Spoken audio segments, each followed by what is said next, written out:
This video is actually a section of a course. The name of that course is C Programming for Beginners. This video includes the following lessons. First, what is programming? Logic versus instruction. Second, the role of code, high-level versus machine code.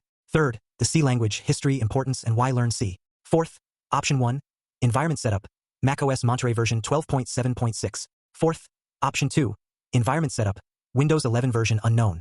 Fourth, option 3, environment setup, Ubuntu, Linux, 24.04 LTS. Fifth, C, hello world, program, compilation and running. Sixth, anatomy of a C program, main function, libraries, and statements. Okay, let's get started.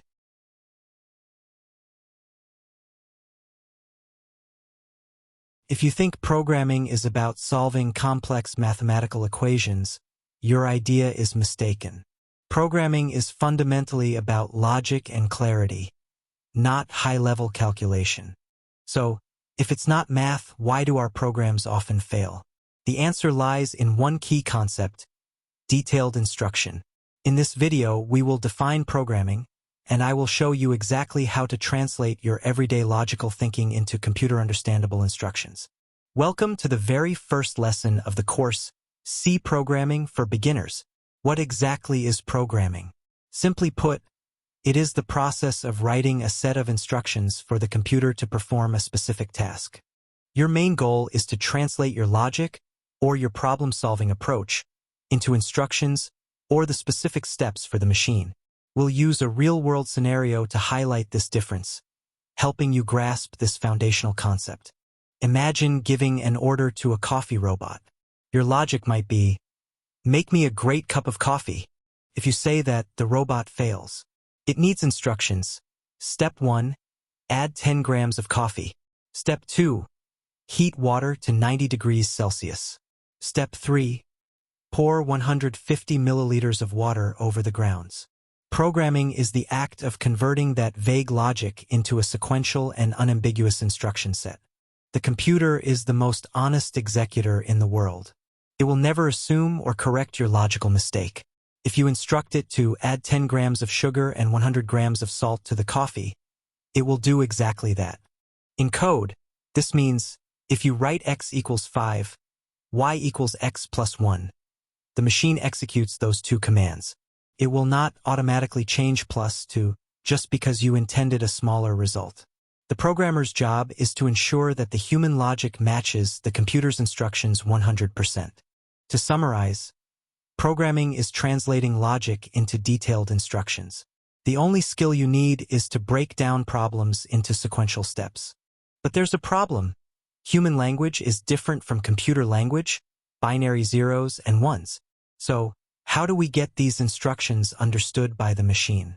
Click on the next video on your screen right now for lesson 1.02. The role of code, high-level versus machine code, if the video exists.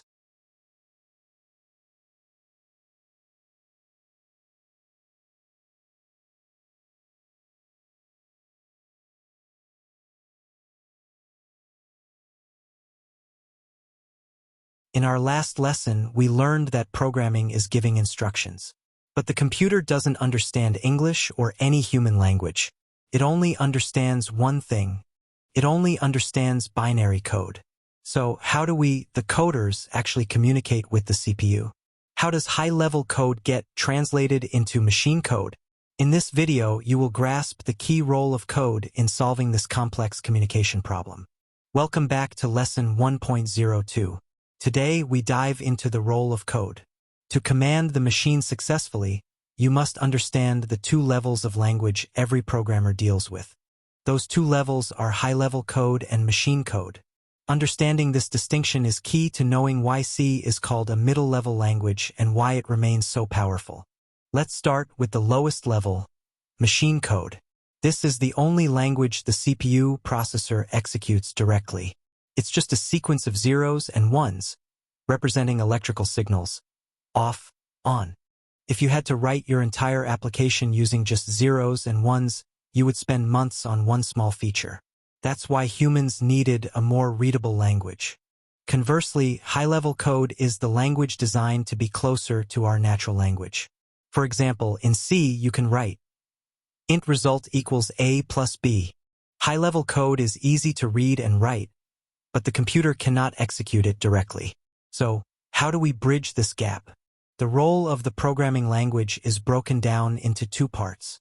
First, the C language. It provides the strict syntax and vocabulary, like keywords such as integer or for, we use to write clear instructions. Second, the compiler. Once we have the C code, source code, we use a special program called the compiler.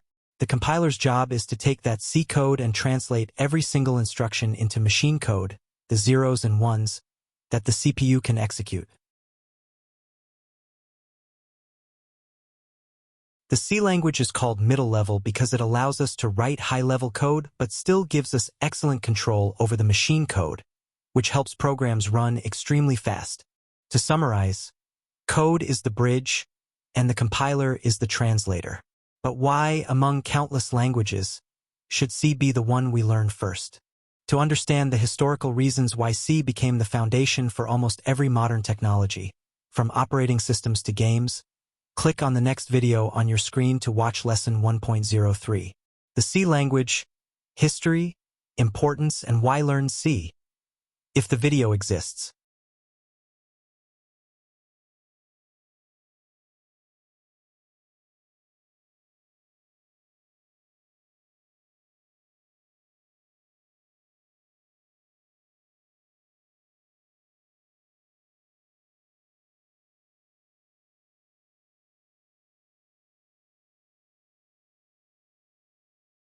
After 2 lessons, you might be thinking, C is an old language.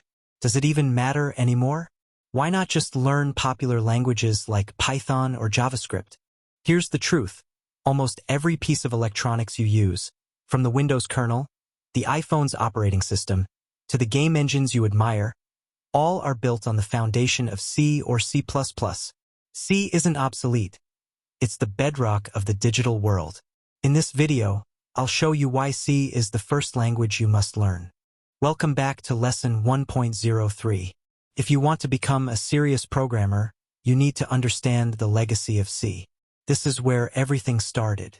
C is a general-purpose procedural programming language initially developed by Dennis Ritchie in 1972 at Bell Laboratories of AT&T Labs. It was mainly created as a system programming language to write the Unix operating system. C was a breakthrough. It allowed programmers to write fast, readable code like high-level languages, while still retaining nearly direct hardware control like assembly code. This balance is exactly what made C legendary. C didn't disappear. It lives underneath everything. If you use Windows, macOS, or Linux, you are running a system that is largely written in C. Hardware drivers that communicate with your printer or graphics card, they are often written in C. Even the modern programming languages you love, like Python, Java, JavaScript, V8 Engine, or PHP, their core interpreters are written in C or C++ to ensure maximum speed. Learning C is learning how a computer actually works. Why you must learn C first. Reason 1. Memory. C forces you to learn direct memory management, pointers. This gives you deep insight into the stack and heap memory, concepts that high-level languages conveniently hide. Reason 2. Performance mindset. C has fewer built-in conveniences. It demands that you optimize every line of code. If you learn to write efficient code in C, you can write efficient code in any other language. Reason 3. Gateway to system programming. If you have ambitions to work with operating systems, embedded systems, IoT, or low-level AI, C is the mandatory first language. To sum up, C is the historical foundation, the modern backbone, and the best course for forging a professional programmer's mindset. It's time to get hands-on. To start your coding journey in C, the next step is setting up your environment. Depending on your operating system, please choose the appropriate video on the screen right now to set up your environment, if the videos exist.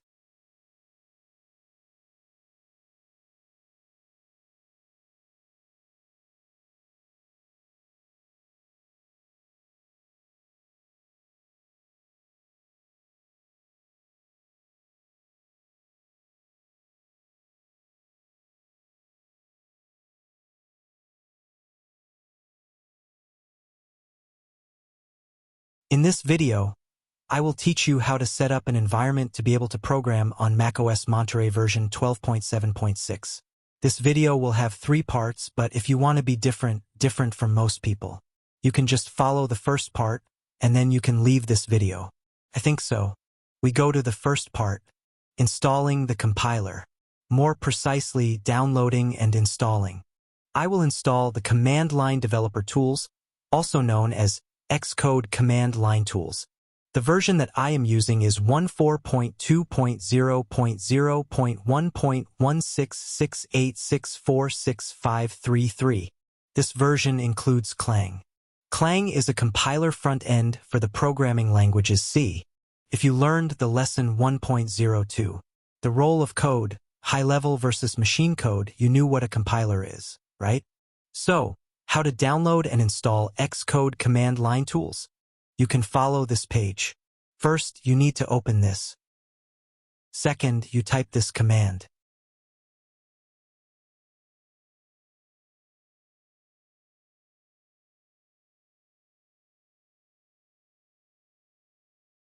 And press enter.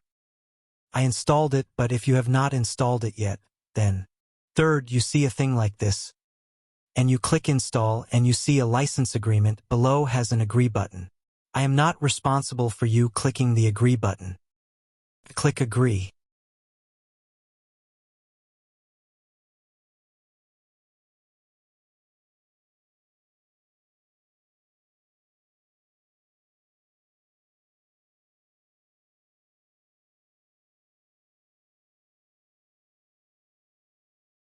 So, how do we know if we have had Clang? You can see a complete list of Xcode command line tools by listing the contents of the directory. Go back to the terminal, type this command.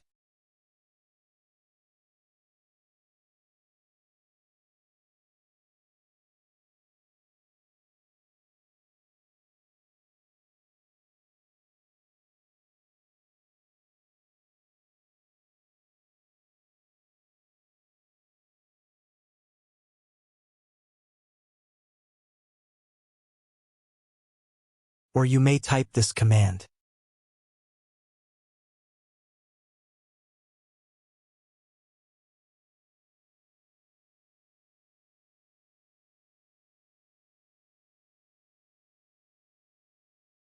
Remember, we are still in the first part. And if you really want to leave this video after watching the first part. Okay, next, I need to find you an editor. First, you need to open this app.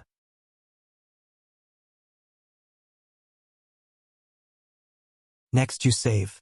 You put your project in the desktop, but first you should to create a folder for it.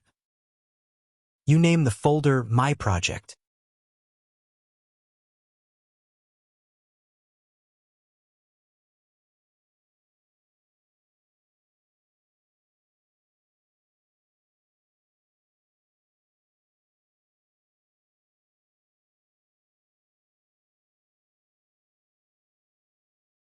You change RTF to TXT.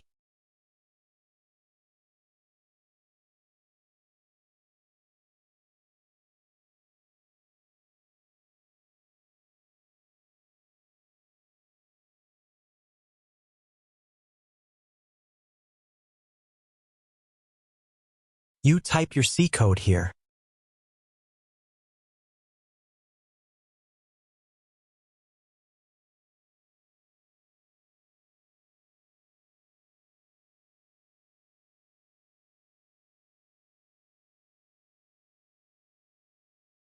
You save. Then you change TXT to C.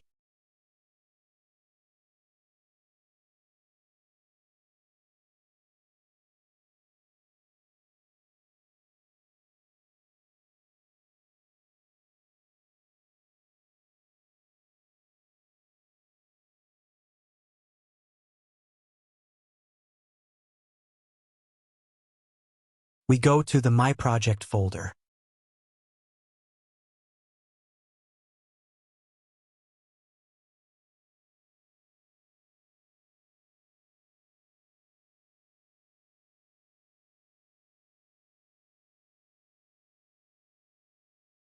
This command will show you the items in the folder.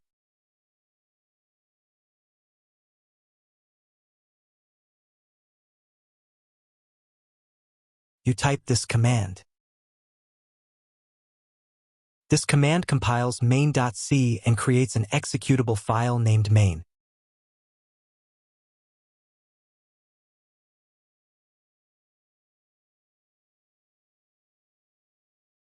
-o main or -o file, which means write output to main file or write output to file. Okay, you open this to run the program.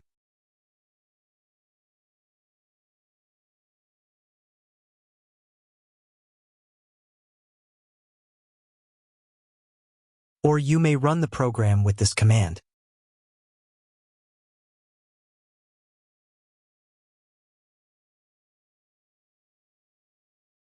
Awesome, right? For first part people, now you have had the C compiler, a text editor. With this environment, you can code, compile, and run programs, and you may leave this video. Okay, we go to the second part of this video.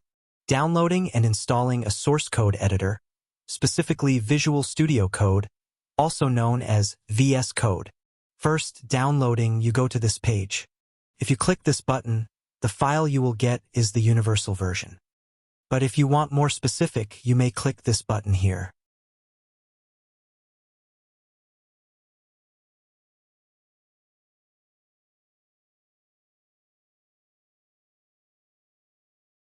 Here, for example, my Mac is Intel,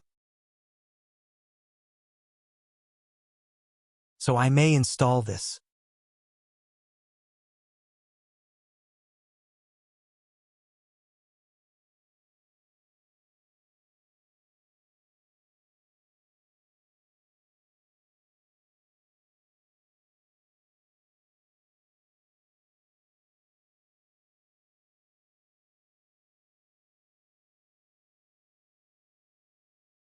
After downloading, I unzip.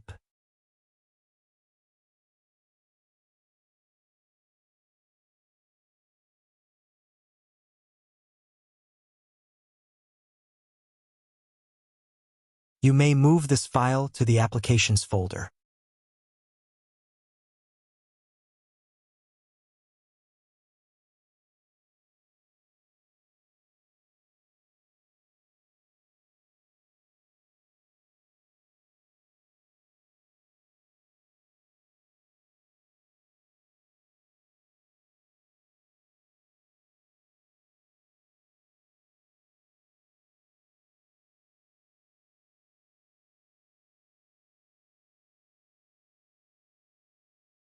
This file seems to be safe, so I will open it.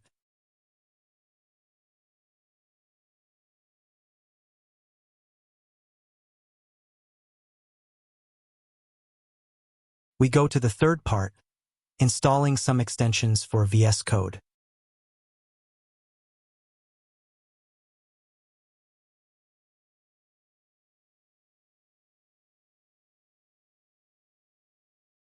You install this.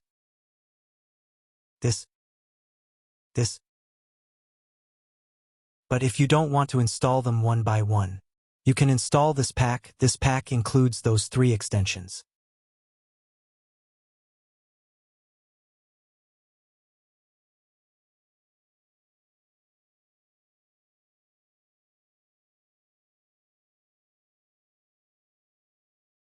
And you install this.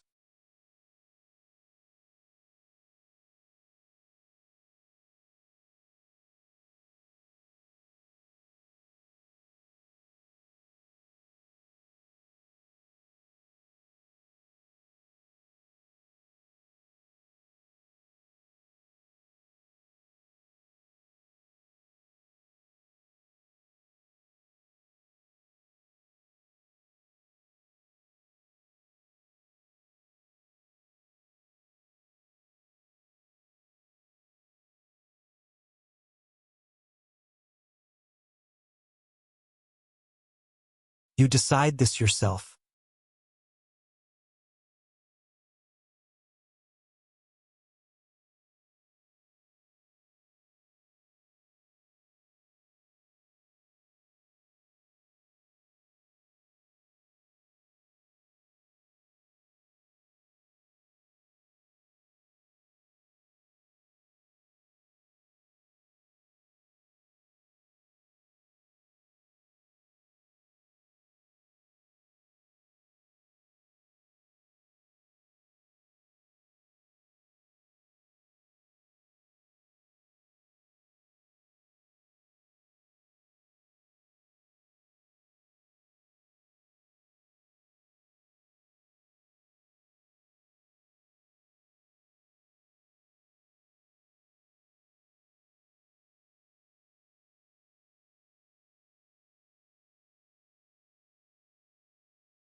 To use Clang compiler on Windows 11, you need to install LLVM first.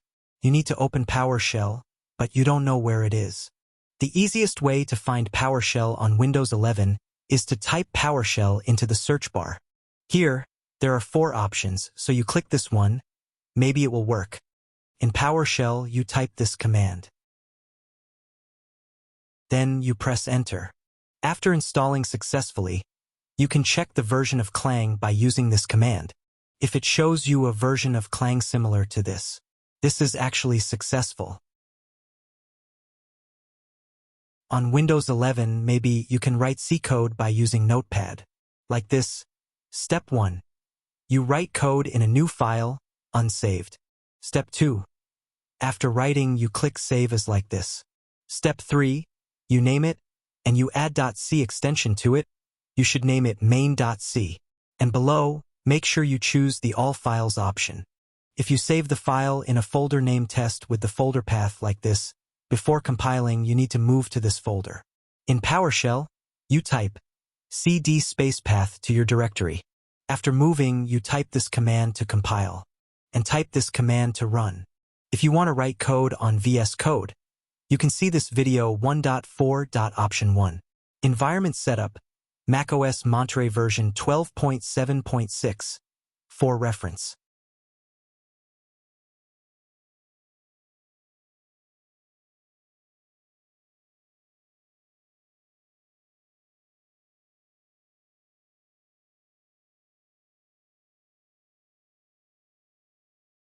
To install Clang, first you need to open the terminal on Ubuntu. Here is the way to open the terminal.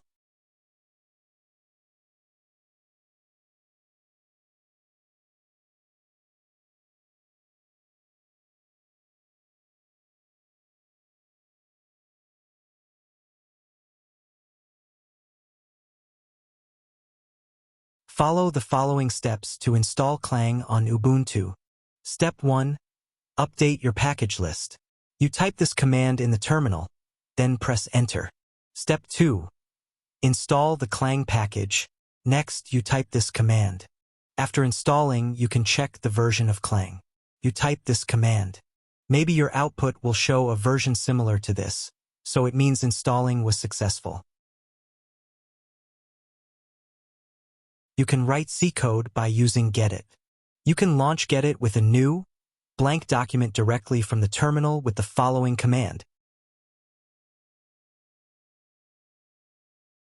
After writing the code, you save the file, name it main.c. Next, you need to move to the folder that contains the main.c file. After moving, you type this command. This command is to compile.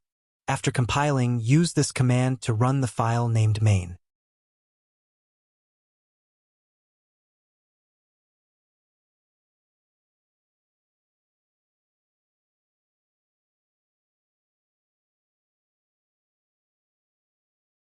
You've set up your tools and you understand the theory.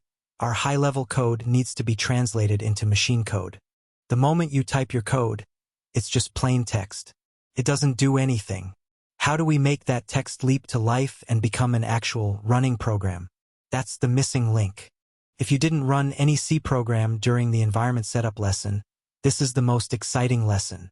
We are going to write the legendary Hello World program. If you don't know, this program will display the text Hello World, and I will walk you through the entire powerful process, from a simple .c file to the moment you see the output appear on your screen. Get ready to run a C program. Welcome to Lesson 1.05. C programming isn't just about typing code. It's a 3-step cycle: writing the source code, compiling and running, executing. We are going to execute each step now. First, writing the source code. Let's open the editor you installed.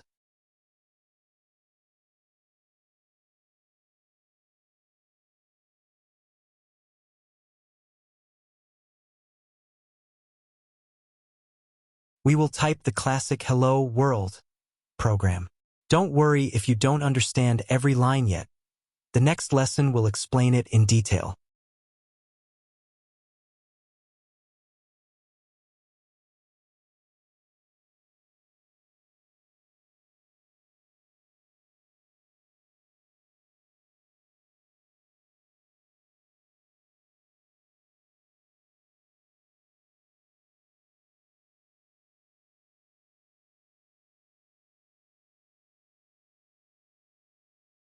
After typing the code, we need to save this file as main.c.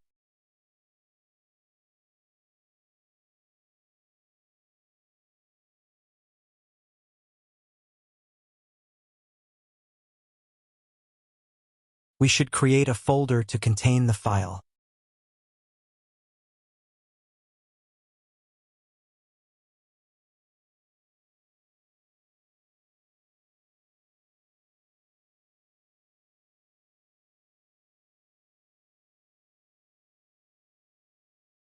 The .c file extension signals to the computer that this is C source code.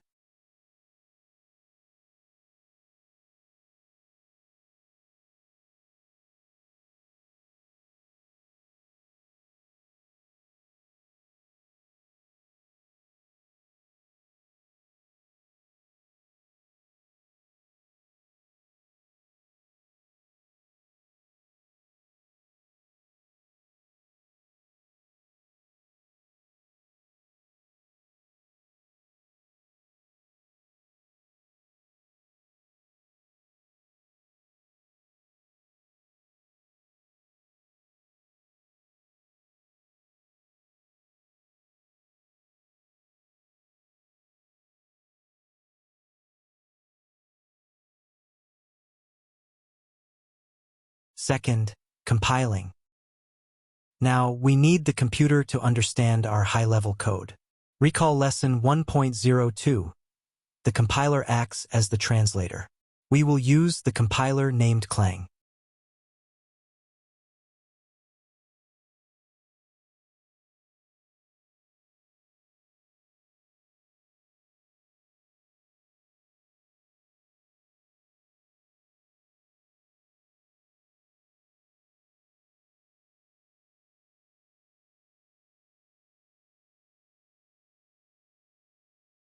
We type the following command: clang main.c -o main.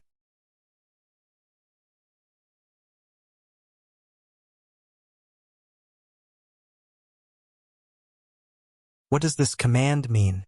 Clang is the compiler name. Main.c is the input source file. -o main can be understood as output, and it creates a new file named main. This main file is the executable file that the CPU can read directly. Press Enter. If there are no errors, you will see a new file appear in the directory. That is your program. Third, running. We don't need the compiler anymore. We just need to tell the computer to execute the file we just created. In the terminal, type the command /main.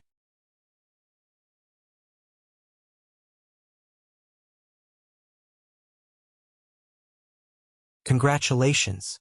You have successfully run a C program.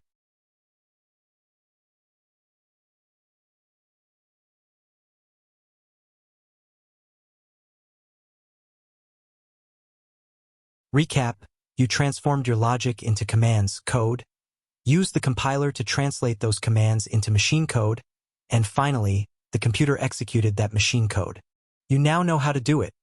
Write, compile, run. But you still don't know why it works. What is the meaning of include stdio.h? Why must we have integer main? And how important is that semicolon? Click on the next video on the screen to start lesson 1.06. Anatomy of a C program. Main, function, libraries, and statements, where we will dissect the C code and understand its core components. If the video exists,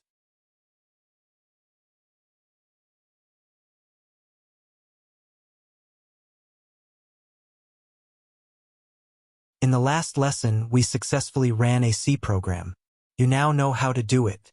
But if you look at the screen right now, you might still be asking, what is #include? What does int main mean? Why do we need those curly braces? And what is printf? Hello, world. Understanding these 4 core components is mandatory before we write any complex code. In this video, we will dissect the C program to understand the precise role of every element, helping you build a solid, foundational understanding.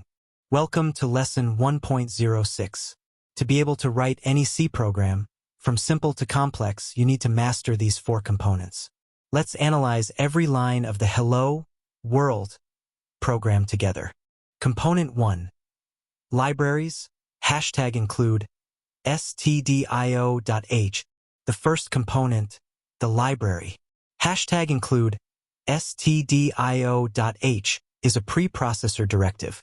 It tells the compiler to add another file into your source code.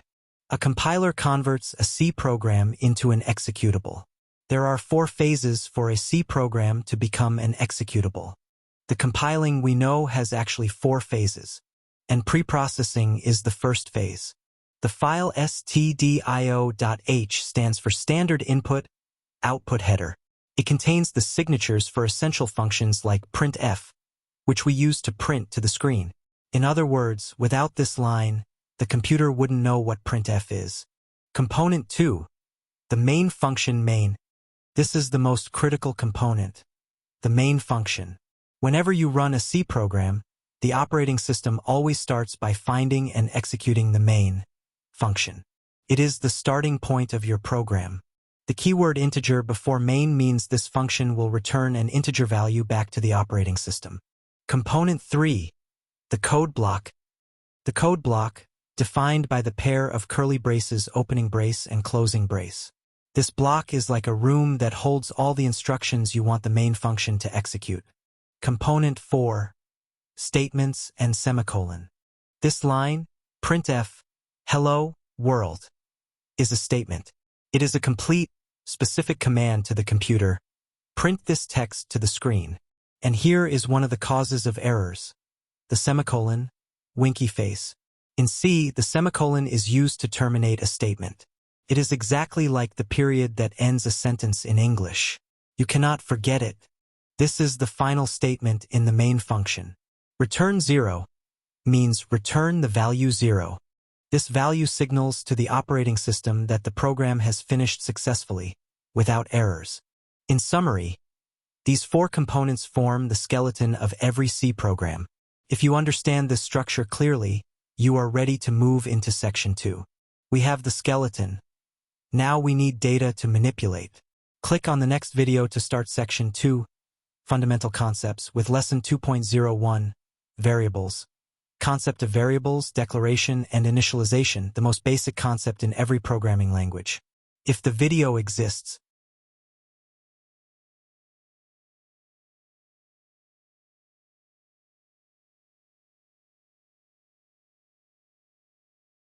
this video is actually a section of a course. The course name is C Programming for Beginners.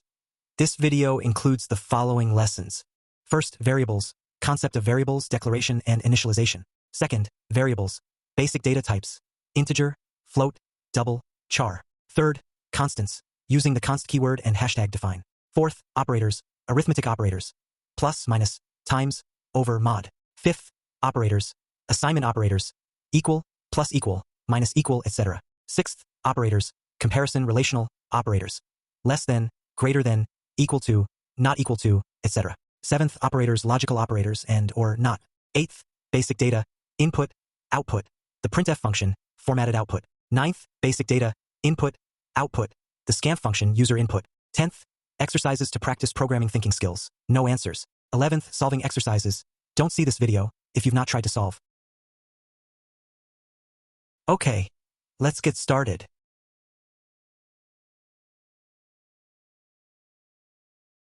We successfully wrapped up section 1 by understanding the skeleton of every C program.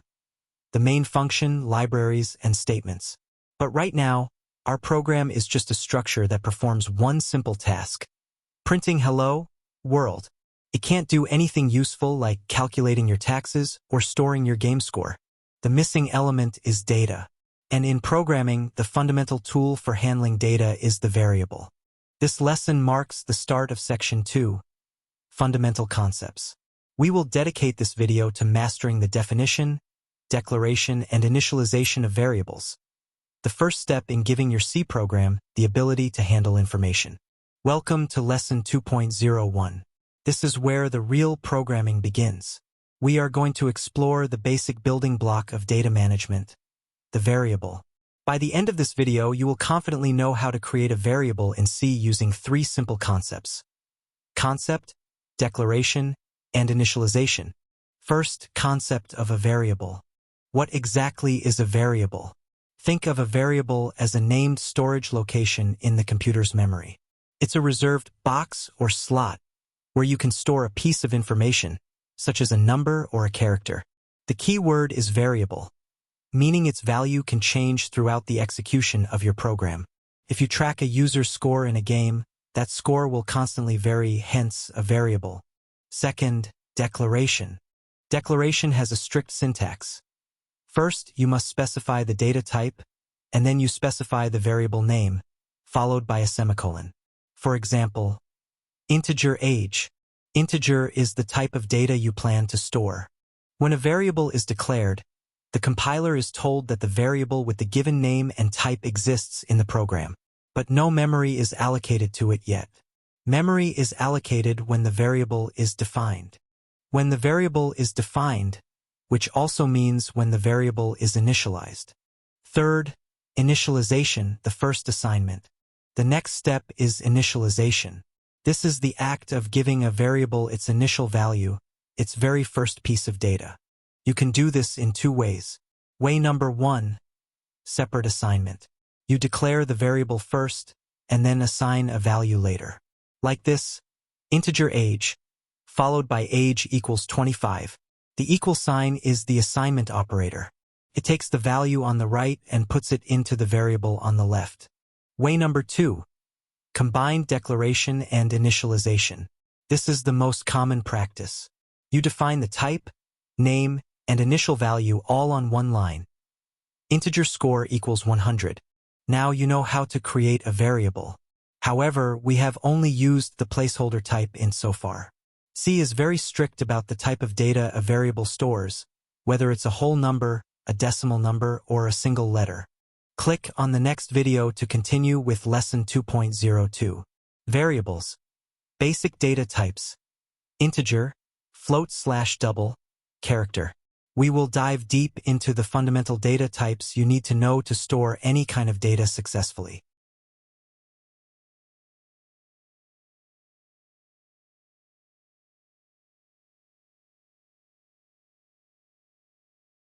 In the last lesson, we learned how to declare and initialize a variable, like integer score equals 100. But what happens if your score isn't 100? What if it's 100.5? If you try to do this, your program will either fail or, worse, produce bizarre results. Why? Because C is an extremely strict language. A variable declared as an integer, cannot hold a decimal point. A variable designed for a number cannot hold a single letter. If you choose the wrong data type, your program will break. This is the most fundamental concept in C you must master. Welcome to Lesson 2.02. Today, we are mastering the basic data types. These are the essential building blocks for storing any kind of information. We will cover the three most essential types you will use every single day. Integers. Float/double, decimals. Char, characters. Understanding these is the key to storing your data correctly and efficiently. First, integers. First, the one we already know, int. Int stands for integer. It is used to store whole numbers, numbers with no decimal points. They can be positive, negative, or zero. When you use int, you are telling the computer to reserve a specific amount of memory, usually 4 bytes, dedicated only to whole numbers.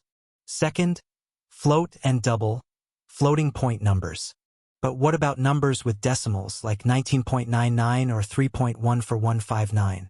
For that, C gives us float and double. Float stands for floating point number. This is how C stores numbers with decimal points. So what is double? Double is just a double precision float. It means it takes up more memory, usually 8 bytes instead of 4 for a float, but it can store much larger decimal numbers and is far more precise. It can hold many more digits after the decimal point. Rule of thumb: if you need high precision, like for scientific calculations, always use double. If you are just storing simple data like a price, float is often fine. Third, char, characters. Finally, what about non-numeric data like a single letter or a symbol? For this, we use char. Char stands for character. It is designed to store exactly one single character. And this syntax is crucial. To initialize a char, you must use single quotes, not double quotes.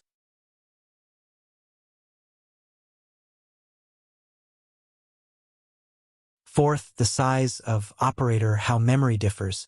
How do we know they use different amounts of memory? C gives us a special operator called sizeof. This operator tells us exactly how many bytes a data type reserves. If we write a quick program to print these sizes, we can see the difference.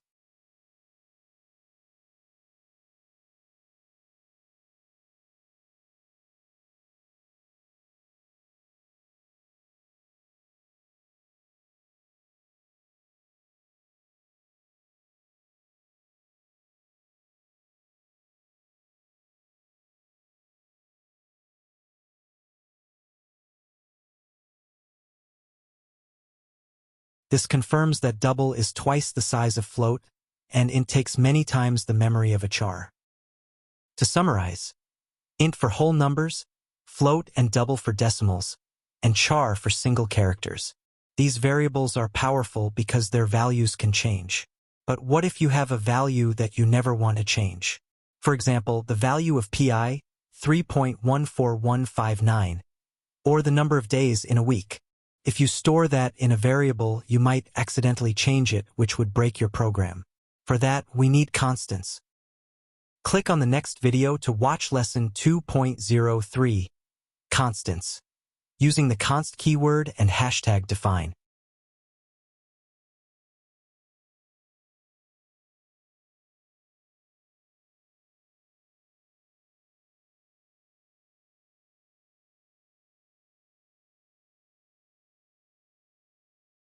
In our last lesson, we learned how to create variables using integer, float, and char. Variables are powerful because their values can change. But what if you have a value that you never want to change? Imagine you define pi as 3.14159, and then 500 lines later, you accidentally change its value. Your entire program's calculations would be wrong. In programming, we have a special way to protect these important values. We don't use variables. We use constants. Welcome to lesson 2.03. Today, we're learning how to create variables that cannot be changed. A constant is a read-only variable. Once you give it a value, it is locked for the entire life of the program. This makes your code safer, you can't break it by accident, and more readable. There are two primary ways to create constants in C, and we will learn both. The modern way, the const keyword. The traditional way, the hashtag define directive. First, why do we need constants? The magic number problem. Let's imagine you are writing code to calculate sales tax.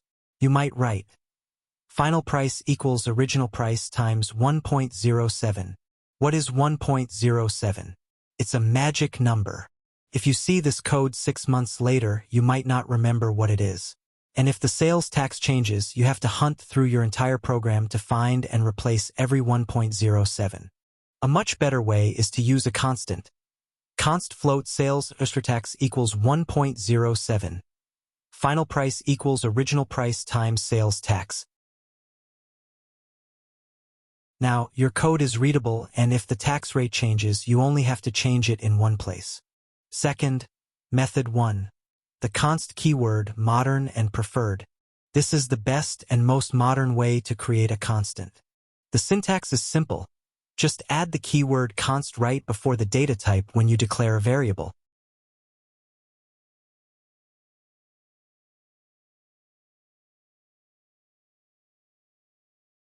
Now, this variable is read-only.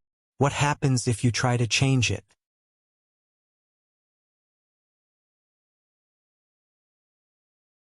The moment you try to compile this code, the compiler will stop you and give you an error. It's protecting your code for you. This is a true variable with a data type and a value, but the compiler just prevents you from modifying it. Third, method 2. The hashtag define directive, traditional. This is the older classic C method. You will see this everywhere in older C code. Hashtag define is a preprocessor directive just like hashtag include. It runs before the code is compiled. The syntax is different. Pay close attention. Hashtag define PI 3.14159. Notice, there is no data type, int, float, no equal sign, and no semicolon at the end. How does it work? Hashtag define is a simple text replacement tool. Before compiling, this compiling is a phase of the 4 phases of the compiling we know. The preprocessor goes through your file, finds every single instance of the word PI, and replaces it with the text 3.14159. Fourth, const versus hashtag define, which one to use? Const is almost always better and safer. Const is a true variable. The compiler knows its data type, like int or float. Hashtag define is just text replacement. It has no understanding of data types, which can sometimes lead to very strange bugs. Rule of thumb: use const whenever you can. Use hashtag define only if you have a specific reason or if you are working with older code. Now you know how to store data that changes, variables, and data that doesn't change, constants. We have all our building blocks. It's finally time to use them to perform calculations. We need to learn how to add, subtract, multiply, and divide these values. Click on the next video to start lesson 2.04. Operators. Arithmetic operators, where we will learn how to use addition, subtraction, multiplication, division, and the modulus operator.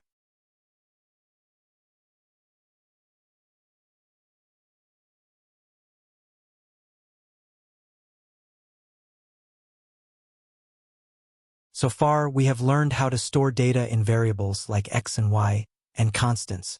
We have our building blocks. But what now? How do we use them? How do we add them together? How do we find the difference? Right now, our data is just sitting in memory doing nothing. To make our programs useful, we need to perform operations. To do that, we need operators. Operators are the action verbs of the C language. Welcome to lesson 2.04. This is our first of several lessons on operators, and we are starting with the ones you already know from math: arithmetic operators. These are the symbols that perform calculations.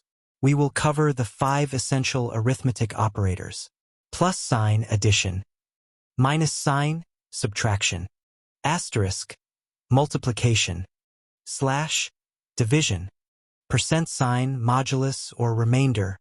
First, the basics: plus, minus, asterisk, addition, subtraction, multiplication. Let's start with the simple ones. Addition, subtraction, and multiplication work exactly as you'd expect. These operations are straightforward and produce the expected results.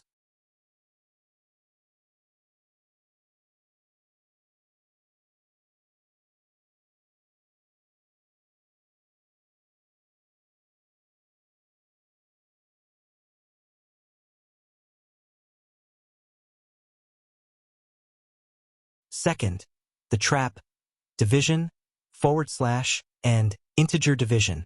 Now, let's look at division, /. This is a major trap for new C programmers.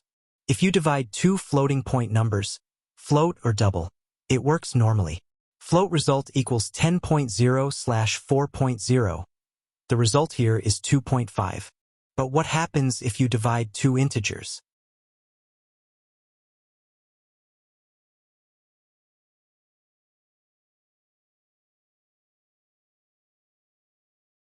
Because the variables are of type int, C performs integer division. It truncates the result, meaning it cuts off the decimal part completely. So, x divided by y equals 2. Remember, this is a critical concept in C. Third, the remainder operator, modulus. If 10 divided by 4 is 2, what happened to the remainder, which is 2? That's where the modulus operator comes in. The modulus operator gives you only the remainder of an integer division. It is highly useful in many programming tasks, such as finding even odd numbers. 10 divided by 3 is 3, with a remainder of 1. So, 10 mod 3 equals 1. 12 divided by 5 is 2, with a remainder of 2. So, 12 mod 5 equals 2. Fourth, operator precedence, order of operations. Finally, C follows the same order of operations or precedence you learned in math, like PEMDAS or BODMAS.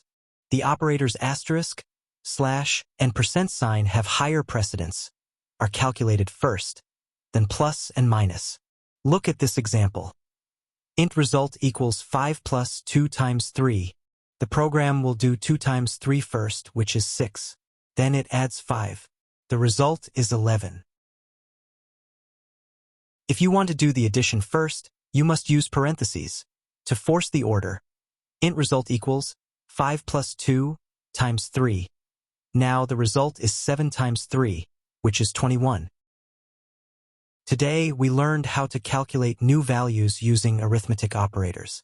And you may have noticed we keep using the single equal sign to store that result in a variable. But what if you want to add 10 points to an existing score? You might write score equals score plus 10. This is correct, but C gives us a much cleaner, shorter way to write this specific kind of assignment. The single equal sign is actually an operator itself, and it has a whole family of related operators. Click on the next video to watch lesson 2.05. Operators. Assignment operators. Equals, plus equals, minus equals, etc.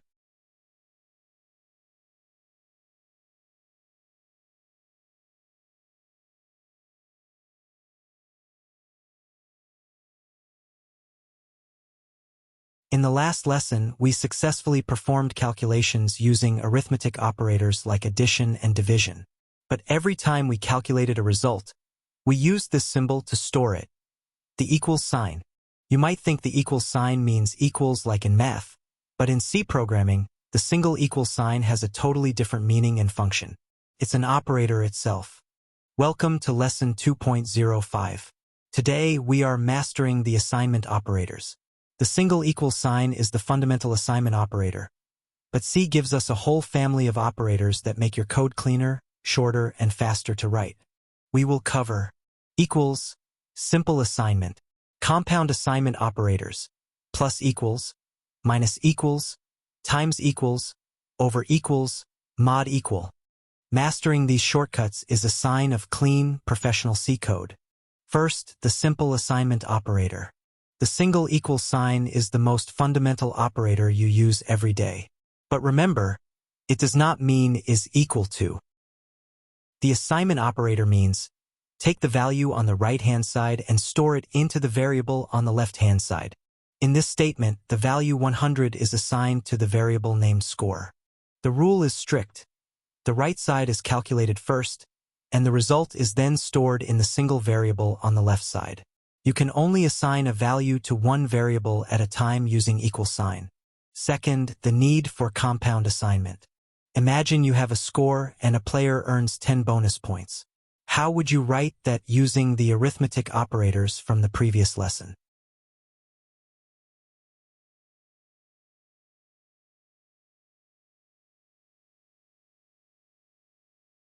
This code is perfectly correct, but it's redundant.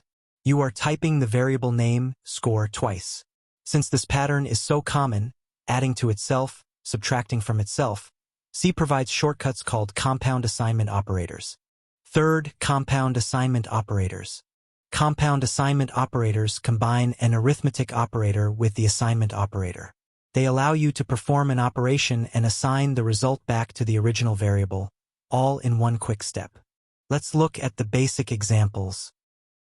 Add 10 to score, then store the new result in score. Subtract 5 from health, then store the new result in health. Multiply price by 2, then store the new result in price. Divide x by 3, then store the new result in x. Calculate the remainder of count divided by 2, then store the remainder in count. Using the compound forms like plus equals and minus equals is faster to type and generally considered better practice because it makes the code's intent instantly clear. I am modifying this variable by adding to it. You now know how to calculate arithmetic operators and how to store those calculations, assignment operators. But what about making decisions? Right now, your code just runs from top to bottom. It cannot ask questions like, is the score greater than 100? Or, is the user logged in? To introduce logic and decision-making, we need operators that compare values. Click on the next video to watch Lesson 2.06. Operators. Comparison, relational, operators, where we will learn how to ask questions and get a simple true or false answer.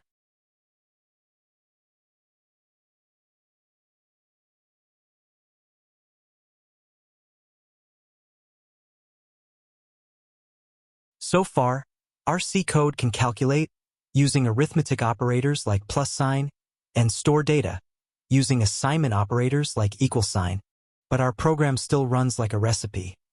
Step 1, then step 2, then step 3, running straight to the end. Cannot make choices. It cannot decide if the user's score is greater than 100, then display a level up message. To introduce logic and enable decision-making, we need operators that can ask questions. We need comparison operators. Welcome to Lesson 2.06. Today, we master comparison operators, also known as relational operators. These operators allow your program to compare two values and determine the relationship between them.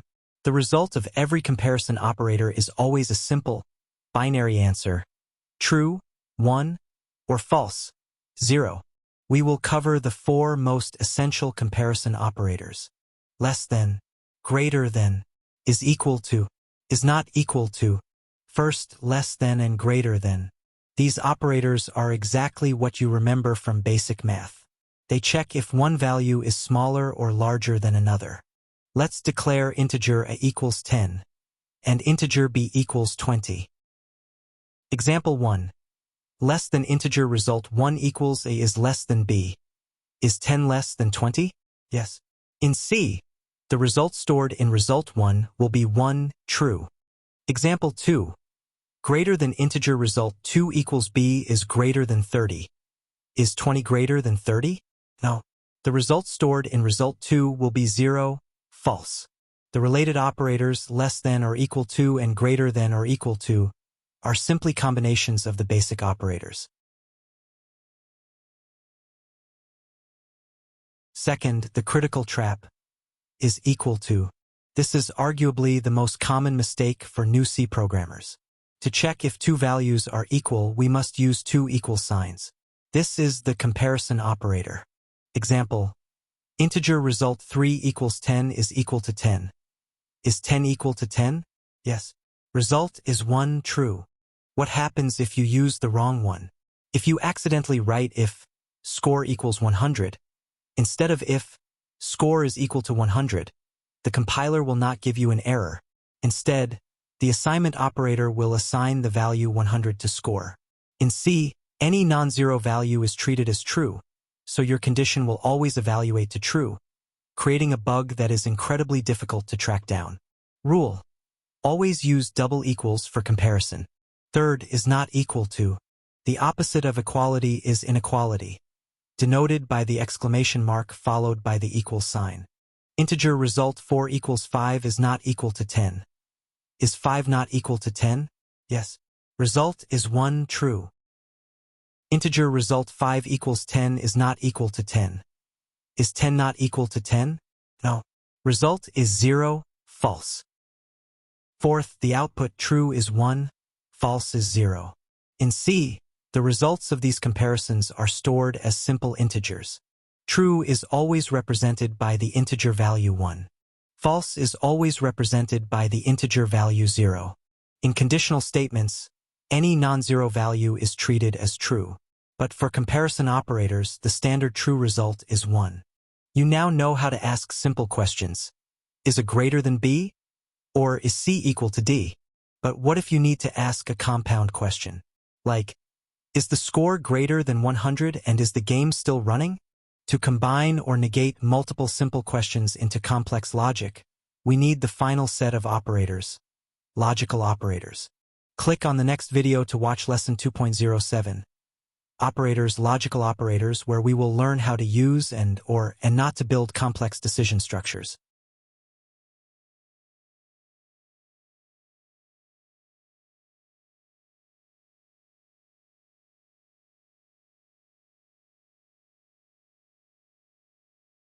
In the last lesson, we learned how to ask a single, simple question.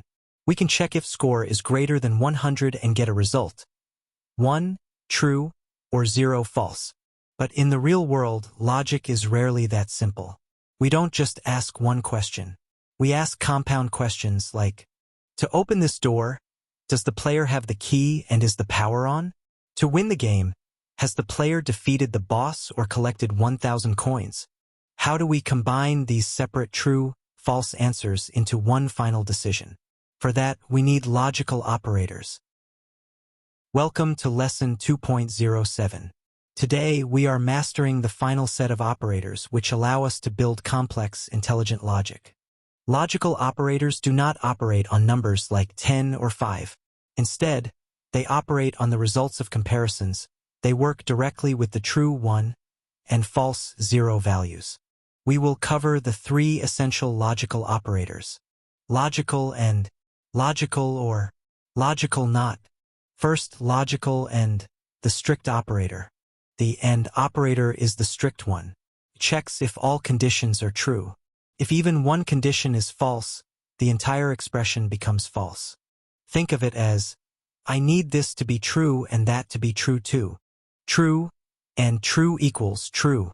True and false equals false. False and true equals false. False and false equals false. Example, integer score equals 500. Integer hasty equals 1. Integer result equals, score is greater than 100, and hasty is equal to 1. Is score greater than 100? Yes, true. Is hasty equal to 1? Yes, true. Because both sides are true, result will be 1 true. Second, logical or the lenient operator. The OR operator is the easygoing one. It checks if at least one condition is true. The only way it can be false is if all conditions are false. Think of it as, I just need this to be true or that to be true. True or true equals true. True or false equals true. False or true equals true. False or false equals false. Example, integer coins equals 50. Integer has VIP pass equals 1. Integer can enter equals, coins is greater than 1,000, or has VIP pass is equal to 1. Is coins is greater than 1,000? No, false. Is has VIP pass is equal to 1? Yes, true.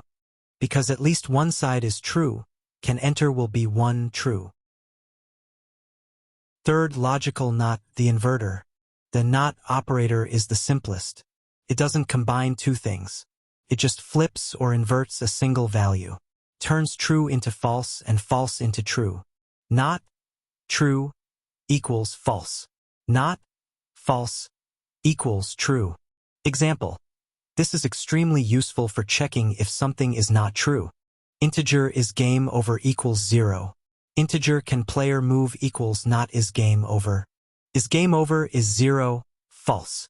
Not is game over flips that false to 1, true. So, can player move is true. This is a huge milestone. We have now completed our entire toolkit of operators.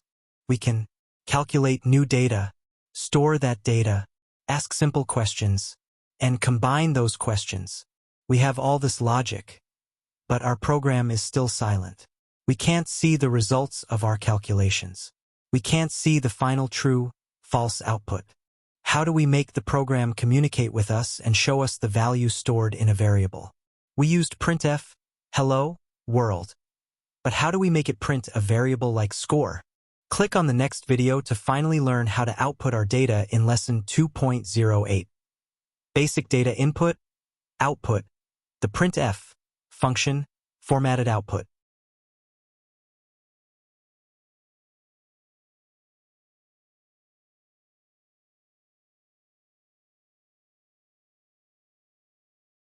We have just completed our entire toolkit of C operators. We can perform complex calculations, we can store values, and we can even make logical decisions that result in a 1 true or a 0 false. But there's a big problem. All of this is happening silently.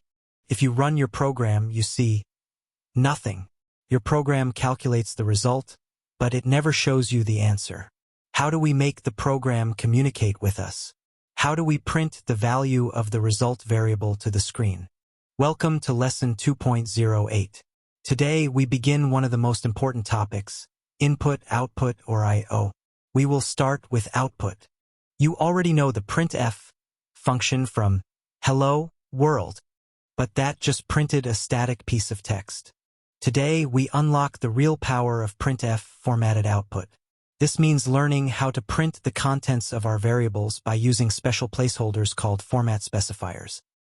We will master the three most essential specifiers: %d for int, integers; %f for float and double decimals; %c for char characters.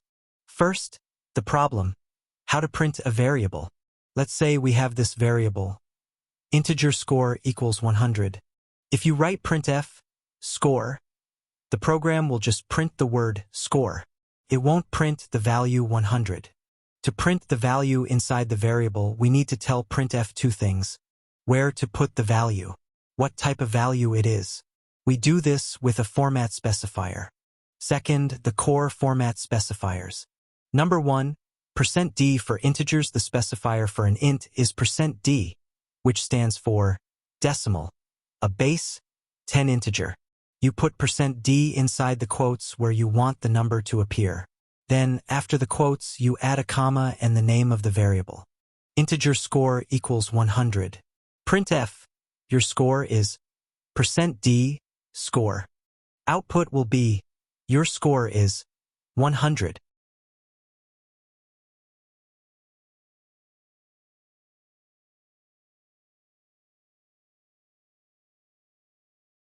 Number 2, %f for decimals. Float, double. To print a decimal, we use %f, which stands for float. Float price equals 19.99. Printf, the price is %f, price. Output will be, the price is 19.990000. Note, printf often adds extra zeros for precision. That's normal.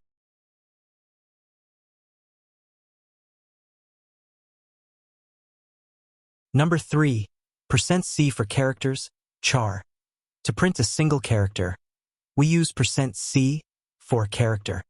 Char grade equals a. Printf, your final grade is %c grade. Output will be, your final grade is a.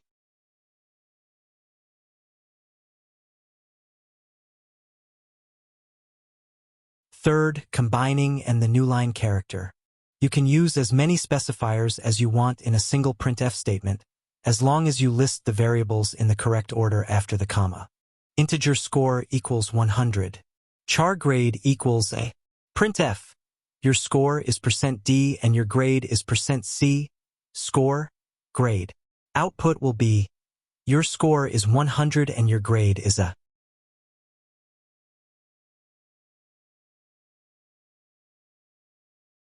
But wait, that's all on one line. How do we add a line break? We use a special escape character, \n. This \n is the universal symbol for a new line. Printf, score, %d \n, score. Printf, grade, %c \n, grade. Output will be, score, 100 new line, grade, a new line.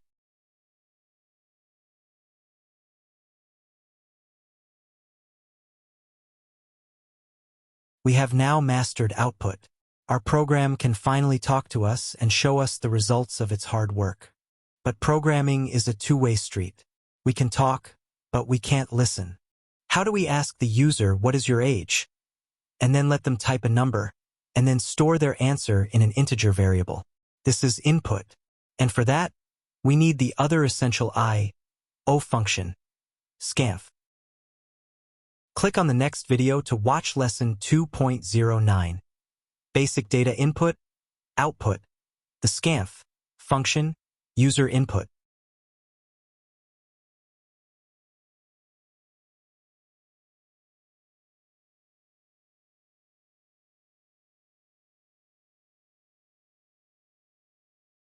In our last lesson, we learned about output. We used printf to make our program talk to us, showing us the values of its variables. But this is still a one-way conversation. The program talks, but it cannot listen. What if we want to build an interactive program? What if we want to ask the user, please enter your age, and then store their answer in an integer variable? To do that, we need the other half of I/O. We need input. Welcome to lesson 2.09. Today, we are learning the scanf function, the C language's built-in way to read formatted input from the user, usually the keyboard. This function is the direct opposite of printf. Printf prints a variable's value to the screen. Scanf scans a value from the keyboard and puts it into a variable. To use scanf correctly, you need two things: a format specifier, like %d, %f, %c, just like printf. The addressive operator, which is the most critical and most forgotten part of scanf. First, how to use scanf. With %d integers, let's build an interactive program that asks for an age. First, we need an empty box to store the answer. So, we declare a variable, integer user age. Next, it's good practice to prompt the user so they know what to do. Printf, please enter your age. Now we use scanf to listen for their input and store it. Scanf, %d, address of user age. Finally, let's print it back out to prove it worked. Printf, you are %d years old. \n, user age.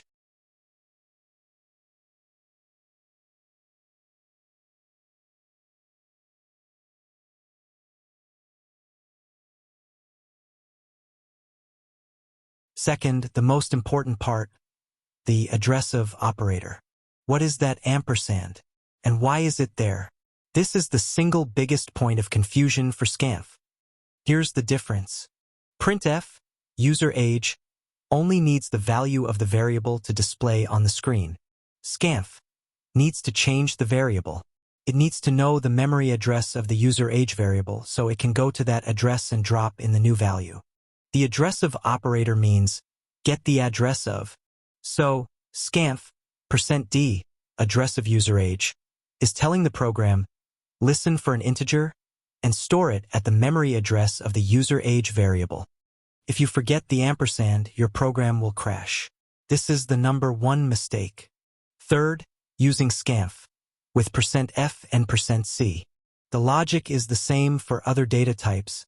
Just use the correct specifier. For float, scanf, %f, ampersand price.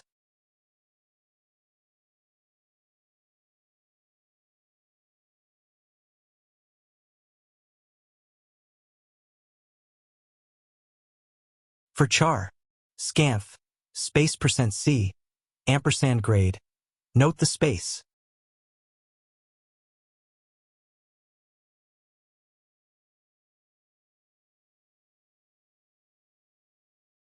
Fourth, the critical scanf, trap with %c. Wait, why did I put a space before the %c? Scanf, space %c, ampersand grade. This is the second biggest trap. When you type an age, like 25, and hit enter, two things go into the input buffer.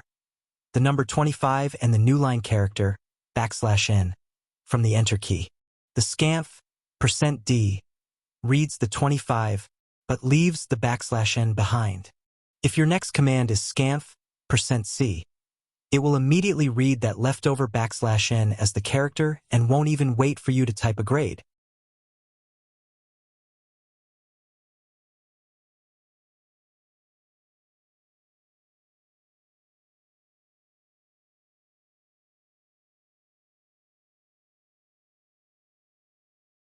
The space in scanf, space %c, is a magic instruction. It tells scanf, please skip the new line and then wait for the real character.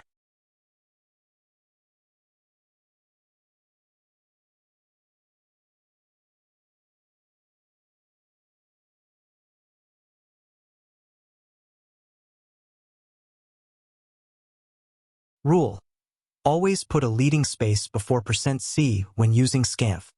This is a huge milestone. We have now completed all the fundamental concepts in Section 2. You now have all the tools you need to build real, simple programs. Variables and data types: integer, float, char, constants, const, #define, operators, arithmetic, assignment, comparison, logical, and now I/O, printf, and scanf. You can now calculate, make decisions, and interact with the user. The only thing left is to practice. You don't become a programmer by watching. You become one by doing. Click on the next video to start Lesson 2.10. Exercises to practice programming thinking skills. No answers. Try to solve them on your own, and then, and only then, move on to Lesson 2.11, where we will solve them together.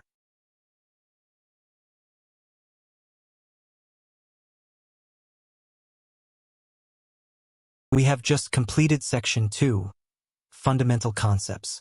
This is a massive milestone. After learning the lessons in the section, you know how to create variables: integer, float, char. You know how to create constants: const, #define. You know how to use all the operators: arithmetic, assignment, comparison, and logical. And you know how to interact with the user, printf, and scanf. You have all the tools. But I have to be honest with you. Up to this point, you have only been watching. You haven't done the most important part of programming: problem solving. This video is where that changes. Welcome to Lesson 2.10. This video is different. This isn't a lesson. It's a challenge. I am about to give you a series of exercises designed to test the knowledge we learned in Section 2. Here are the rules. I will present a problem. You will pause the video and go write the code. Open your editor, try to solve it, and struggle with it. That struggle is the learning process. There are no answers in this video. The answers are in the next video, 2.11. Do not click on the next video until you have seriously tried to solve these problems. You will learn nothing by just watching the answers. Are you ready? Let's begin. Exercise 1. The rectangle calculator. Topics: variables, arithmetic, printf. Create a C program. Inside main, declare two integer variables named length and width. Initialize length to the value 25 and width to the value 15. Create a third integer variable named area. Calculate the area of the rectangle length * width, and store the result in the area variable. Finally, use printf to print the result in a clear format, like the area of a 25 by 15 rectangle is area. Pause the video now and go do it. Exercise 2, Interactive Circle Calculator. Topics: scanf, float, const, printf. Create a program that calculates the circumference of a circle. Define a const for pi. Use 3.14159. Declare a float variable named radius. Use printf to ask the user, please enter the radius of the circle. Use scanf to read their input and store it in the radius variable. Calculate the circumference, 2 times pi times radius, and store it in a float variable named circumference. Print the result, like, the circumference of your circle is circumference. Pause the video and go try this one. Exercise 3, even or odd. The logic test. Topics: scanf, %modulus, is equal to operator comparison. This is a logic test. Ask the user to enter one whole number, integer. Use scanf to read their number. Now, we want to know if it's even or odd. Remember the modulus operator, %sign? Create an integer variable named is even. Your goal is to have this variable store 1 true if the number is even, or 0 false if it's odd. Hint: use the modulus operator, then use the comparison operator is equal to check if the remainder is 0. Finally, print the result like this. Is the number even? 1 equals yes. 0 equals no. Is even. Pause and try it.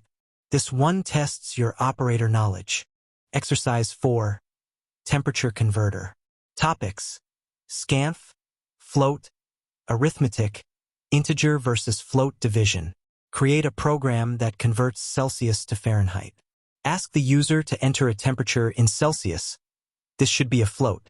Read their input using scanf. The formula is Fahrenheit equals Celsius times 9/5 plus 32. Warning: the trap if you just write 9/5, C will perform integer division. 9/5 equals 1. To fix this, you must use floating point numbers. Write the formula as Celsius times 9.0/5.0 plus 32. Store the result in a float variable named Fahrenheit. Print the result. Pause the video and complete this challenge. Exercise 5. Leap year checker, logical operators. Topics: scanf, modulus, and/or. Create a program that determines if a year entered by the user is a leap year. Ask the user to enter a year, integer. The leap year rule. A year is a leap year if it is divisible by 400 or it is divisible by 4 and not divisible by 100. Create an integer variable named is leap year. Write a single compound expression using the modulus comparison is equal to, is not equal to, and logical and/or operators that stores 1 true if the year is a leap year or 0 false otherwise. Print the result like, is the year a leap year? 1 equals yes. 0 equals no. Is leap year. This is a complex logic puzzle. Pause and take your time. Exercise 6. The ultimate operator challenge. No extra variable. Topics: advanced arithmetic, assignment operators. Warning: this is the most difficult problem in this section. Initialize 2 integer variables. int a equals 5 and int b equals 6. Your task is to swap the values of these 2 variables so that it becomes 6 and b becomes 5. The rule: you must not create any additional variables. No temporary temp variable. You must solve this using only arithmetic and assignment operators. Plus, minus, assignment, plus equals, minus equals, etc. in a series of 3 statements. Finally, use printf to print the new values of a and b. Pause the video now. If you solve this without cheating, you have a good programming mind. How did you do? Was it harder than you thought? Did that leap year logic tie your brain in knots? And did you solve the ultimate swapping challenge? If you are frustrated, good. That feeling of frustration, and then the click when you find the solution, that is programming. Please, I am serious. Do not click the next video until you have tried. If you just watch my solutions, you are robbing yourself of the learning experience. When you are ready, and only when you are ready, click on the next video, Lesson 02.11, to see how I solve all 6 of these exercises step by step.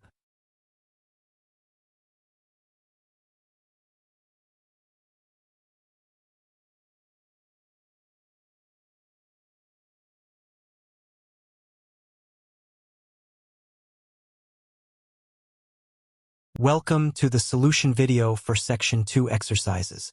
Before we start, I need to be absolutely sure. Did you genuinely struggle and attempt to solve all 6 problems from Lesson 02.10? If you didn't, please go back. Close this video right now. The true learning happens in the struggle, not in watching me show the answers. If you tried your best, failed a few times, and are now ready to check your logic, then let's begin. In this video, we will solve all 6 exercises step by step, reviewing the core concepts from Section 2 along the way: variables, data types, and constants, arithmetic, comparison, and logical operators, input, output, printf, and scanf. Open your code editor and compare your solutions with mine. Solutions. First, Exercise 1, the rectangle calculator. Topics: variables, arithmetic, printf. Solution logic. This was the warm-up. It simply tested variable declaration, initialization, the multiplication operator, and basic formatted output, %d. Variable declaration and initialization.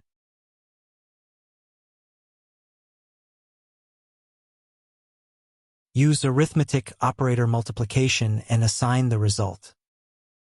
Use printf with the %d format specifier.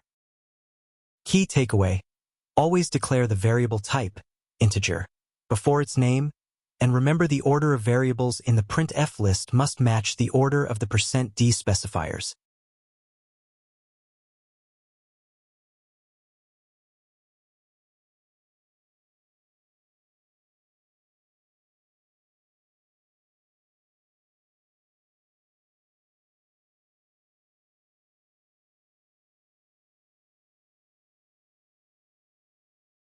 Second, Exercise 2, Interactive Circle Calculator.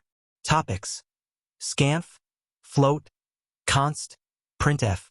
Solution logic.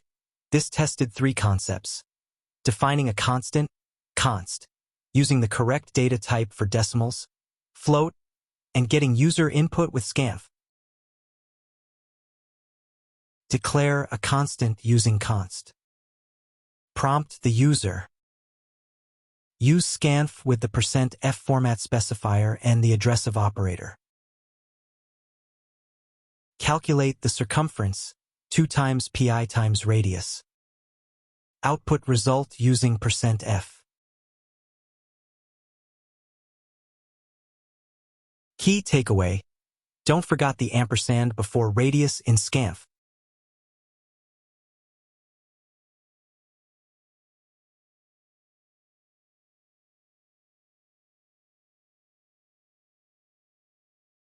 Third, Exercise 3, Even or Odd.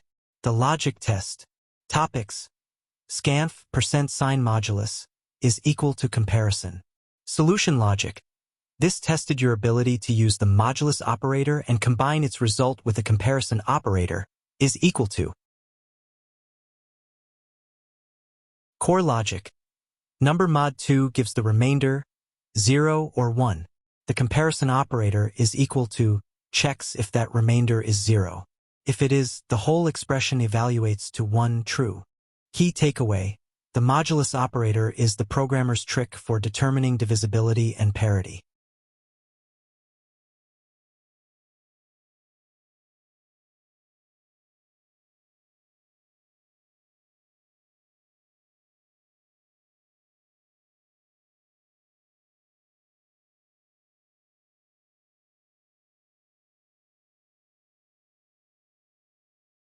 Fourth, Exercise 4, Temperature Converter. Topics: scanf, float, arithmetic, integer versus float division. Solution logic. This tested your awareness of the integer division trap. Simply typing 9/5 would result in 1, because C discards the decimal. You must force C to use floating point division. The key is using 9.0 and 5.0 float literals to force float division. Key takeaway: in C, when 2 integers are divided, the result is an integer. To get a decimal result, at least one of the numbers must be a float, e.g., 9.0 or 5.0.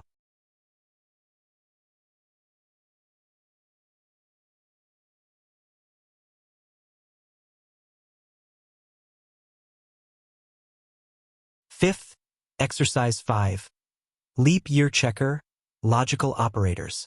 Topics: scanf, modulus, and or. Solution logic.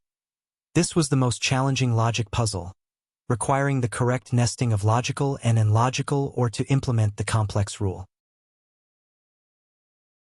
The leap year formula combined logic using operators. Year mod 400 is equal to 0, or.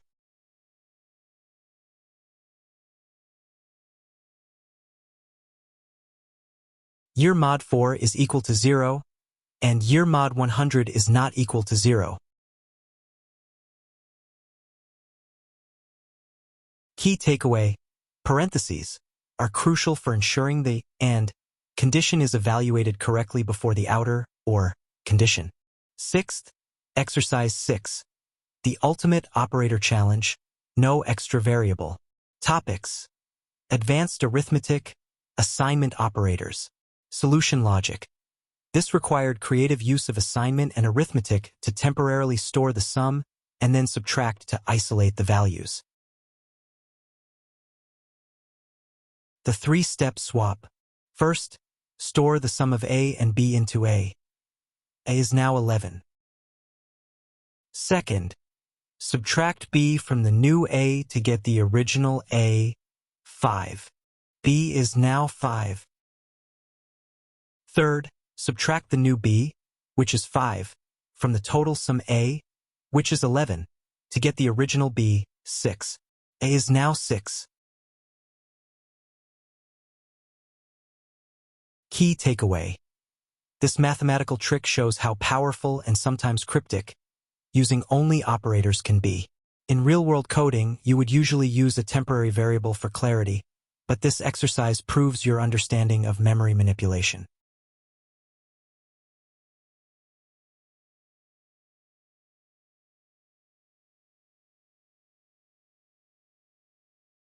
Congratulations! If you managed to solve all of these, you know how to use and apply the knowledge of this section, fundamental concepts, to the problems. We have all the basic building blocks. Now it's time to put them to work. Right now, your program only makes a single decision and runs one path. It needs the ability to truly control its flow, to run code if a condition is met, and to run code multiple times, looping. That's the focus of our next section. Click on the next video to begin Section 3, Control Structures, starting with Lesson 3.01, Conditional Statements. If, else.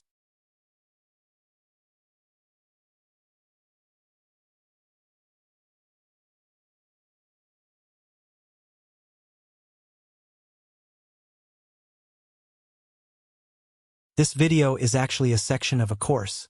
This section includes the following lessons. First, conditional statements. If, else, executing code based on a condition. Second, conditional statements. Else if, handling multiple conditions. Third, conditional statements. Switch case. Multi-way branching based on a variable's value. Fourth, loops. For loop. Iterating a specific number of times. Fifth, loops. While loop. Iterating as long as a condition is true. Sixth, loops. Do while loop. Ensuring the code block executes at least once. Seventh, loop control, break. Exiting a loop. Eighth, loop control. Continue. Skipping the current iteration and moving to the next. Ninth, exercises to practice programming thinking skills. No answers. This lesson does not include the answers. 10th, solving exercises. Don't see this video if you've not tried to solve. Okay, let's get started.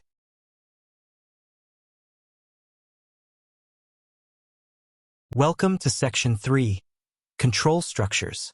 In Section 2, we learned how to store data and how to ask questions. We know how to check if score is greater than 100 and get the answer 1, true, or 0, false. But so far, our program does nothing with that answer. Our code just runs from the top to the bottom, one line after another, and then ends. It has no brain, can't make a choice. Today, that changes. We are going to learn how to tell our program, if this condition is true, then execute this block of code. Otherwise, do that. This is the single most fundamental concept in all of programming. Welcome to Lesson 3.01. We are starting our journey into control structures with the most important one, the if-else statement. An if statement is a fork in the road for your program. It's how you give your code the power to make decisions. This lesson is simple. We'll learn the if statement, the main path. We'll learn the else statement, the otherwise path. First, the if statement, the main path. The if statement is simple. It checks a condition, and if that condition is true, it runs the code inside the curly braces. The syntax looks like this.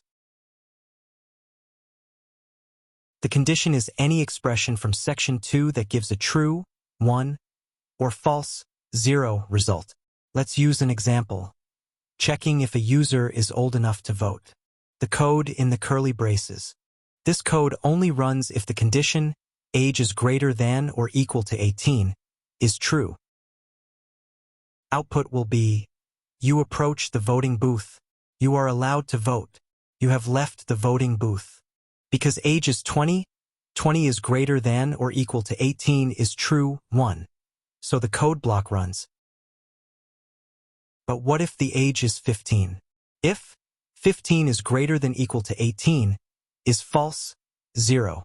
The program skips the entire code block inside the curly braces. Output will be, you approach the voting booth. You have left the voting booth. That's a bit anticlimactic.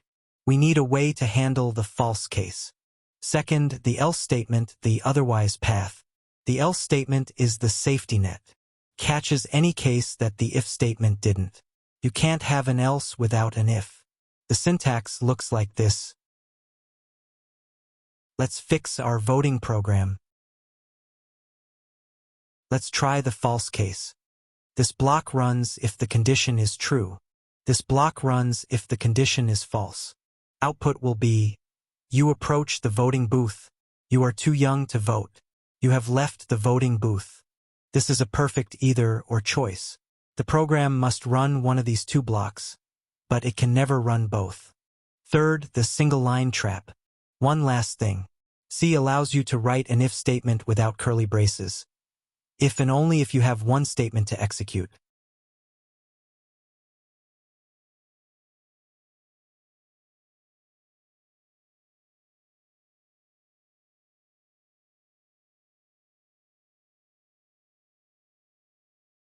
This is dangerous and considered bad practice.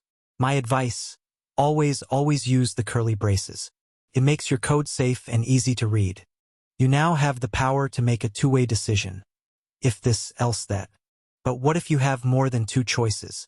What if you want to check if the grade is A, print excellent. Else if the grade is B, print good. Else if the grade is C, print average. Else print fail. We need a way to chain multiple if statements together. Click on the next video to learn how to handle multiple conditions in Lesson 3.02. Conditional Statements. Else if.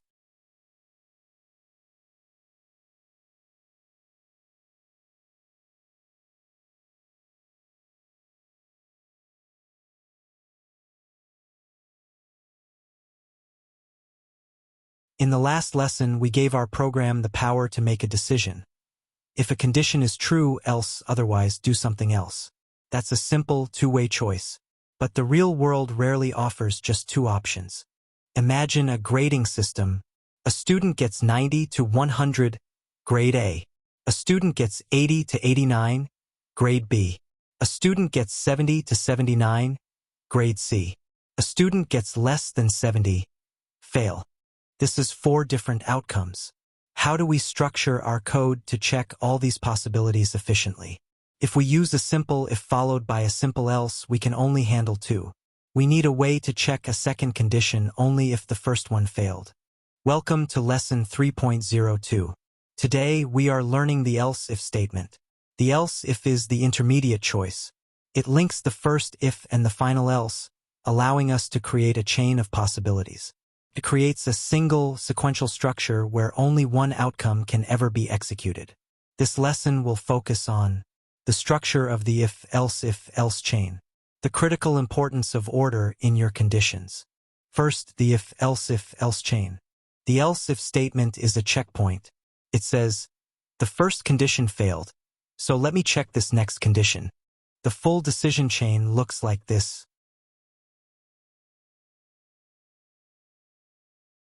Let's build the grading system example. Check this only if score was less than 90. Check this only if score was less than 80. Final fallback if all above conditions failed, score was less than 70. The program starts at the first if. Is 85 greater than or equal to 90? False. The program moves on. It hits the first else if. Is 85 greater than or equal to 80? True. The program executes the code block printf grade B. Good work. Crucially, once one block is executed, the entire chain is finished. The program skips the remaining else if and the final else. The output is simply, grade B, good work. This is the power of the chain, mutually exclusive execution. Only one path runs. Second, the critical importance of order. This is the number one mistake beginners make with else if. The order of your conditions matters because C checks them sequentially. Look at our example again. We checked for 91st, then 80. What if we reversed the order? The program starts. Is 95 greater than or equal to 70? True. The program executes printf grade C, average. The program stops. The grade 95 is incorrectly assigned a C. The rule of order. When checking ranges, like grades, you must always check the most restrictive condition, highest number, first, and work your way down. Third, why else if is better than multiple independent ifs? You might ask, why not just use a bunch of separate if statements? All these blocks are checked independently. 85 is greater than or equal to 80 is true. 85 is greater than or equal to 70 is true. Output will be grade B grade C. This is broken. The student gets multiple grades. By chaining them with else if, we guarantee that once the student meets the highest criteria, the program stops checking the others. The if, else structure gives you the power to handle complex, multi-layered decisions perfectly. It is ideal when you are checking ranges or overlapping conditions. But what if you are checking for a single exact value? For example, if the day is Monday, run code A. If the day is Tuesday, run code B. If the day is Wednesday, run code C. Using else if for 20 different exact days can become long and messy. C has a cleaner, dedicated tool for checking one variable against many distinct values. Click on the next video to learn about a powerful alternative for multi-way branching. Lesson 3.03, Conditional Statements, Switch Case.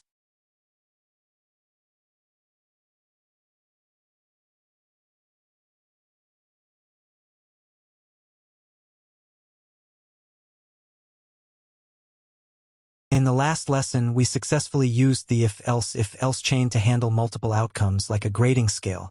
That structure is perfect for checking ranges, such as, is the score greater than 90? But what if your program only needs to check for exact, specific values? Imagine you're writing a program for a simple menu. If the user enters 1, run the start game function. Else, if the user enters 2, run the load game function. Else, if the user enters 3, run the options function. And so on for 10 different choices. Using a long else if chain for every single one of those exact numbers is tedious and inefficient. There is a more elegant, dedicated tool for this job. Welcome to Lesson 3.03. Today, we are mastering the switch case statement. The switch case structure is a special type of conditional statement designed specifically for multi-way branching based on a single variable's exact value. It's like a jump table. It takes the value of a single variable and immediately jumps to the correct block of code. This lesson will focus on the fundamental syntax of switch and case, the absolutely critical role of the break keyword, the optional but important default case. First, the switch case syntax. The switch statement takes a single variable, usually an integer or char, and compares it against a list of possible case values. Let's use our menu example.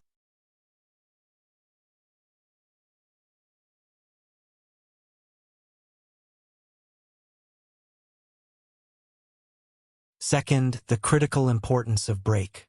If you forget the break keyword, your program will have a serious bug called fallthrough. The break keyword tells the program, I found the correct case. Now immediately exit the entire switch block. Let's remove the break from case 1. If choice is 1, output will be starting a new game, loading saved game. The program finds case 1, executes its code, and because there is no break, it falls through and executes the code for case 2 as well. This will continue until it hits a break or reaches the end of the switch. Rule: always include a break after the code for each case, unless you specifically want the fall-through behavior, which is rare. Third, the default case. The default case is like the final else in an if-else if chain. It's optional but highly recommended. The default block executes if the variable being switched on does not match any of the defined case values. It's your error handling or general fallback case. In our example, if choice was 99, the default case would run, printing invalid choice. You do not need a break after default since it is the last item in the switch block. Fourth, switch case versus if-else if.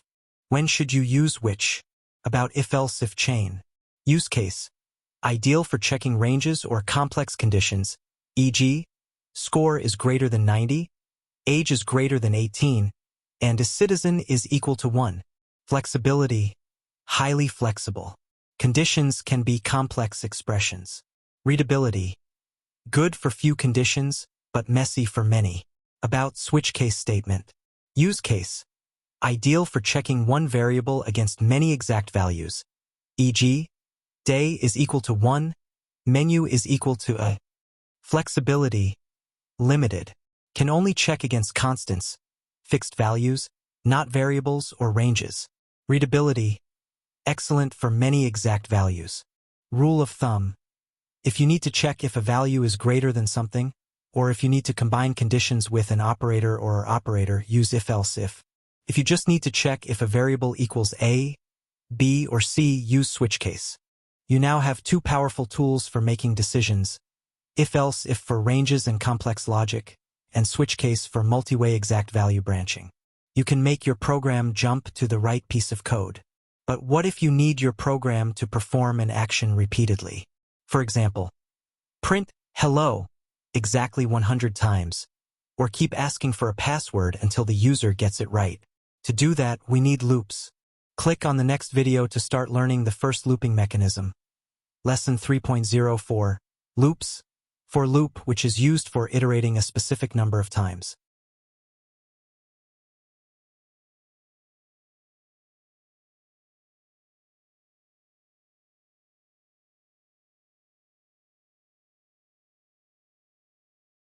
In the last few lessons, we taught our program how to make decisions using if, else, if, and switch. That's powerful. But what if you need your program to perform an action many times? Imagine you're coding a game, and every time a player levels up, you need to print a banner 50 times that says, "Congratulations!" Would you manually type the printf statement 50 times? No, that's slow, boring, and prone to errors. Programmers never do repetitive tasks manually. We tell the computer to do it for us. We use loops. Welcome to lesson 3.04. Today we are learning the first type of loop in C, the for loop. A for loop is designed specifically for situations where you know exactly how many times you need to repeat a block of code. For example, I need to run this code 10 times, or I need to process items from index 0 to index 9. The for loop is often called the counted loop because it relies on a counter variable. This lesson will focus on dissecting the three essential parts of the for loop syntax, creating our first controlled, repetitive block of code. First, the three sections of the for loop. The for loop is arguably the most intimidating piece of syntax for C beginners because it packs three separate instructions into one line, separated by semicolons. The syntax looks like this.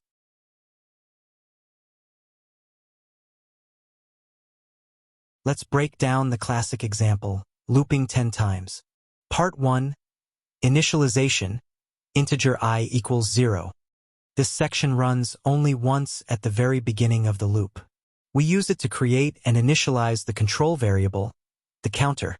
By convention, we often use I for index or iterator. In this case, we start our counter I at 0. Part 2. Condition, I is less than 10. This is the test. It is checked before every iteration. As long as this condition evaluates to true 1, the loop's code block will execute. As soon as this condition evaluates to false 0, the loop stops immediately. In this case, the loop will run as long as I is less than 10. Part 3. Update, I increases by 1. This section runs after the code block has executed, at the end of every iteration. We use it to modify the control variable. Here I++, which is a shortcut for I equals I plus 1, increments our counter by 1. Second, the execution flow. Let's trace the loop above. Step 1, start. Action, create I, initialization. Assign 0 to I, condition, true 0 is less than 10. Output, loop iteration, 0, update. I increases by 1, I becomes 1. Step 2, action, check condition, true 1 is less than 10. Output, loop iteration, 1, update. I increases by 1, I becomes 2. Step 10, action, check condition, true, 9 is less than 10. Output, loop iteration, 9, update. I increases by 1, I becomes 10. Step 11, stop, action, check condition, false, 10 is less than 10, and the loop stops. The loop runs exactly 10 times, counting from 0 up to 9. Third, common variations. You don't always have to count up by 1. You can count down or skip numbers. Example A, counting down. This loop runs 5 times, counting 5, 4, 3, 2, 1. Example B, skipping numbers. This loop prints all even numbers from 0 to 20.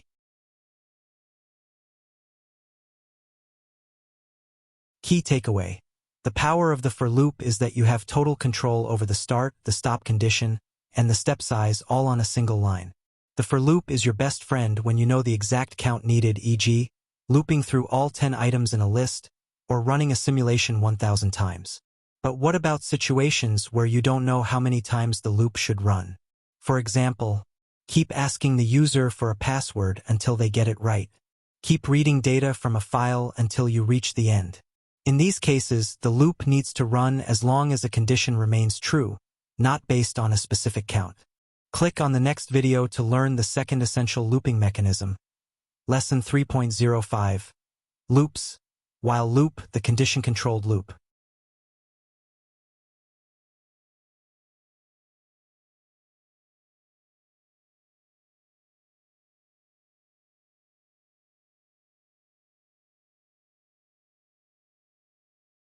In the last lesson, we learned the for loop, the perfect tool when you know exactly how many times you need to repeat an action. It's the counted loop. But let's look at 2 real-world programming scenarios. Password check. You need to keep asking the user for a password until the input matches the correct value. You don't know if it will take 1 try or 100 tries. Reading file. You need to keep reading lines of text from a file as long as you haven't reached the end of the file. You don't know the file's length. In these cases, you cannot use a for loop because you don't have a fixed count. You need a loop that continues as long as a condition remains true. Welcome to Lesson 3.05. Today, we are learning the while loop, the second fundamental looping mechanism. The while loop is the condition-controlled loop. It is the simplest and most direct way to express repetition. While this statement is true, keep doing this block of code. You might hear people say that anything you can do with a for loop, you can do with a while loop, and that's true. The difference is the readability and intent. First, the while loop syntax. The syntax for the while loop is deceptively simple compared to the for loop. It only requires a condition inside its parentheses. The syntax looks like this. However, to avoid an infinite loop, a trap we'll discuss soon, the 3 essential parts of any loop must still exist. They are just handled separately. Initialization. Done before the while loop starts. Condition. Done inside the while parentheses. Update. Done inside the loop's code block. Let's convert our classic 10-time counter into a while loop to see the structure. Initial check. The loop starts. Is I less than 10? 0 is less than 10? True. Iteration 1. Code runs. I is increment to 1. Next check. Is I less than 10? 1 is less than 10? True. This continues until final check. Is I less than 10? 10 is less than 10? False. The loop immediately terminates. Second, the danger, the infinite loop trap. The single biggest danger with the while loop is forgetting the update step. Part 3. If the condition is initially true and you don't put code inside the loop to make it eventually false, the loop will run forever until you forcefully stop your program. This is an infinite loop.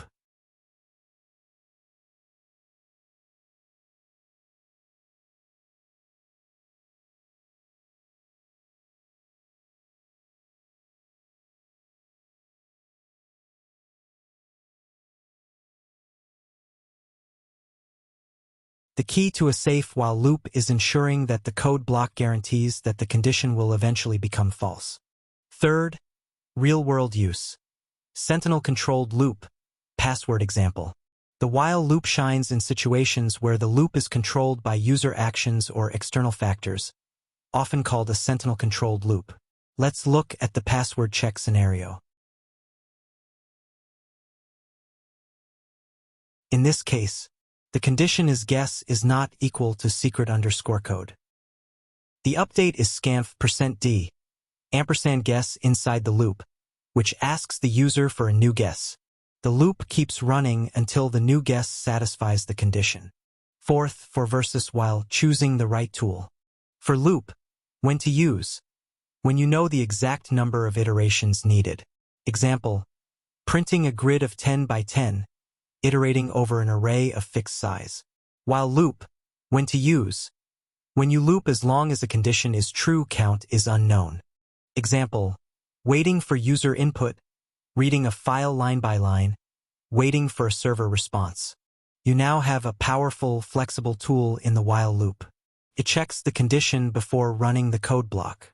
But what if you have a scenario where you want to guarantee that the code block runs at least once, and then you check the condition to see if it should run again? This is perfect for things like menus, where you always want to display the menu at least once.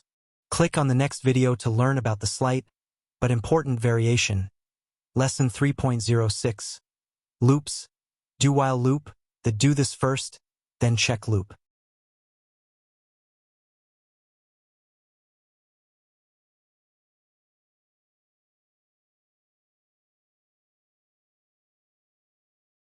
In the last lesson, we built an important piece of code, a password checker using the while loop. Remember the problem. To make the password checker work with a while loop, we had to ask the user for their guess twice. Once before the loop to set the initial condition, and once inside the loop to update the condition. This is redundant and less efficient. Why? Because the while loop is a pretest loop. It always checks the condition before running the code block. What if we could guarantee that the code block, the part that asks for the password, runs at least once and then we check the condition? Welcome to Lesson 3.06. Today we are learning the third and final basic loop structure, the do-while loop. The do-while loop is the answer to the problem we just saw. It is a post-test loop. It does the code block. It then checks the while condition to see if it should repeat. This means the code inside the curly braces is guaranteed to execute at least once, even if the condition is immediately false. First, the do-while loop syntax. The syntax separates the action, do, from the condition, while. Let's rewrite our password checker using do-while. Guaranteed run. The program immediately executes the do block, prompting the user and getting the guess. First check. After running, it checks the while condition. If the guess was correct, the condition is false and the loop terminates. If the guess was incorrect, the condition is true and the loop repeats, running the do block again. The result is cleaner code because we eliminated the redundant input call that the while loop required outside its block.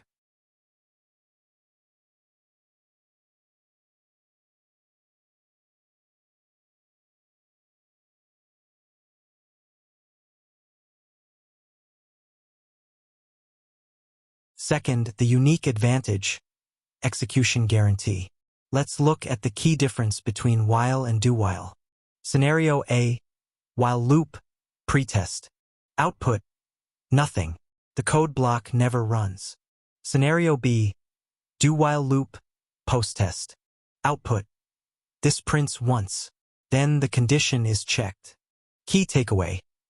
If your program requires the user to interact or input data before you can possibly check if the loop needs to run again, use the do-while loop. Common uses include data validation, displaying menus, or running interactive prompts. Third, the required semicolon trap. The last major point is a common syntax error. In the for loop and if statement, you never put a semicolon after the control line.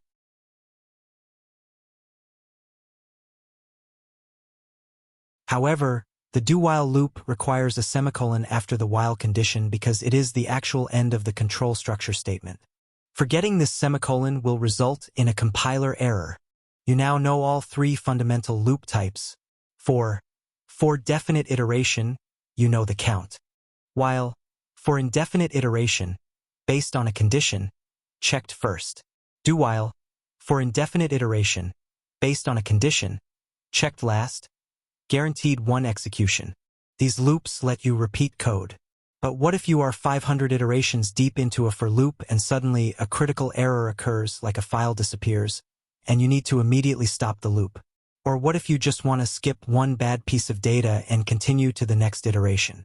We need special keywords to control the loop's execution.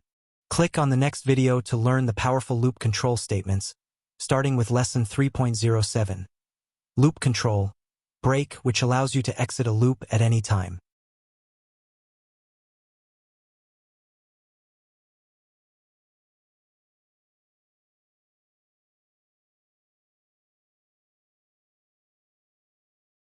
You now know how to run code repeatedly using for, while, and do-while loops. This is huge, but loops are rigid. What if you are running a for loop that is designed to count from 1 to 1000, but on the 50th count you find a critical error like the user disconnected or a necessary file went missing? If you don't do anything, the program will continue looping 950 more times, wasting time and possibly causing more damage. We need a way to hit the emergency stop button on our loop. We need to exit the loop immediately, regardless of what the condition says. Welcome to lesson 3.07. Today, we are learning the first of two critical keywords for advanced loop control, the break statement. The break keyword's job is simple and absolute. It immediately terminates the nearest enclosing loop or switch statement.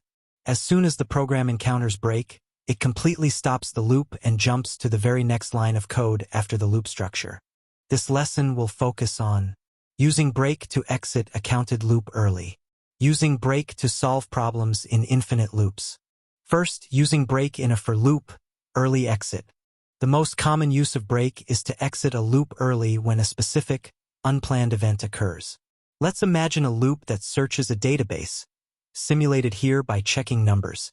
We only need to search up to number 5, but the loop is designed to go to 10. The loop runs for I equals 1, 2, 3, 4. When I hits 5, the if I is equal to 5 condition becomes true. The break statement executes. The program immediately jumps past the closing brace of the for loop, ignoring the rest of the planned iterations, 6 through 10. The output stops abruptly after target found, and immediately prints search complete.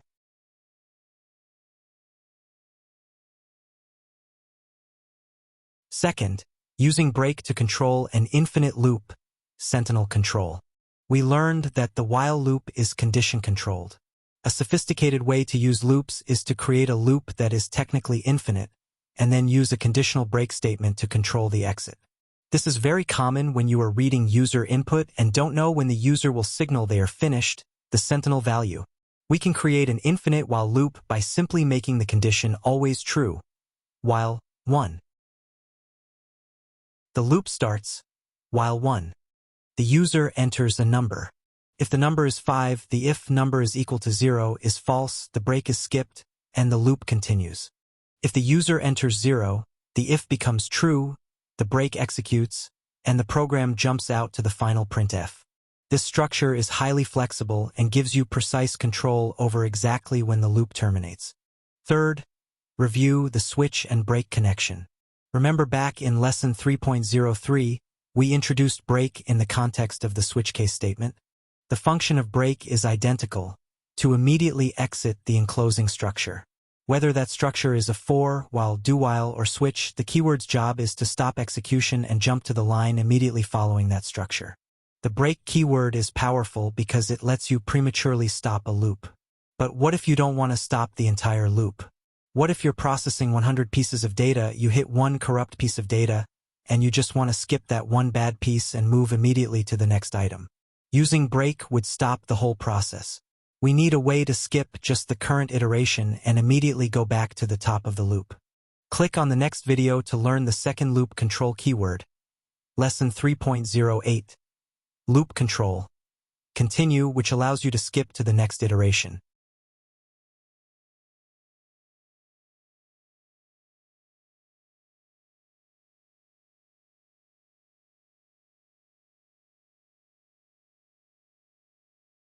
In the last lesson, we learned about the break statement, our emergency stop button. It lets you exit a loop immediately, no matter what the loop condition says. That's perfect if a critical error occurs. But what if the error is minor? Imagine you are looping through a list of 100 students to calculate their grades. On student number 50, you find that their score data is corrupted, a negative number, for example. If you use break, you stop the calculation for the remaining 50 students. That's inefficient. You don't want to stop the whole loop. You just want to say, skip this one bad student and move immediately to student number 51. We need a way to skip the rest of the code in the current iteration and immediately jump to the next one. Welcome to lesson 3.08. Today, we are learning the second loop control keyword, the continue statement. While break terminates the entire loop, the continue keyword only terminates the current iteration of the loop.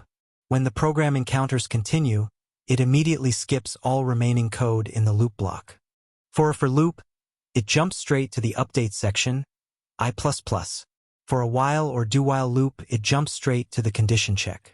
This lesson will focus on, first, using continue to skip invalid data, data filtering. Second, understanding the execution flow of continue in different loop types. First, using continue to skip invalid data.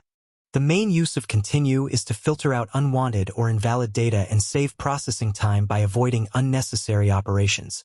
Let's use a for loop to print all numbers from 1 to 10, but we want to skip the number 5.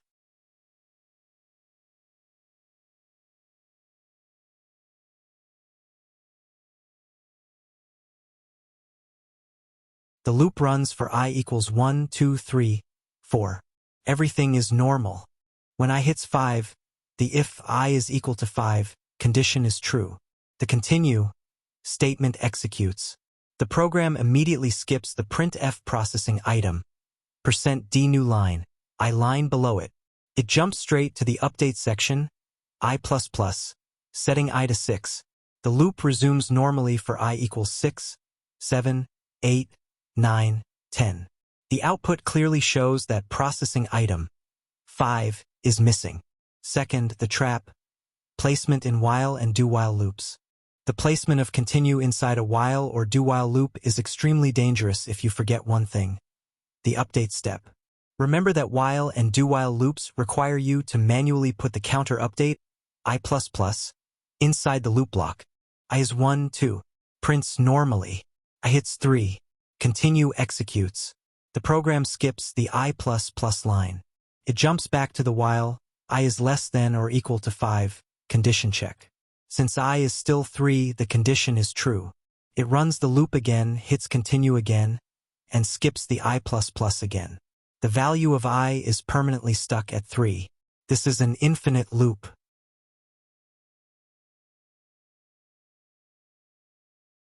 The rule: if you use continue in a while or do-while loop, you must ensure that the variable controlling the loop's condition is updated before the continue statement executes.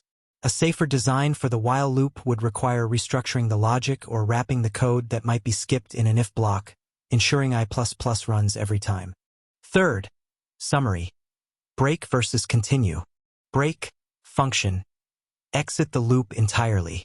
Effect: stops the entire process and moves to the code after the loop. Analogy: hitting the emergency stop button. Continue, function. Skip the current iteration. Effect: skips the remaining code in the loop block and immediately starts the next iteration. Analogy: pressing the skip button on a video playlist. You now have the tools to control the flow of your program. Decisions: if, else if, switch case. Repetition: for while, do while, control, break, continue. With these things, you can start solving many problems. The next step is the most important part of becoming a programmer. Practice. Click on the next video to receive your final set of challenges for this section. Lesson 3.09. Exercises to practice programming thinking skills. No answers. You should try them yourself before moving to the solutions.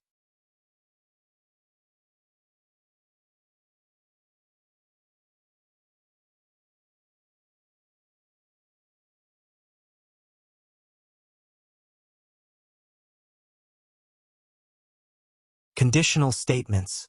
Part 1 Basics. Exercise 1. Write a program that inputs two integers. Find the largest value. Exercise 2. Write a program that inputs three integers. Find the smallest value. Exercise 3. Write a program that inputs student scores including attendance, 10%, midterm, 30%, and final exam, 60%. Calculate the average score and classify it according to the following rules. Average score is less than 5, so grade D. Average score is greater than or equal to 5 and less than 7, so grade C. Average score is greater than or equal to 7 and less than 9, so grade B. Average score is greater than or equal to 9, so grade A. Exercise 4. Write a program to solve a linear equation of the form x plus b equals 0. Exercise 5. Write a program that takes two values, month and year, as input. Output the corresponding number of days in that month. Hint: a leap year is a year divisible by 4 and not divisible by 100, or divisible by 400. Months with 30 days, 4, 6, 9, 11, 31 days, 1, 3, 5, 7, 8, 10, 12. February is a special month. 28 days. Non-leap year, 29 days. Leap year. Part 2, Advanced. Exercise 1. Input a positive integer with at least one digit and at most 3 digits. Read that positive integer in words. Part 3, Analytical Thinking, Reasoning. Exercise 1. Write a program that takes 4 arbitrary real numbers as input. Find the maximum value. Condition: the program can only use a maximum of 2 variables. Exercise 2. No knowledge of section 3 required. Write a program that takes 2 positive integers a and b as input. Find the maximum value.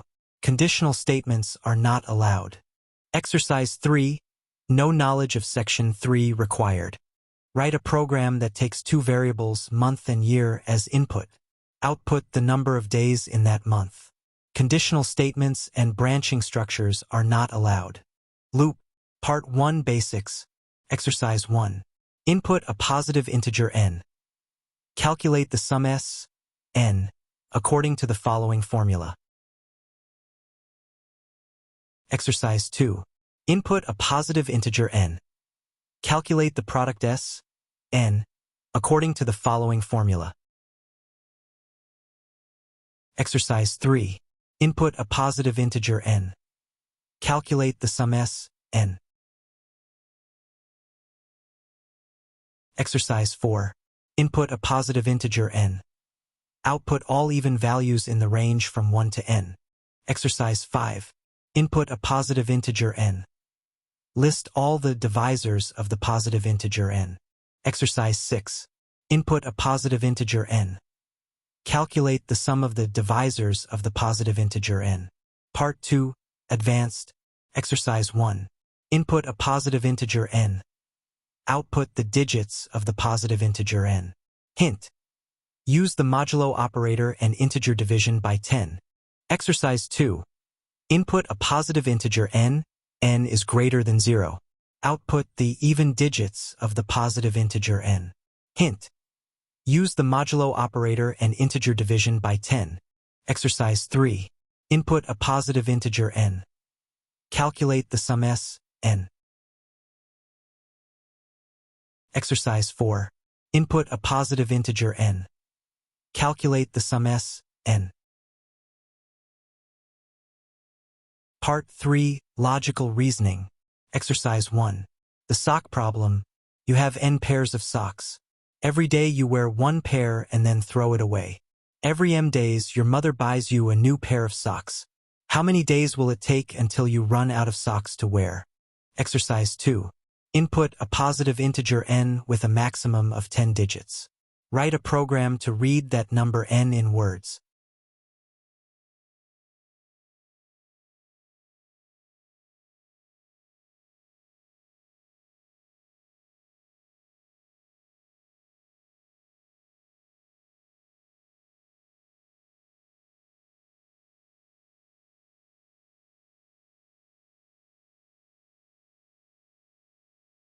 Conditional Statements. Part 1 Basics. Exercise 1. 1. The problem review. Let's begin with our first problem. Exercise 1. Write a program that inputs two integers, a and b. Find the largest value. This is a classic comparison problem. The computer needs to make a clear two-way decision. Is a larger than b, or is b larger than a? This immediately tells us we must use the fundamental if-else structure from Lesson 3.01. 2. Required setup. Input. First, we need to handle the input.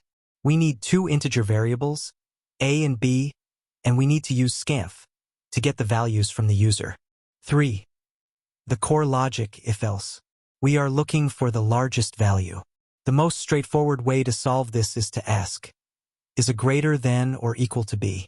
We use the comparison operator, greater than or equal to. Using the or equal to part is critical because if the user enters the same number for both, like a equals 2 and b equals 2, the condition of is greater than or equal to b is true, and the program correctly outputs the number 2. 4. Review and final solution. Let's trace the logic with the examples. Example 1. Input a is 3, b is 7. The condition is checked. If 3 is greater than or equal to 7, this is false. The program skips the if block and runs the else block. Output. The largest value is 7. Correct. Example 2. Input a is 2, b is 2. The condition is checked. If 2 is greater than or equal to 2, this is true. The program runs the if block. Output. The largest value is 2. Correct. This solution uses only the core concepts: variable declaration, scanf, for input, the if-else control structure, and the is greater than or equal to operator. Simple, clean, and efficient. 1. The problem review. Next up is exercise 2. Write a program that inputs three integers, a, b, and c. Find the smallest value. This is a step up from the previous problem because we now have three variables to compare, meaning more possibilities. We are looking for the minimum value. Just like before, we start with the setup. 2. Required setup. Input. We need three integer variables, a, b, and c. 3. The core logic, the chained if-else approach. To find the smallest value, we can simply check each variable against the other two. We ask three sequential questions, forming a single chain that guarantees only one path is executed. Is a the smallest? If not a, is b the smallest? Else if not a and not b, then c must be the smallest. Else. This is the most logical and efficient way to solve it with our current toolset. 4. Review and key takeaway. Let's trace the logic with one of the examples. Example.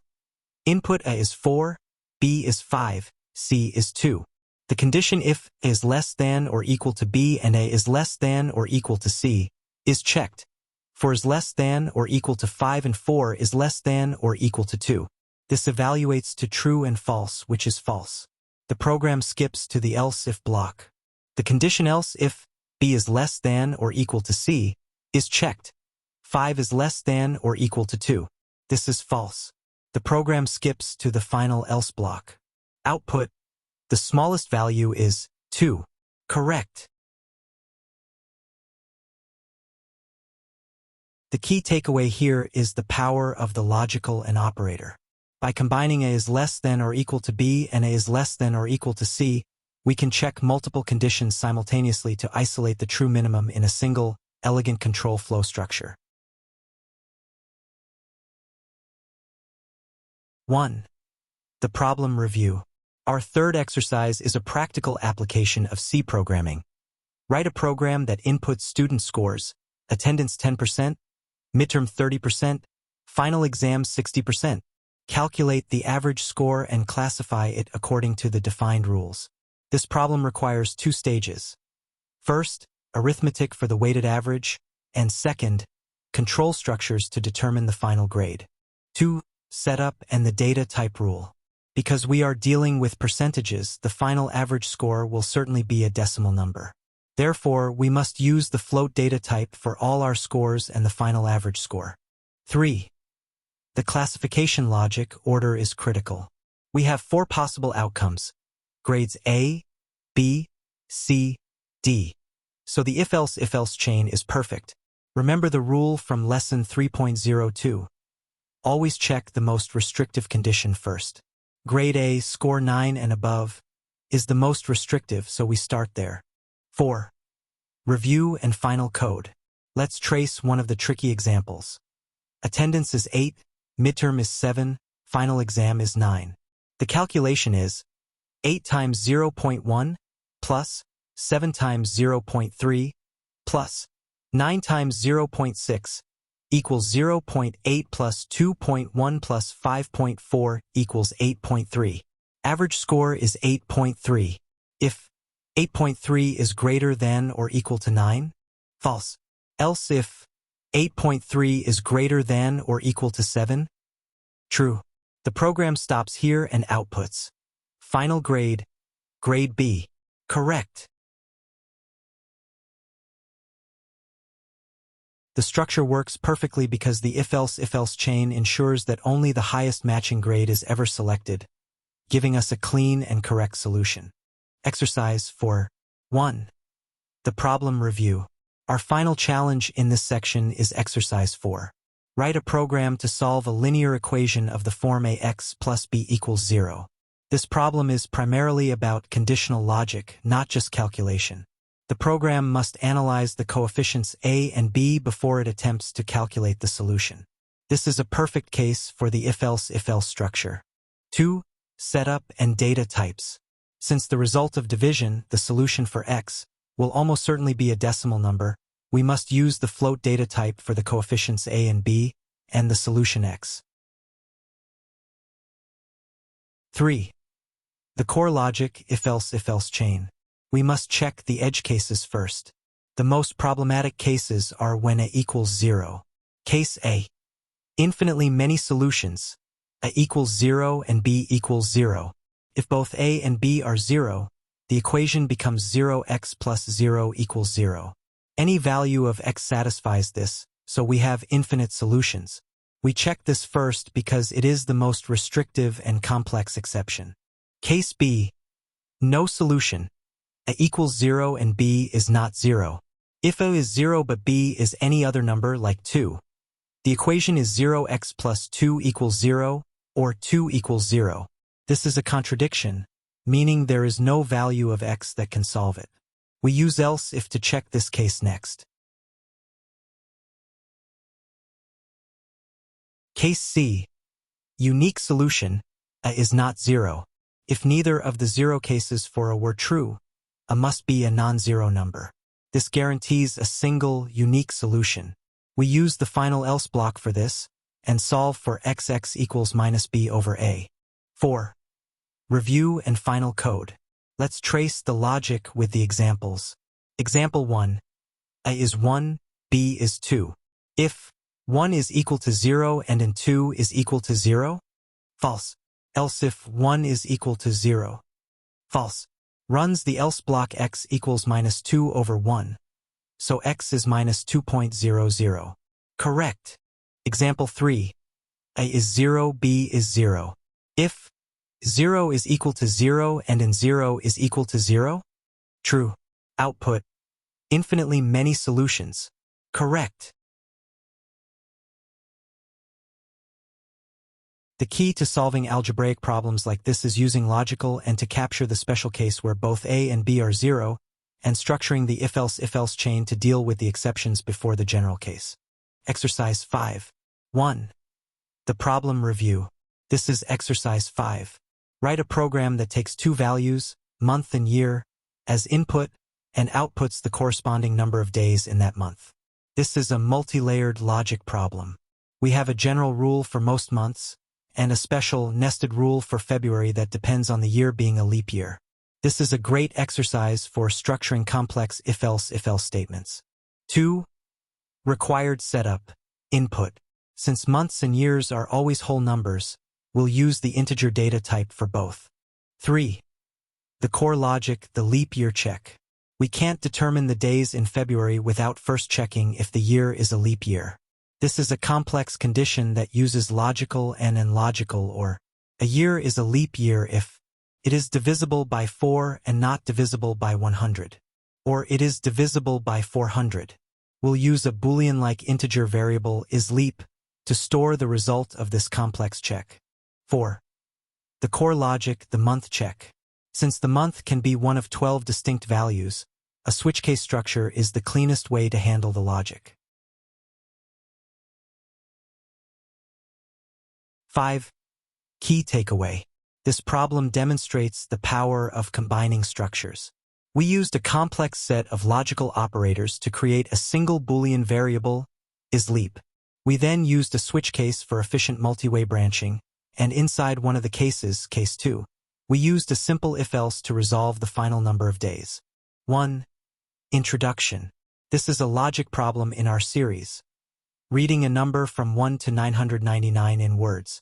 Our strategy is a three-part breakdown using mathematical operators. Extract and process hundreds, n over 100. Extract the remainder, n mod 100. Use extensive if-else chains to handle tens, 20 to 99, teens, 10 to 19, and ones, 1 to 9. 2. Full C code implementation.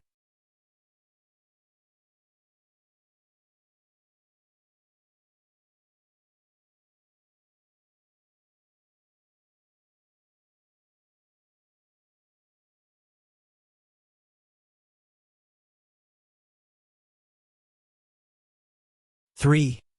Step-by-step logic explanation. Step 1. The hundreds check. We start by isolating the hundreds digit using hundreds_digit equals n over 100. We then run a long if-else, if chain to print the word 100 through 900. Crucially, we then calculate the remainder, last_2_ equals n mod 100. If this remainder is not 0, meaning the number is not exactly 100, 200, etc., we print the connecting phrase and Step 2. The special case teens, 10 to 19. The numbers 10 through 19 are exceptions. 10, 11, 12, 13, etc. We use a separate if block to check specifically for this range. If last_2_ is greater than or equal to 10 and last_digits is less than or equal to 19. Inside this block, a dedicated chain of if-else if prints these unique words, preventing them from being broken down into tens and ones. Step 3. Tens, 20 to 99, and ones. If the number is not a teen, we proceed to handle all numbers from 20 up to 99, and finally the single digits, 1 to 9. We separate the tens and ones. Tens_digit equals last_2_ over 10 and ones_digit equals last_2_ digits mod 10. A long if-else if chain prints the tens word 20 through 90. If ones_digit is not 0, we print a hyphen and then use another if-else if chain to print the final ones word 1 through 9. Case 3, single digits 1 to 9. This case is for the case when you enter a one-digit number. This multi-step conditional breakdown ensures every number from 1 to 999 is converted correctly, without needing complex data structures. 1. The problem review. This is an excellent problem. Exercise 1. Input for arbitrary real numbers. Find the maximum value. Condition. The program can only use a maximum of 2 variables. The key to solving this is recognizing the analytic trick.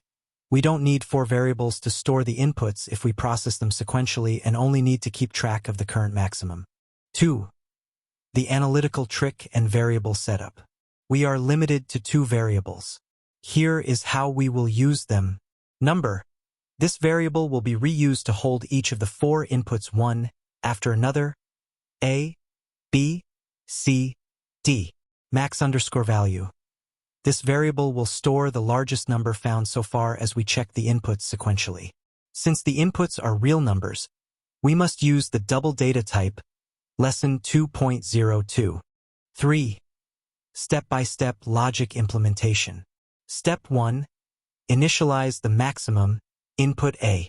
We must read the first number A and use it to initialize our max_value. Step 2. Check input B. We reuse the number variable to read the second input, B. We then use a simple if statement, lesson 3.01, and a comparison operator, greater than, lesson 2.06, to check if the new number is greater than our current maximum. Step 3. Check input C. We repeat the exact same logic for the third number, C.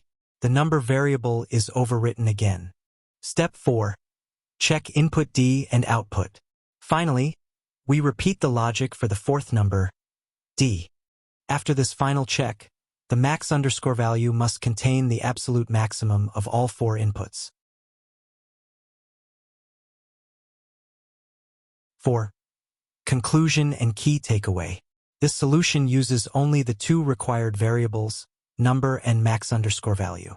The key to solving this kind of constraint problem is reusing variables and processing data iteratively. You don't need to store all the data simultaneously.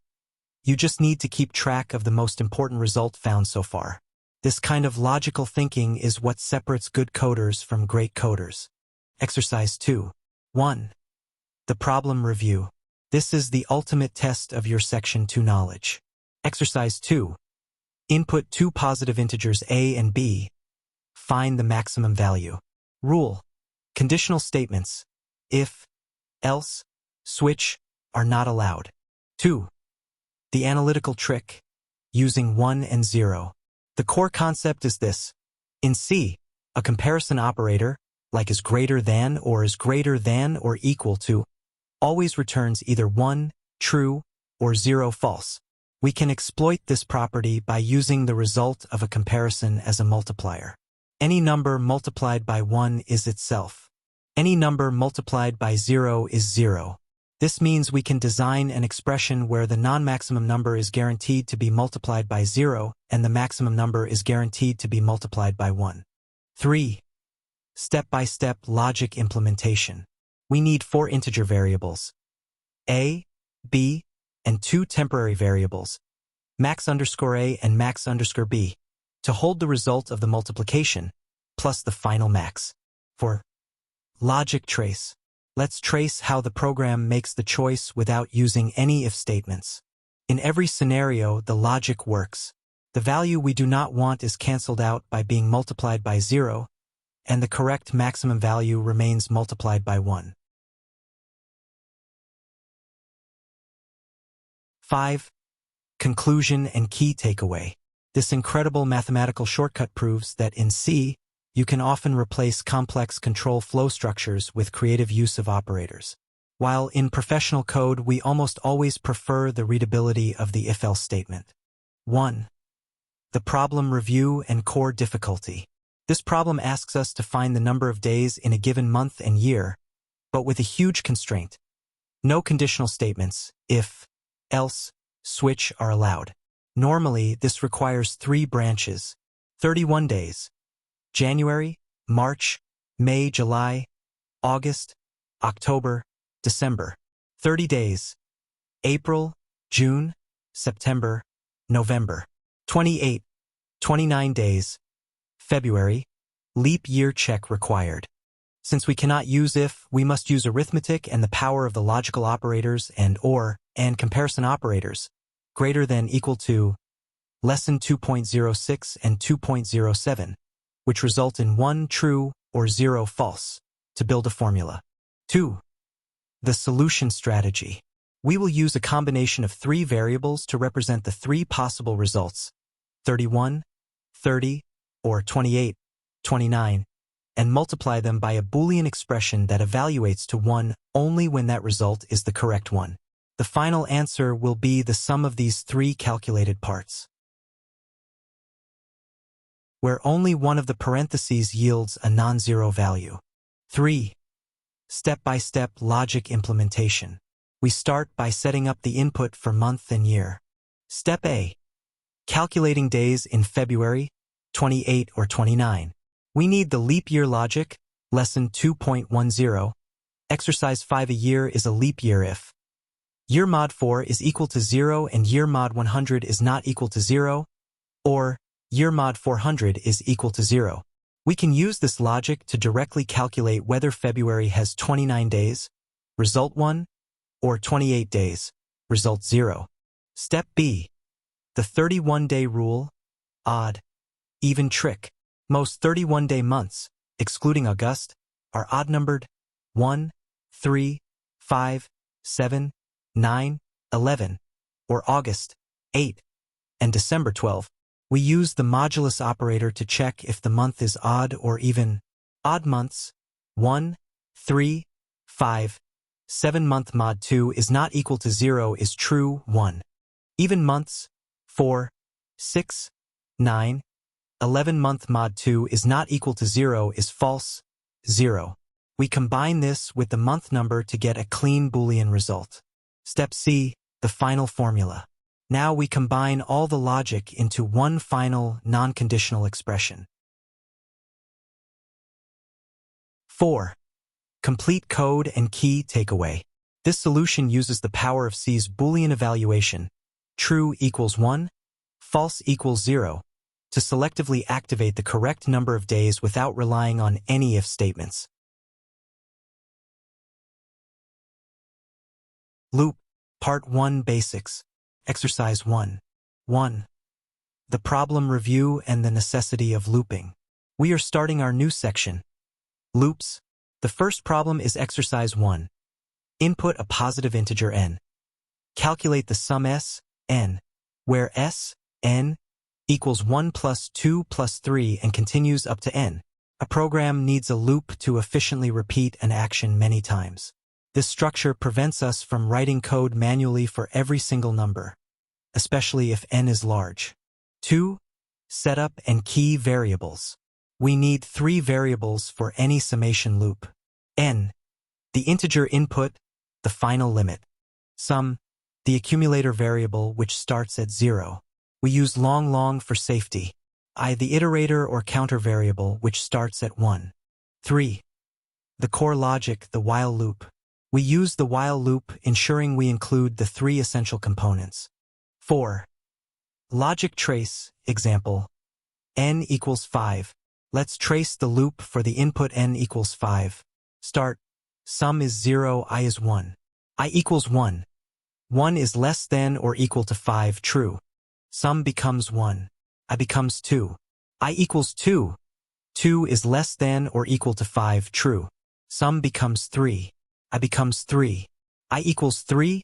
3 is less than or equal to 5, true. Sum becomes 6. I becomes 4. I equals 4. 4 is less than or equal to 5, true. Sum becomes 10. I becomes 5. I equals 5. 5 is less than or equal to 5, true. Sum becomes 15. I becomes 6. End. The condition 6 is less than or equal to 5 is false. The loop terminates. The final output is 15. This simple loop structure efficiently solves the problem for any value of n. Exercise 2. 1. The problem review and the core change. Our next problem is exercise 2. Input a positive integer n. Calculate the product s, n, where s, n, is equal to 1 multiplied by 2 multiplied by 3 and continuing up to n. This product is also known as the factorial of n, written as n. The structure of the solution is almost identical to the previous summation problem, but with 2 critical changes. Operation. We switch from the addition operator to the multiplication operator. Initialization. The accumulator variable must start at 1, not 0. 2. Setup and the key variable change. If we initialize the product variable to 0, the multiplication inside the loop will always result in 0, because anything multiplied by 0 is 0. Therefore, the accumulator must start at 1. We will use the variable name product instead of sum for clarity. 3. The core logic, the while loop. The structure is the same.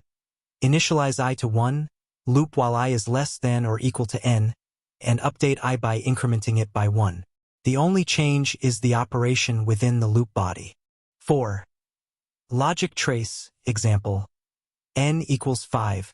Let's trace the loop for the input n equals 5. Start. Product is 1, I is 1. I equals 1. 1 is less than or equal to 5, true.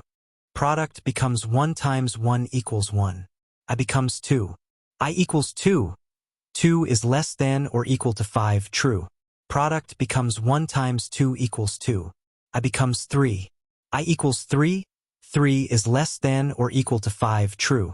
Product becomes 2 times 3 equals 6. I becomes 4. I equals 4. 4 is less than or equal to 5, true. Product becomes 6 times 4 equals 24. I becomes 5. I equals 5. 5 is less than or equal to 5, true. Product becomes 24 times 5 equals 120. I becomes 6. End. The condition 6 is less than or equal to 5 is false. The loop terminates. The final output is 120. Exercise 3. 1. The problem review and the operation. Our next challenge is exercise 3. Input a positive integer n. Calculate the sum s, n, equals 1 squared plus 2 squared plus 3 squared, continuing up to n squared. This problem is a combination of the first two. It's a summation, so our accumulator, sum, must start at 0. The repeated operation inside the loop is now calculating the square of the current number, I times I, before adding it to the total. 2. Setup and variable initialization. The setup is identical to our first summation problem. We need n for the limit, sum for the result, and I for the counter. 3. The core logic, the while loop and squaring. The loop structure remains the same, but the calculation inside the body is where we implement the squaring. In C, we calculate a square by simply multiplying a number by itself. I times I. 4. Logic trace example. N equals 3. Let's trace the loop for the input n equals 3. Start. Sum is 0, I is 1. I equals 1. 1 is less than or equal to 3, true.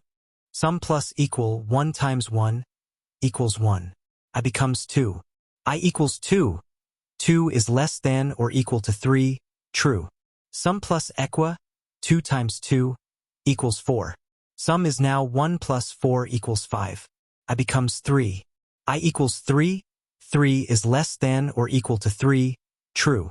Sum plus equal, 3 times 3, equals 9. Sum is now 5 plus 9 equals 14. I becomes 4. End.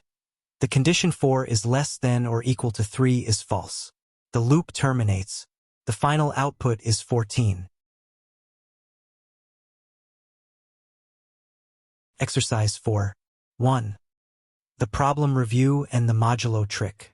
Our goal in exercise 4 is to input a positive integer n and output all even values in the range from 1 to n. This problem requires two structures working together. The loop, to check every number from 1 up to n. The conditional check. Inside the loop, we use an if statement and the modulo operator to check if the current number is even. Remember, a number is even if dividing it by 2 leaves a remainder of 0. 2. Setup and initialization. We need integer variables n for the limit and I for the counter, starting at 1. 3. The core logic, loop, and condition. We use the while loop for repetition and the if statement as a filter. 4. Logic trace, example. N equals 5. Let's trace the loop for the input n equals 5. Start. I is 1. I equals 1. 1 is less than or equal to 5, true. 1 mod 2 is equal to 0, false. Nothing prints. I becomes 2. I equals 2. 2 is less than or equal to 5, true. 2 mod 2 is equal to 0, true. Print 2. I becomes 3. I equals 3. 3 is less than or equal to 5, true. 3 mod 2 is equal to 0, false. Nothing prints. I becomes 4. I equals 4. 4 is less than or equal to 5, true. For mod 2 is equal to 0, true. Print 4. I becomes 5. I equals 5. 5 is less than or equal to 5, true. 5 mod 2 is equal to 0, false. Nothing prints. I becomes 6. End. The condition 6 is less than or equal to 5 is false. The loop terminates. The final output is 2, 4. Exercise 5. 1. The problem review and the divisor rule. Our goal in exercise 5 is to input a positive integer n and list all of its divisors. What is a divisor? In mathematics, a number I is a divisor of n if n can be divided by I with a remainder of 0. This immediately tells us we must use the modulo operator. The loop structure will be loop. Check every number I starting from 1 up to n. Condition. Use if n mod I is equal to 0 to check for a 0 remainder. Action. If the remainder is 0, the number I is a divisor, so we print it. 2. Setup and initialization. We need integer variables n for the input number and I for the counter, which will serve as our test divisor. 3. The core logic, loop, and modulo check. We use the while loop to ensure we test every single number from 1 up to n. 4. Logic trace example. N equals 6. Let's trace the loop for the input n equals 6. Start. I is 1. I equals 1. 6 mod 1 is equal to 0, true. Print 1. I becomes 2. I equals 2. 6 mod 2 is equal to 0, true. Print 2. I becomes 3. I equals 3. 6 mod 3 is equal to 0, true. Print 3. I becomes 4. I equals 4. 6 mod 4 is equal to 0, false. Remainder is 2. I becomes 5. I equals 5.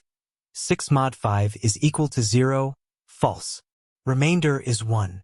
I becomes 6. I equals 6. 6 mod 6 is equal to 0, true. Print 6. I becomes 7. End. The condition 7 is less than or equal to 6 is false. The loop terminates. The final output is 1, 2, 3, 6. Exercise 6. 1. The problem review and logic synthesis. Our final basic loop challenge is exercise 6. Input a positive integer n and calculate the sum of its divisors. This is essentially the combination of two previous exercises. Finding divisors, exercise 5, we use the if n mod I is equal to 0 check inside the loop. Summation, exercise 1, we use an accumulator variable, sum, initialize to 0 and add to it inside the conditional block. 2. Setup and initialization. We need 3 variables, n for the input, I for the counter, test divisor, and sum to hold the running total. 3. The core logic, loop, condition, and accumulation. We iterate through all numbers from 1 to n. The if statement determines if the current number I is a divisor, and if it is, the summation happens immediately inside that block. 4. Logic trace example. N equals 6. Let's trace the loop for the input n equals 6. The final output is 12.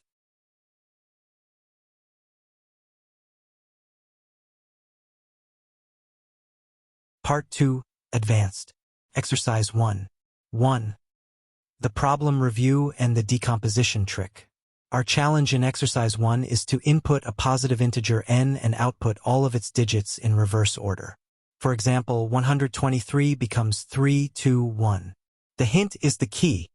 We must repeatedly use the modulo operator, mod 10, and integer division, over 10.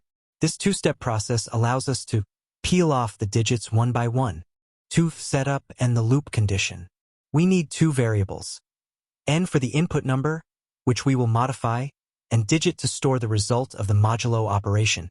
The loop must continue as long as n is greater than 0. Once n becomes 0, after all digits have been peeled off, the process stops. 3. The core logic loop, modulo, and division. Inside the while loop, we execute the two crucial steps for every digit. 4. Logic trace example. N equals 123. Let's trace the loop for the input n equals 123. The final output is 321. This method perfectly separates the digits of any positive integer n, and it's the most common way to analyze the components of a number in programming. The next exercise, Advanced Exercise 2, is a variation of this. We'll use this same structure but add a condition to filter out only the even digits. Are you ready? Exercise 2. 1. The problem review and logic filter. Our challenge in Exercise 2 is to input a positive integer n and output only the even digits found within it. We reuse the core digit decomposition loop we just learned. Extraction. Get the last digit using the modulo operator, mod10. Modification. Remove the last digit using integer division over 10. The new requirement is the filter. After extracting a digit, we must check if that digit is even. We do this using the modulo operator again. If digit mod 2 is equal to 0, 2. Setup and initialization. We need integer variables n for the number and digit to hold the extracted value. 3. The core logic loop, extraction and filtering. The if statement is nested inside the while loop, allowing us to filter every digit as we extract it. 4. Logic trace, example. N equals 1234. Let's trace the loop for the input n equals 1234. The final output is 42. By combining the digit extraction loop with a conditional filter, you gain powerful control over number analysis. Exercise 3. 1. The problem and the floating point trap warning. Our task is to calculate the sum s, n, equal to 1 plus 1 divided by 2 plus 1 divided by 3, continuing up to 1 divided by n. The most important concept here is the floating point trap. If we use integer types for the division, e.g., 1 divided by I, C will perform integer division, and any result less than 1, like 1 divided by 2, will be truncated to 0. To get the correct decimal answer, we must declare the sum variable as a double for real numbers. Force the division to be a floating point operation by writing double 1 over I. 2. Full C code implementation. We will use a while loop to iterate from I equals 1 up to n. 3. Step-by-step logic explanation. Initialization. We use double sum equals 0.0 to correctly accumulate the decimal fractions. The counter I starts at 1. The division. The line of code sum equals sum plus double 1 divided by I is the core of the solution. The typecasting double forces the division to use floating point rules, ensuring accurate results, e.g., 0.5 instead of 0 for 1 divided by 2. The output. We use the format specifier %.6lf to display the result as a double, formatted to 6 decimal places, matching the example output. Exercise 4. 1. The problem review and the series formula. Our final advanced challenge is Exercise 4. Input a positive integer n and calculate the sum s, n, equals 1 plus 1 over 3 plus 1 over 5, continuing up to 1 over 2 times n plus 1. The main logic requires two key components. Data type. The sum must be a double to handle the fractions. Loop logic. We generate the odd denominators using the formula 2 times I plus 1, where our counter I starts at 0 and goes up to the input n. 2. Setup and variable initialization. We need 3 variables. N for the limit, sum for the result, and I for the counter. 3. The core logic, loop, and formula. The loop continues as long as I is less than or equal to n. We calculate the odd denominator using the formula 2 times I plus 1 inside the loop. 4. Logic trace, example, n equals 2. Let's trace the loop execution for the input n equals 2. For the input n equals 2, the final result is 1.533333.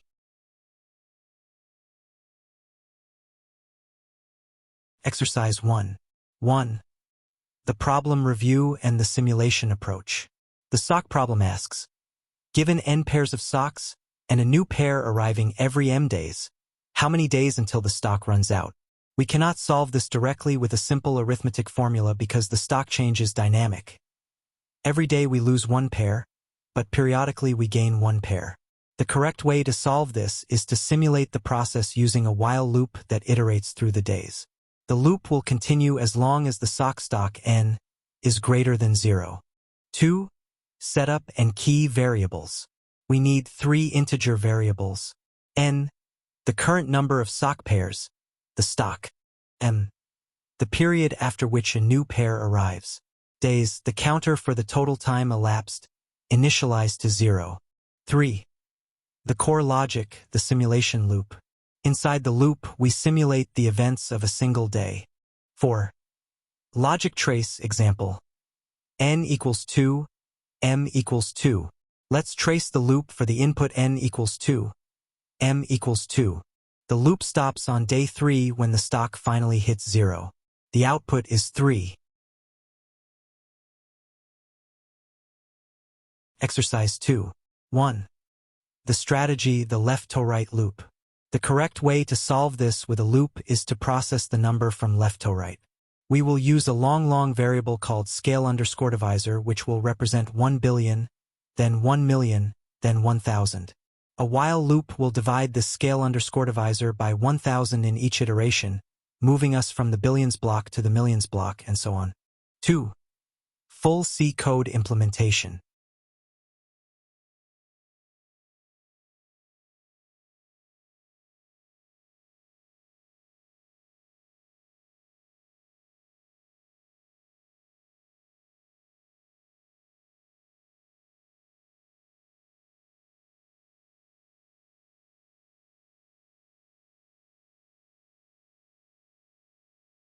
Three.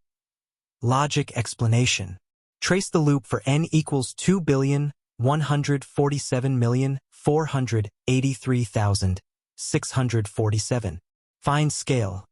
The code first finds the starting scale_divisor. For 2.1 billion, the starter is 1 billion. Main loop, iteration 1, billions. Scale_divisor is 1 billion.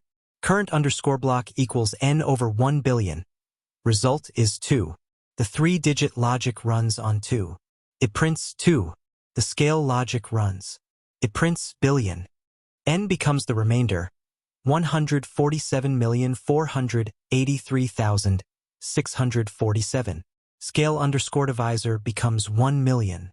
Main loop, iteration 2 millions. Scale_divisor is 1 million. Current underscore block equals n over 1 million. Result is 147. The 3-digit logic runs on 147. It prints 147. The scale logic runs. It prints million.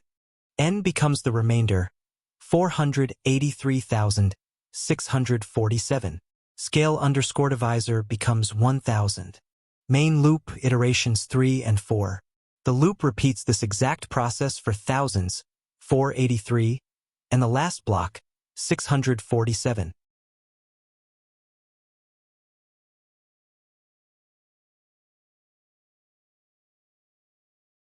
This video is actually a section of a course in my channel. The course name is C Programming for Beginners. The content of this video includes the lessons of that section. Let me read the lessons to you. First is one-dimensional arrays, declaration, initialization, and accessing elements. Second is one-dimensional arrays, example, storing a list of scores. Third is strings, strings in C as character arrays ending with the null character. Fourth is strings, declaration and basic string functions, introduction to string.h. Fifth is two-dimensional arrays, introduction, the concept of matrices. Sixth is exercises. This lesson does not include the answers. Okay, let's get started. First, introduction. Why arrays? So far, when we wanted to store multiple related pieces of data like 5 student scores, we had to create separate variables, integer score 1, integer score 2, integer. This quickly becomes unmanageable for many items. Imagine needing to store 100 scores. This is where arrays come in. An array is a collection of elements of the same data type, stored in contiguous memory locations. Think of it like a list or a row of identical boxes. Second, declaration of one-dimensional arrays. Declaring a one-dimensional array tells the compiler data underscore type, what kind of data the array will hold, e.g., integer, float, char. All elements must be of this type. Array underscore name, the name you choose for your array. Size, the number of elements the array can hold. This size must be a positive integer constant. Example, integer scores 5. This declares an array named scores that can hold 5 integer values. Important note, in C, array elements are stored in memory next to each other. This is a fundamental concept. Third, initialization of one-dimensional arrays. There are several ways to initialize an array. A during declaration with values. Integer myNumbers 3 equals 10, 20, 30. This creates an array myNumbers of size 3 and assigns 10 to the first element, 20 to the second, and 30 to the third. Implicit sizing, integer myNumbers equals 10, 20, 30, 40. If you omit the size, the compiler automatically calculates it based on the number of initializers provided. Here, myNumbers will have a size of 4. Partial initialization. Int myNumbers 5 equals 10, 20. If you provide fewer initializers than the size, the remaining elements are automatically initialized to 0 for numeric types or null characters for character types. So, myNumbers would be 10, 20, 0, 0, 0. B after declaration, assigning values to individual elements. You can assign values to elements individually using their index. 4. Accessing elements in one-dimensional arrays, indexing. To access an element in an array, you use its index or subscript. This is the position of the element within the array. Crucial point. C uses zero-based indexing. This means the first element is at index 0. The second element is at index 1, and so on. For an array of size n, the last element is at index n-1. Example, for integer scores 5, scores 0 refers to the first score. Scores 1 refers to the second score. Scores 4 refers to the fifth and last score. To assign a value, scores 2 equals 85. To read a value, printf the third score is %d, scores 2. Fifth, example code, declaration, initialization, accessing.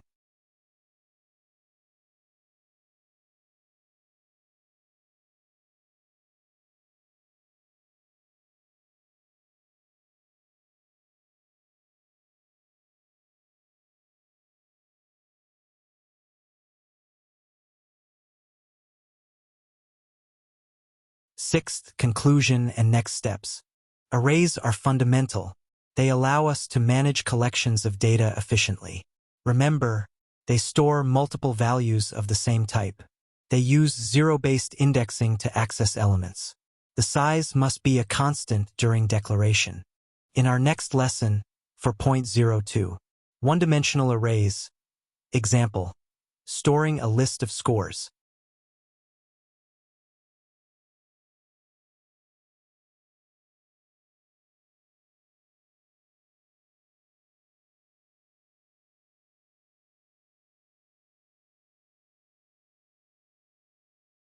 First, introduction, the need for loops. In the last lesson, we learned that arrays let us store many values under one name. But imagine having 20 or 50 scores. Manually accessing each element like scores sub 0, scores sub 1, up to scores sub 49, is inefficient and tedious. This is where the true power of arrays is unlocked, by combining them with loops, specifically the for loop. Since array indices are just numbers, 0, 1, 2, etc., we can use a loop counter I to access every element sequentially. Second, the problem: storing and displaying 5 scores. We need to perform 3 main tasks on our array of scores. Input: read 5 scores from the user and store them in the array. Processing: calculate the total sum of the scores. Output: print all the scores and the final average. Third, code implementation, inputting scores. The loop condition I is less than 5 must be suitable for the array size. We declare an array of size 5 and a variable for the loop counter and sum. Key concept: notice how scores sub I allows the loop to sequentially target scores sub 0, then scores sub 1, and so on until the condition I is less than 5 is false.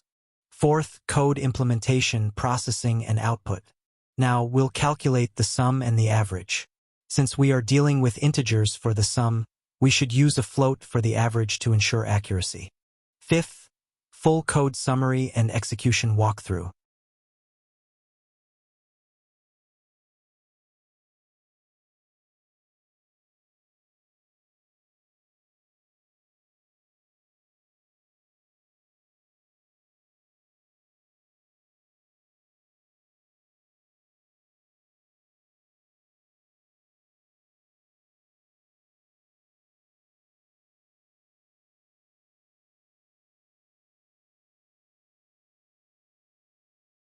The combination of arrays and loops makes this task simple and scalable.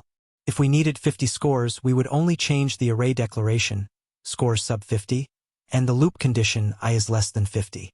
This is the power of using the index I as a direct variable for both iteration and memory access. Sixth, conclusion and next steps.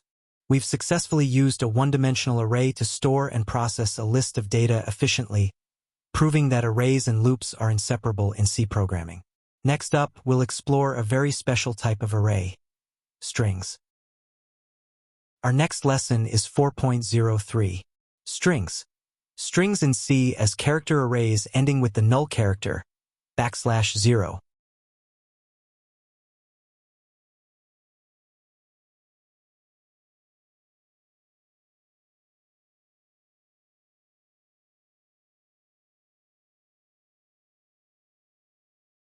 First, introduction. What is a string in C?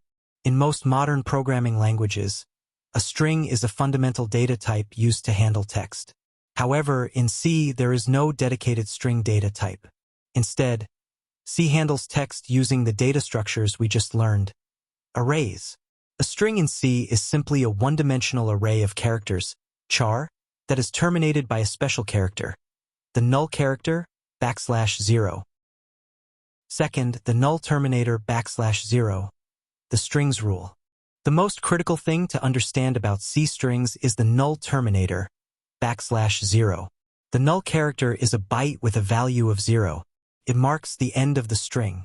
The C functions, like printf and future string functions we'll learn, use this \0 to know exactly where the text stops. Without it, the program would keep reading memory until it hit an accidental 0, which could cause errors. Example: the string hi is stored as 3 characters, h, I, \0. Third, declaration and initialization. Since a string is an array of characters, we declare it the same way. Method 1. Individual character assignment, manual. This is tedious and requires manually adding \0. Method 2. Using a character list. This is slightly easier, but you still need to remember the \0. Method 3. Using a string literal, the easiest way. When you use double quotes, the C compiler automatically converts the text into a character array and adds the \0 for you. Key takeaway: when initializing a string with a literal, double quotes, Always remember that the array size must be 1 greater than the number of visible characters to hold that invisible \0. Fourth, accessing and printing strings. We access individual characters using the same zero-based index as any other array. To print the entire string, C provides a special format specifier, %s. When printf sees %s, it starts printing characters from the array's starting address until it encounters the null character, \0. Fifth, example code. The null terminator in action. This example clearly demonstrates the role of the null terminator. Conclusion from example. The printf function stopped printing the string right after the space because we replaced the character at index 2, I, with the null terminator, \0. Sixth, conclusion and next steps. A string in C is not a data type, but a concept, a null-terminated character array. The \0 is the rule that makes everything work. The next lesson is 4.04. Strings, Declaration and Basic String Functions Introduction to string.h.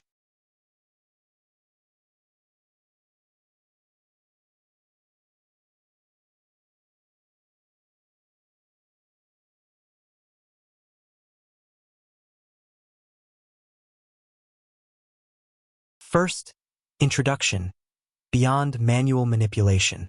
In our last lesson, we learned the fundamental rule of C strings. They are character arrays ending with a null terminator, \0. We even learned how to truncate a string by manually inserting a \0. While this is true, it's not efficient. C provides a powerful standard library, string.h, which contains pre-built functions to handle common string tasks safely and quickly. Second, declaring strings, review and input buffers. There are two primary ways we declare strings, based on our needs. First, initialization, when we know the text content at compile time. Second, as a buffer when we need to store user input. We declare an array of a fixed size, creating an empty buffer to hold future input. Third, the scanf %s problem. The most basic way to get string input is using scanf with the %s format specifier. The major flaw, scanf with %s stops reading at the first whitespace, a space, tab, or new line. If you type New York, the output will be you live in New. This is unreliable for most real-world input. While better functions like fgets exist, in stdio.h, we first need to learn how to manipulate the strings we have. Fourth, the string library, string.h. To use C's built-in string functions, you must include the header file at the top of your code. #include string.h. This library gives us access to many functions. Let's look at the four most essential ones. Fifth, essential function 1, string length, purpose, strlen, string length, counts the number of characters in a string up to, but not including, the null terminator. Syntax, size t length equals strlen, my string. Size t is just an assigned integer type. Sixth, essential function 2, string copy. Problem, you cannot assign strings using the assignment operator. Char dest sub 10. Dest equals hello error. You can't assign to an array address. Solution, string copy, copies the characters from a source string into a destination buffer. Syntax, string copy, destination, source.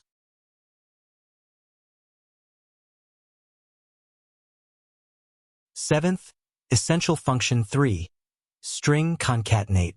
Purpose, string concatenate, appends one string to the end of another. It finds the \0 in the destination and starts copying the source string from that point. Syntax, string concatenate, destination, source.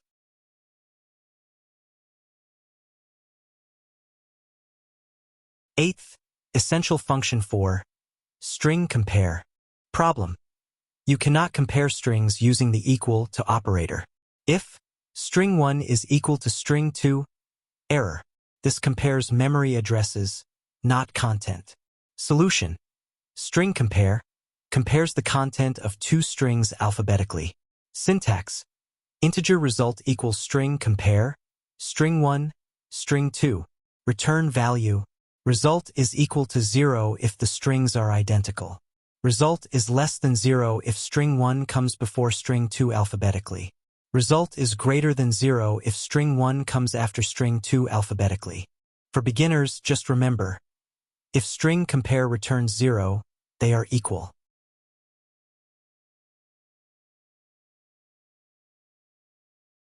Ninth, conclusion and next steps. The string.h library is essential for C programming. It allows us to move beyond manual character manipulation. Today we learned string length for length, string copy for copying, replaces assignment operator, string concatenate for joining, replaces plus operator, string compare for comparing, replaces is equal to operator. In our next lesson, we will move from one-dimensional arrays, lists, to two-dimensional arrays, which allow us to store data in a grid. Our next lesson is 4.05. Two-dimensional arrays, introduction, the concept of matrices.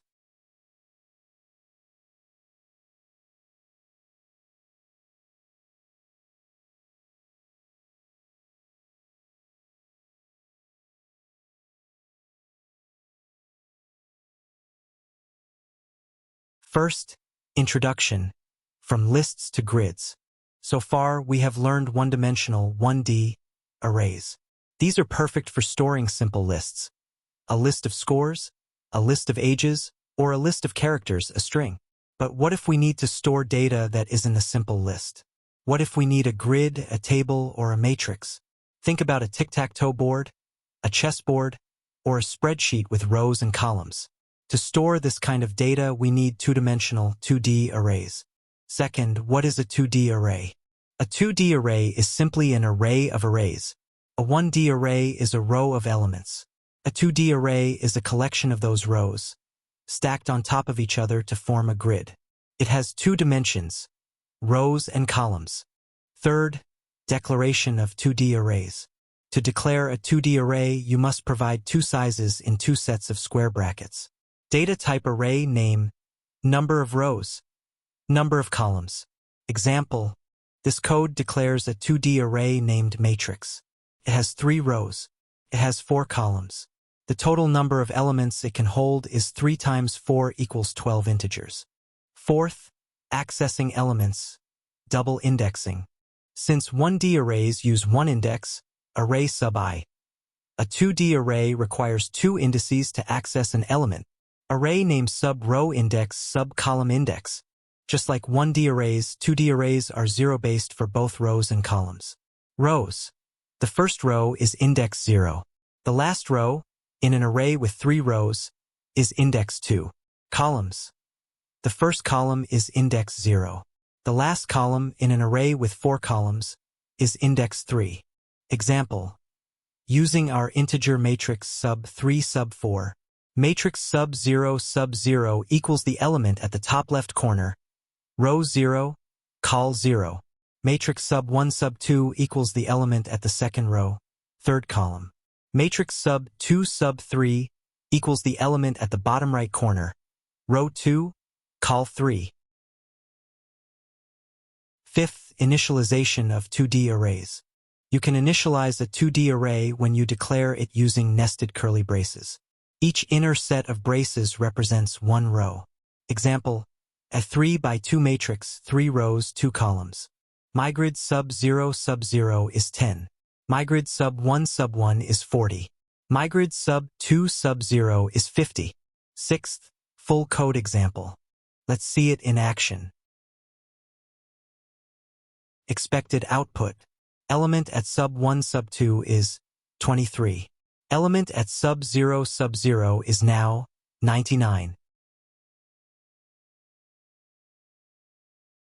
Seventh, conclusion and next steps. Today we learned that 2D arrays are arrays of arrays, perfect for storing grids or matrices. We access elements using 2 zero-based indices, row, column. This is the last lesson in our section on arrays and strings. In the next and final part of this section, 4.06. Exercises, no answers.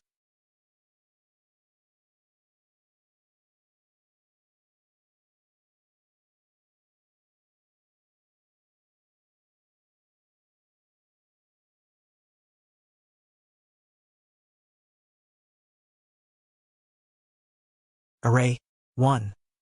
Input a one-dimensional array of integers. Write a program to output the elements that are Armstrong numbers. 2.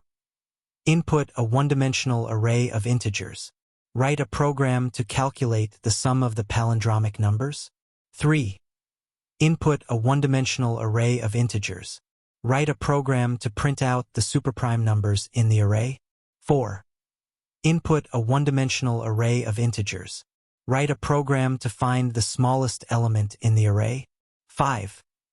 Given a one-dimensional array of integers, write a program to find the largest even number that is smaller than every odd value in the array. 6. Given a one-dimensional array of integers, write a program to print out adjacent elements that are both even. 7. Given a one-dimensional array of integers, write a program to find the last odd value in the array. 8. Given a one-dimensional array of integers, write a program to count the number of occurrences of each element in the array. 9. Given a one-dimensional array of integers, write a program to output the element with the most occurrences. 10. Given a one-dimensional array of integers, write a program to find the kth largest element in the array. 11. Input a one-dimensional array of integers. Write a program to sort the elements in this array in ascending order. Then print the elements to the screen. 12. Input a one-dimensional array of integers. Write a program to sort the elements in this array in descending order. Then print the elements to the screen. 13. Input a one-dimensional array of integers. Write a program that allows deleting an element at any position k. Then print the remaining elements in the array to the screen. 14. Input a one-dimensional array of integers. Write a program that allows adding an element with value m at any position k. Then print the elements in the array to the screen. 15. Given a sequence of positive integers a1, a2, and write a program to delete all the maximum values in the array. 16. Given a sequence of positive integers a1, a2, and write a program to remove elements that appear more than once. 17. Given a sequence of positive integers a1, a2, and write a program to insert the element 0 before each prime number in the array. 18. Write a program to find the greatest common divisor of all elements in a one-dimensional array of integers. 19. Write a program to find the least common multiple of all elements in a one-dimensional array of integers. 20. Given a one-dimensional array of integers, find the value in the array that is furthest from the value x. X is entered from the keyboard. 21. Given a one-dimensional array of integers, write a program to find all subarrays of the original array. A subarray is an array with a number of elements less than or equal to the original array, and the elements are consecutive. 22. Given a one-dimensional array of integers, write a program to find all increasing subarrays of the original array. String. Before doing the exercises in this section, you need to acquire some additional knowledge. First, you need to look at the ASCII table at this link. The table you see actually only has 3 columns of information because there are 128 characters, so they are arranged horizontally for compactness, probably. There are 3 columns of information: decimal, hex, and char. Now you only need to pay attention to decimal and char. Below are a few lines of code to help you understand the knowledge I want to convey to you. Integer. Ichar means converting the value of char type to the value of integer type. You can understand I to 97.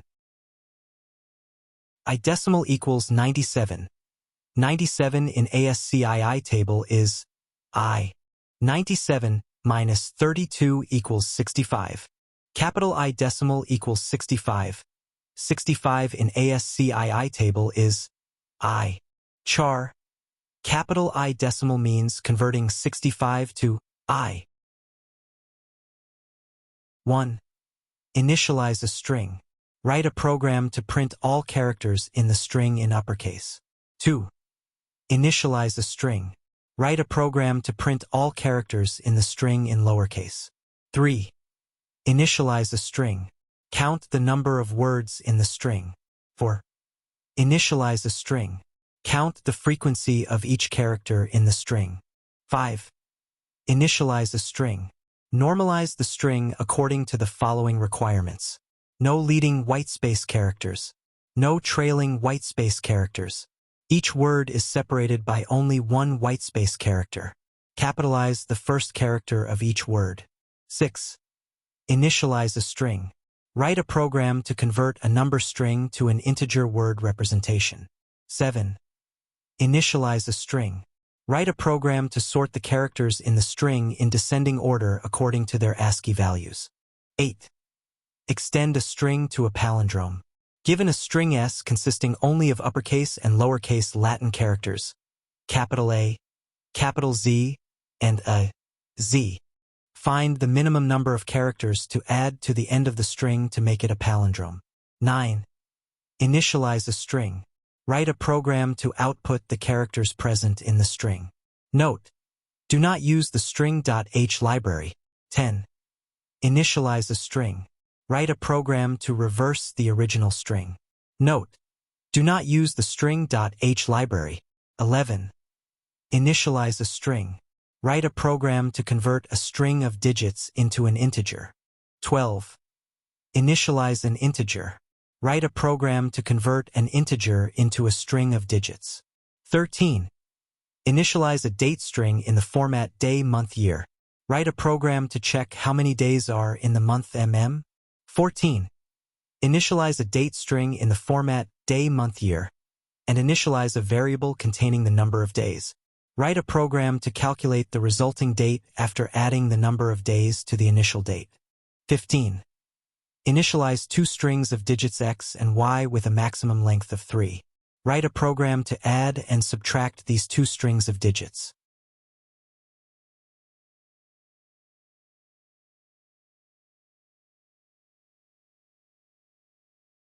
This video is actually a section of a course in my channel. The course name is C Programming for Beginners.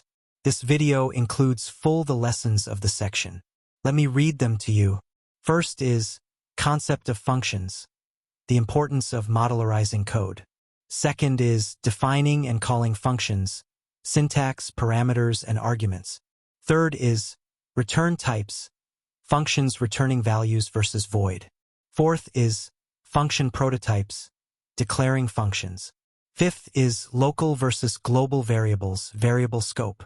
Sixth is exercises. This lesson does not include the answers. Okay, let's get started.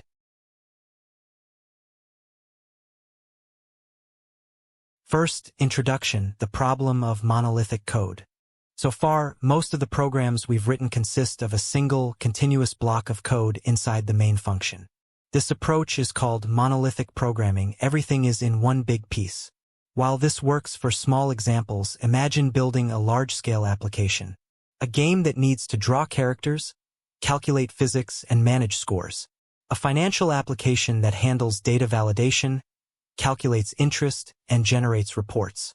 If we put all this logic into one giant main function, the code becomes hard to read, too much scrolling, hard to debug. Where did the error occur?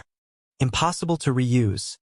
You can't easily copy and paste 50 lines of complex logic. Second, the solution: functions, modular programming. The solution is modular programming, which is achieved through functions. A function is essentially a self-contained, named block of code that performs a specific, defined task. Think of it like building a car. You don't build the whole car at once. You build separate, reusable modules: the engine, the door, the wheel, the electrical system. Each module has a specific job. In C, we break our large problem into smaller, manageable, named functions.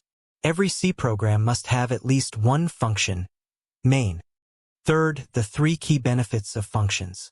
Functions are not just a good idea. They are essential for professional programming. They provide 3 major benefits. Reusability. Don't repeat yourself. DRY.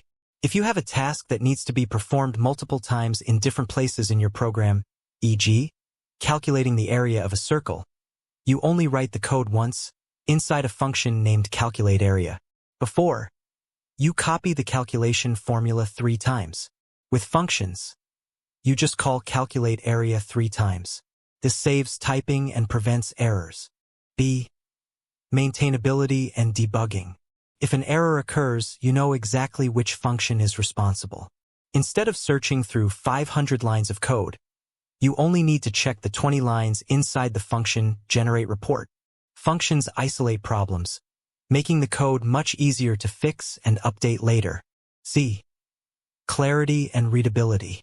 A function name instantly tells the reader what that block of code does. Instead of seeing 10 lines of confusing arithmetic, you see calculate tax income. The code explains itself. A well-structured main function essentially becomes a list of high-level steps. First, get user input. Second, process data. Third, display results. Fourth, anatomy of a simple function, the concept. Every function follows a standard conceptual flow. Input, arguments, parameters. The function takes necessary data to perform its job. E.g., a function that calculates a sum needs the 2 numbers as input. Process. The function executes the instructions inside its code block. Output, return value. The function often produces a result and sends it back to the part of the code that called it. E.g., the sum function sends the calculated total back. Fifth, conclusion and next steps. Functions are the architectural building blocks of structured C programming. They are crucial for creating code that is reusable, easy to maintain, and clear to read. In the next lesson, we will move from the conceptual understanding of functions to the practical syntax. Our next lesson is 5.02, Defining and Calling Functions. Syntax, Parameters, and Arguments.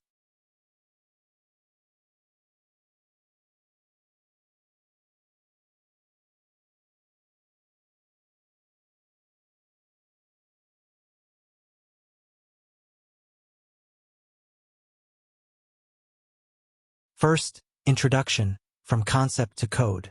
In the previous lesson, we established that functions modularize our code, making it reusable and readable. Now, we need to know the official C syntax to bring these concepts to life. In this lesson, we will focus on 2 key actions: defining a function, writing the code that executes the task; calling a function, asking the program to execute that task. Second, defining a function, the recipe. A function definition is the actual implementation of the function. It tells the compiler what the function does. General syntax. Let's break down the essential components using an example. A function to add 2 numbers. Example definition. Third, parameters versus arguments. This is a common point of confusion. Parameters. These are the variables declared in the function definition header, the placeholders. In our example, A and B are the parameters of add numbers. Arguments. These are the actual values that are passed to the function when it is called. In our example, 5 and 10 are the arguments. Fourth, calling a function using the recipe. To make a function execute, you may call it from another function, usually main. If you call the function in itself, it still happens, but now you don't use that way early. General syntax. Example call. Fifth, flow of control. When the compiler encounters a function call, like add numbers, x, y, the flow of control immediately jumps to the function's definition. The arguments, x and y, are copied into the parameters, a and b. All code within the function body executes. The return statement is executed. The result, sum, is sent back. The flow of control returns to the function calling in main where it left off, and the program continues running the next instruction, which is initializing the result variable with the return value. Sixth, conclusion and next steps. We now know the syntax for defining and calling functions, and the difference between parameters, placeholders, and arguments, actual values. The example we used returned an integer value. But what about functions that don't need to return anything? In our next lesson, we will explore 5.03. Return types. Functions returning values versus void.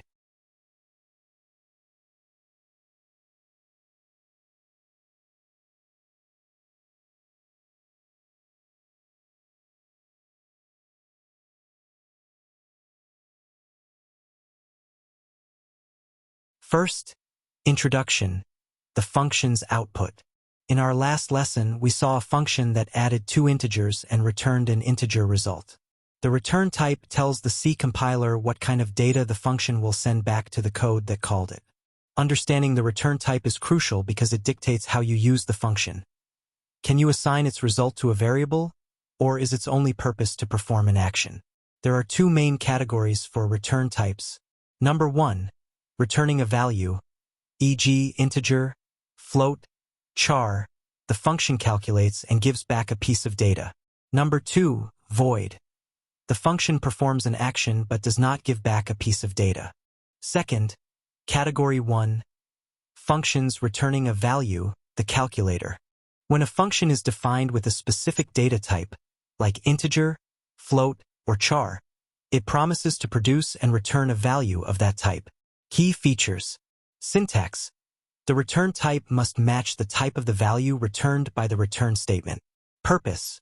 To compute, fetch, or process data and make that result available for returning. Usage. The function call can, and usually should, be used on the right side of an assignment operator or inside an expression. Example, calculating area.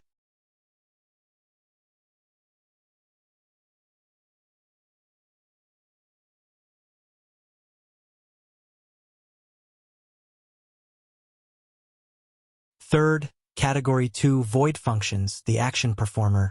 The keyword void means nothing or empty. When used as a return type, it signals that the function performs an action, like printing to the screen, saving to a file, or modifying variables, but does not produce any value that needs to be returned. Key features. Syntax. The function header starts with void. The return statement. It is optional. If used, it is simply return, with no value, and is used only to exit the function early. Purpose. To perform a command or a set of instructions. Usage. The function call cannot be used in an assignment or expression. It must stand alone. Example. Displaying a welcome message.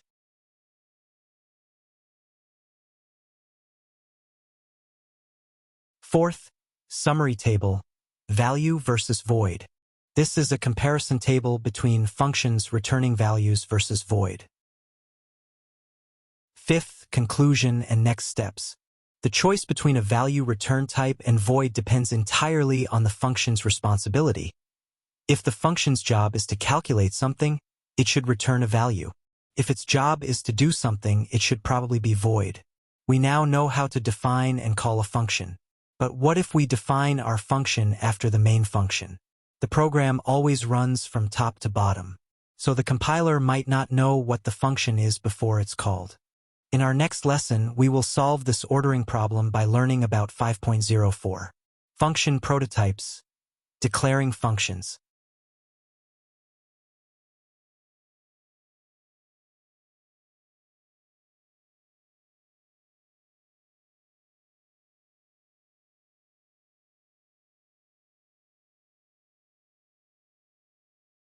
First, introduction. The ordering problem. In C programming, the compiler reads your code sequentially, from top to bottom. This creates a problem when dealing with functions. Consider this scenario. The compiler starts reading main. Inside main, you call a function named calculateProduct. When the compiler sees the call, it asks, what is calculateProduct? What type of value does it return? And what arguments does it expect? If the definition of calculateProduct is written after main, the compiler hasn't seen it yet, and it will throw a warning or an error, often an implicit declaration warning. Second, the solution function prototype's blueprint. A function prototype, or function declaration, solves this problem.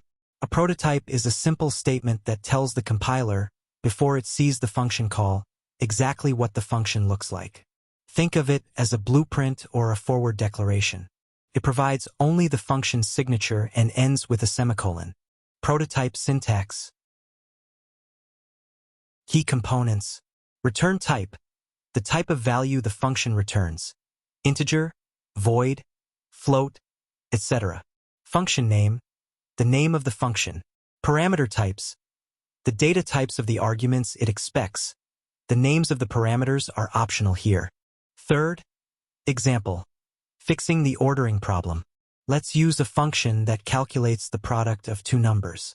A code without a prototype error-prone. B. Code with a prototype, correct structure. Flow of execution. The compiler reads the prototype, knows how to handle the function call in main, and later verifies the full definition at the bottom of the file. Fourth, where do prototypes go? Function prototypes are typically placed in one of two locations. At the beginning of the file, placed just after the hashtag include statements, ensuring the compiler knows about all custom functions before main is defined. This is the most common practice for single-file programs. In a header file, .h file for large, multi-file projects, all function prototypes are gathered into a single .h file. You then use the hashtag include myHeader.h directive to include the prototypes in the main file, keeping your code clean. Fifth, summary and next steps. Function prototypes are essential for structured C programming because they ensure the compiler is aware of a function signature before that function is called. Prototype equals return type function name, parameter types.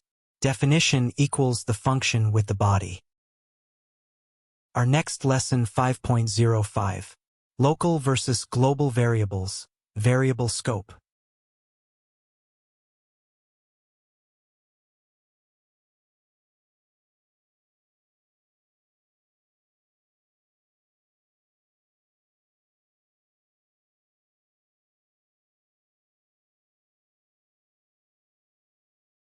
First, introduction. The concept of scope. We've learned how to define functions, but how do variables defined in one function, main, relate to variables defined in another function, calculate tax? This relationship is governed by scope. Scope defines the region of the program where a variable is accessible and valid. In C, there are two main types of variable scope, local and global. Second, local variables, the private room. A local variable is a variable declared inside a function or inside a specific code block, like an if statement or a for loop. Key characteristics. Scope. Accessible only within the function or block where it is defined. Lifetime. They are created when the function is called and destroyed when the function exits. Isolation. Variables in one function are completely separate from variables in another, even if they have the same name. This prevents accidental interference, e.g., integer x in main is different from integer x in func A. Example. Third, global variables, the public bulletin board. A global variable is a variable declared outside of any function, usually at the beginning of the C file, just below the hashtag include statements. Key characteristics. Scope. Accessible from any function anywhere in the file, and sometimes across multiple files. Lifetime. They are created when the program starts and destroyed only when the program terminates.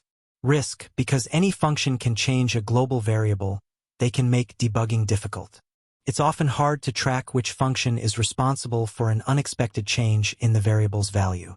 Example.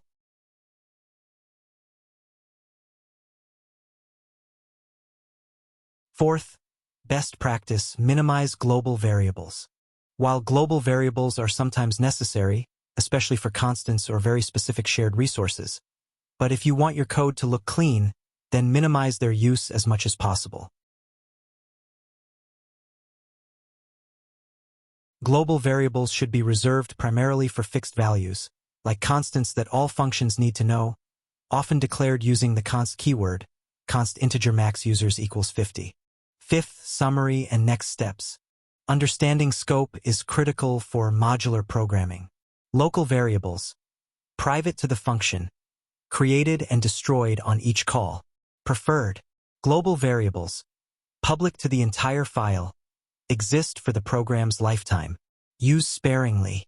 This concludes our theoretical lessons on the fundamentals of C functions. Our next lesson 5.06. Exercises, no answers.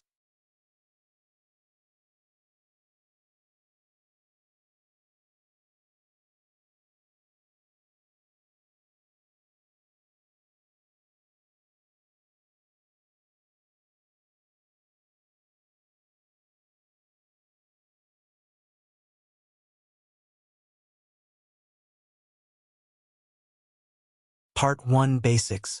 Problem 1. Input a positive integer n.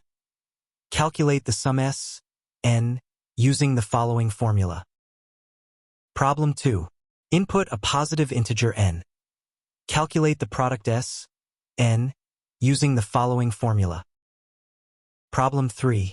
Input a positive integer n. Calculate the sum s, n, equals. Problem 4. Input a positive integer n. Output all even numbers in the range from 1 to n. Problem 5. Input a positive integer n. List all divisors of the positive integer n. Problem 6. Input a positive integer n.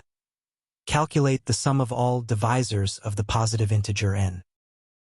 Problem 7. Input a positive integer n. Output the digits of the positive integer n.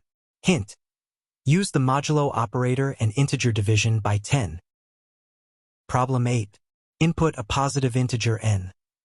Find the largest digit of the positive integer n. Problem 9. Input a positive integer n. Write a program to check if n is a palindrome or not. A number n is a palindrome if it reads the same from left to right or from right to left. Part 2. Advanced. Problem 10. Input a positive integer n. Write a program to extract the digit at a certain position k of n, counting from right to left. Problem 11. Input a positive integer n. Write a program to check if the positive integer n is an Armstrong number. An Armstrong number is a number such that the sum of the kth powers, where k is the number of digits of n, of its digits is equal to the number itself. Problem 12. Input a positive integer n. Write a program to check if n is a prime number. A prime number is a number that is only divisible by 1 and itself. Problem 13. Input a positive integer n. Write a program to find all prime numbers less than a given positive integer n. Problem 14.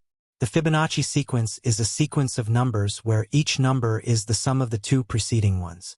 The Fibonacci sequence starts with two numbers f0 and f1. The initial values of f0 and f1 can be 0, 1 or 1, 1 respectively. The formula for the Fibonacci sequence is as follows. The Fibonacci sequence is as follows. Enter a non-negative integer n. Calculate fn. Part 3. Logical Reasoning. Problem 15. Describe the operation of an ATM machine. The ATM machine contains 4 types of banknotes: 500, 200, 100, and 50. Each type of banknote corresponds to a given number of banknotes.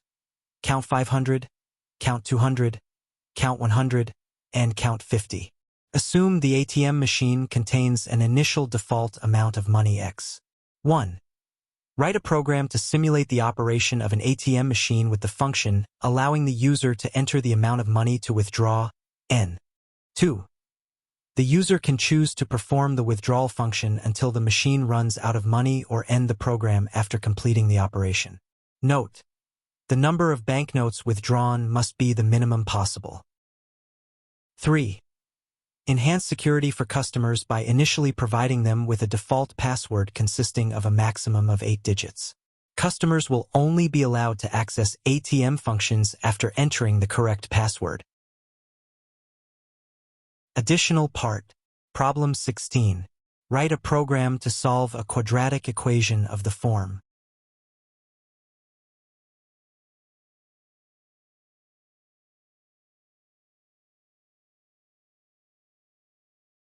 This video is a section of a course. The course is C Programming for Beginners. The section is 06. Basic Pointers. Here are the lessons of this section. 6. Basic Pointers. 6.1. Memory Concepts, where variables are stored. 6.2. Pointers. Pointers as variables that store the memory address of another variable. 6.3. Pointers. Address of, ampersand, and dereference, asterisk, operators. 6.4. Pointers and arrays overview the relationship between array names and pointers. 6.5. Exercises, no answers.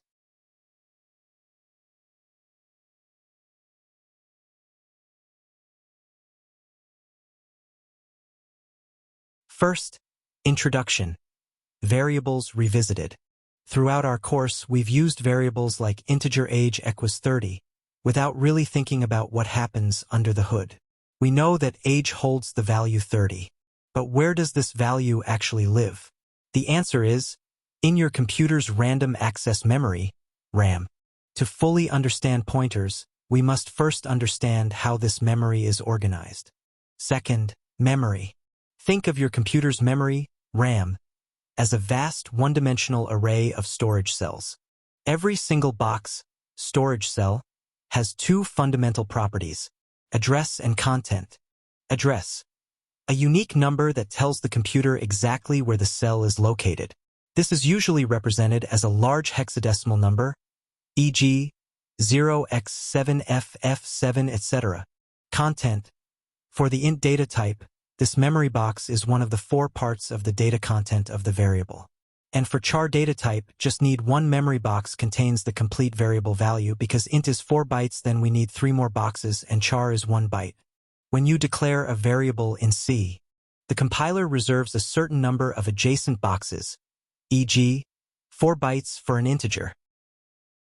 For example, the memory addresses will be 0x00, 0x01, 0x02, 0x03. It places the content 30 inside those cells. It assigns the address of the first box to the variable name age. Third, the printf function and memory. When we use the variable name age in our code like this, about the age variable, the operating system knows at least 2 things: its first address and its data type. I am speaking about the first address, and the OS knows the data type of the age variable to be integer, for bytes equals 4 addresses. When it knows what the first address is, it also knows the 3 next addresses from the first address. Because these 4 addresses are located next to each other, like 0x00, 0x01, 0x02, 0x03. If you know the first address is 0x00, so you can know the 3 next ones, 0x01, 0x02, and 0x03. You can get the value of 30 from these 4 boxes. Just only know the first address. The variable name, age, is just a human-readable label for a specific first memory address. When people say a variable has an address, they are referring to the first address. Fourth, memory terminology for pointers. Variable name, age. The label assigned by the programmer. Content, 30. The data stored at the addresses. Address, 0x7ffeef, etc. The unique location number in memory. The crucial point for the next lesson. Every single variable has an address, and that address is just another piece of data, a large number. Fifth, conclusion and next steps. We have established the foundational concept. Every variable is stored at a unique, numbered location, an address, in RAM, and it contains some content, the value. In the next lesson, we will introduce a new type of variable that exists solely to store those first addresses. Our next lesson is 6.02. Pointers. Pointers as variables that store the memory address of another variable.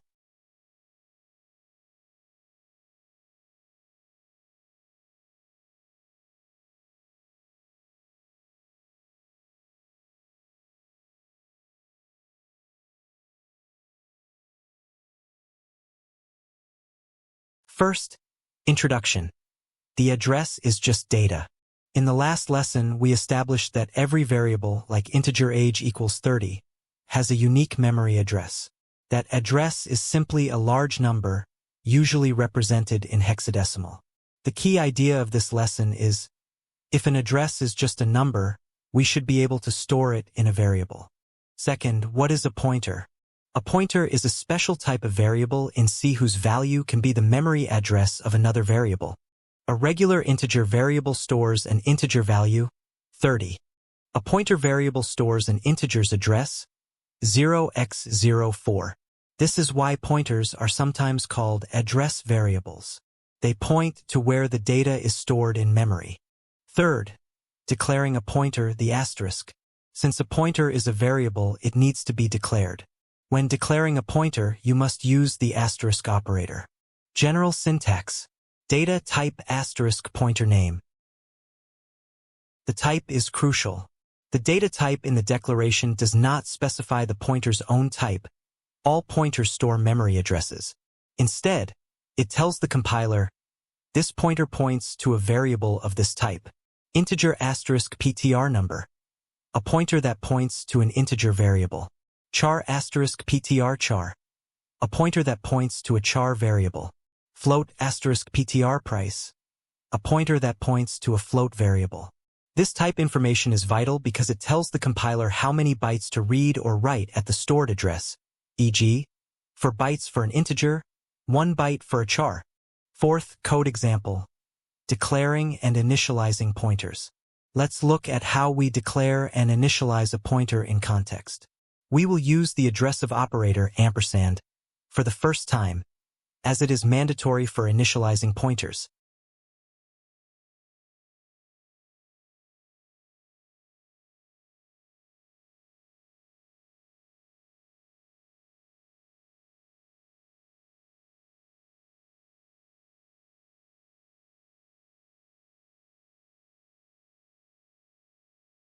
Fifth, summary.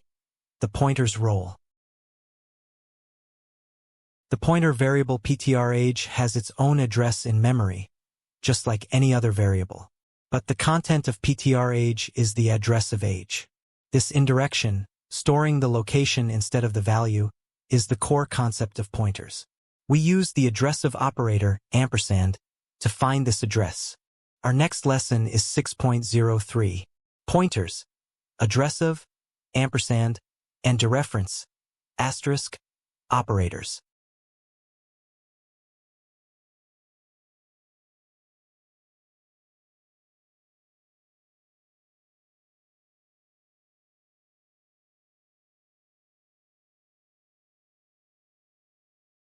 One. Introduction to essential tools. In the last lesson, we learned that a pointer stores an address. But how do we get an address in the first place, and once we have it, how do we use it to access the actual data? The answer lies in two unary operators. The addressive operator, ampersand. The dereference operator, asterisk. These two operators are the core of pointer manipulation in C. 2. Operator 1. Addressive, ampersand, getting the location. The addressive operator, ampersand, is placed before a variable name. It returns the memory address where that variable is stored. Think of it as asking your computer, where is this variable located?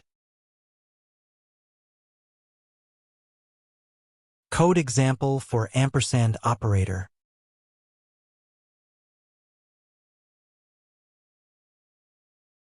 Key takeaway. The operator ampersand is used to initialize a pointer by giving it the address it needs to point to. 3. Operator 2. Dereference, asterisk, following the map. The dereference operator, asterisk, also called the indirection operator, is placed before a pointer variable. It accesses the content, the value, stored at the address contained within the pointer. Think of it as asking your computer, what value is at the location pointed to by this address? Using asterisk operator to read data. Once PTR holds the address of number, asterisk PTR becomes an alias for the variable number itself.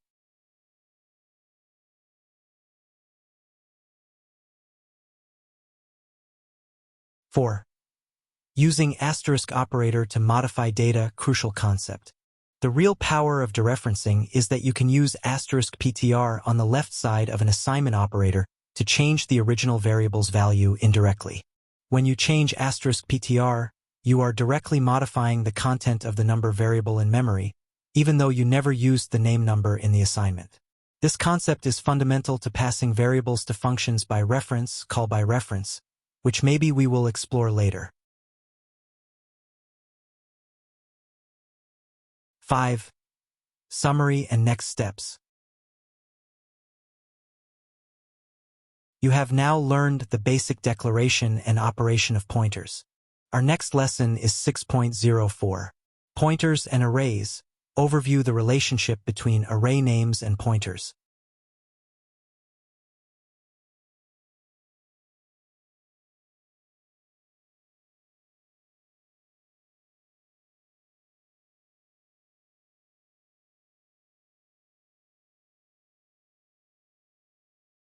One.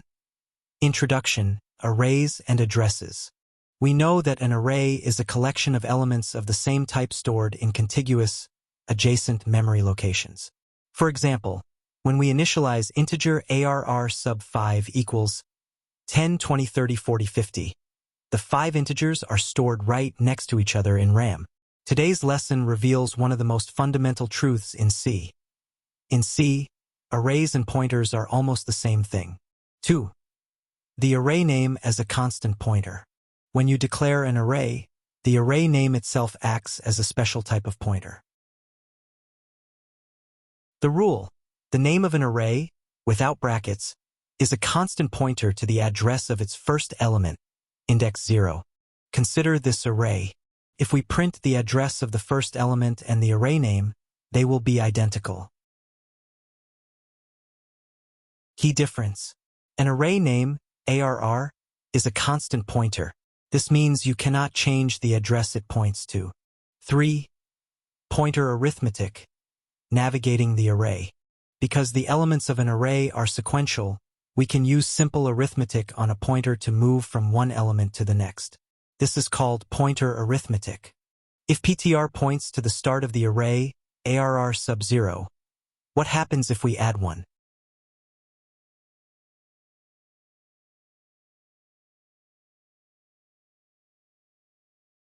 The C compiler is smart. When you write PTR plus 1, the compiler doesn't just add 1 byte. It adds 1 times size of integer for bytes, ensuring the pointer lands exactly on the next integer. 4. 2 ways to access array elements. Since the array name is the address of the start, we now have 2 equivalent ways to access any element in the array. Method A, array indexing, the traditional way. This is what you're familiar with. Method B, pointer dereferencing, the pointer way. This uses pointer arithmetic and dereferencing. Conclusion. The compiler treats the traditional array indexing ARR sub I as syntactic sugar for the pointer expression asterisk, ARR plus I. They are functionally identical. 5. Pointers and function arguments, call by reference. In C, you can pass its address, the pointer to its first element, to functions. When you define a function that takes an array, the parameter must be declared as a pointer. In this context, the parameter integer asterisk is an adjustable pointer that holds the starting address of the data array. 6. Conclusion and next steps. The relationship between pointers and arrays is symbiotic. The array name provides the starting address, and pointers allow flexible, powerful navigation through the array's sequential memory blocks using pointer arithmetic. This completes our foundational lessons on C pointers. Our next lesson is 6.05. Exercises, no answers.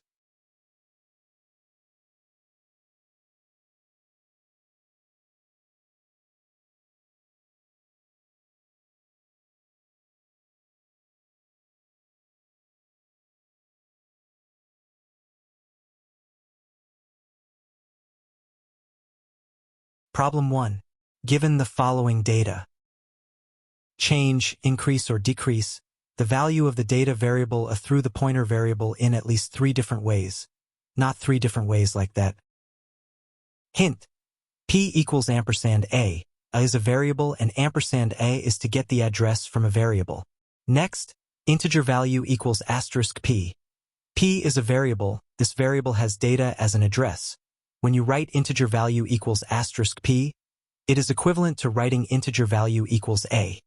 That is, asterisk P is the embodiment of variable A. Problem 2. Given the following data. Use the pointer variable P2 to access the value of the pointer variable P1 to get the value and memory address of the data variable A. Problem 3. Given the following function structure. Add a complete myReference function to perform the request to return the memory address of the ref variable. Additional knowledge. Integer asterisk function name. Return integer pointer value. Problem 4. Describe the meaning and operating principle of the concept pointer pointer from the exercise below. Use the pointer variable P2 to interact with the pointer P1 to get the value and memory address of the data variable A. Additional knowledge. Integer asterisk P1 equals ampersand A. P1 is a level 1 pointer. Integer 2 asterisks P. P is a level 2 pointer. Integer 3 asterisks P2. P2 is a level 3 pointer. A level 2 pointer can contain a value that is the address of a level 1 pointer. A level 3 pointer can contain a value that is the address of a level 2 pointer. Problem 5. Lesson 1. All operations on array must use a pointer variable to process. Given the following suggested code. Write a program to perform the following requirements. 1. Output the elements in array A. 2. Output the odd elements in array A. 3. Calculate the sum of the elements that are prime numbers in array A. 4. Sort the elements in ascending order. 5. Delete the elements that are perfect squares. This video actually is a section of a course in my channel. The course name is C Programming for Beginners. The content of this video includes the lessons of the section. The first lesson is Concept of Structs, grouping different data types under a single name.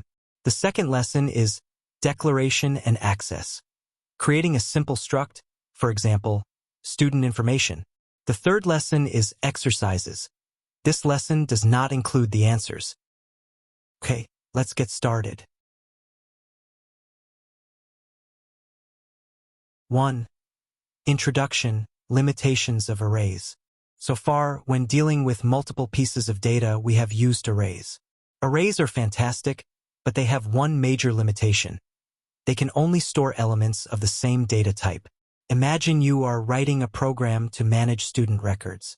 For each student, you need to store name, char array, string, ID number, integer, GPA float. You would be forced to create 3 separate arrays, which makes the data scattered and hard to manage. This is messy. We need a way to group these different pieces of information that logically belong together into a single cohesive unit. 2. The solution structures structs. A structure, or struct, is a custom, user-defined data type in C that allows you to group logically related variables of different data types under a single name. Think of a struct as a template or a blueprint for a record. You define the shape of the data once, and then you can create as many specific records variables based on that template as you need.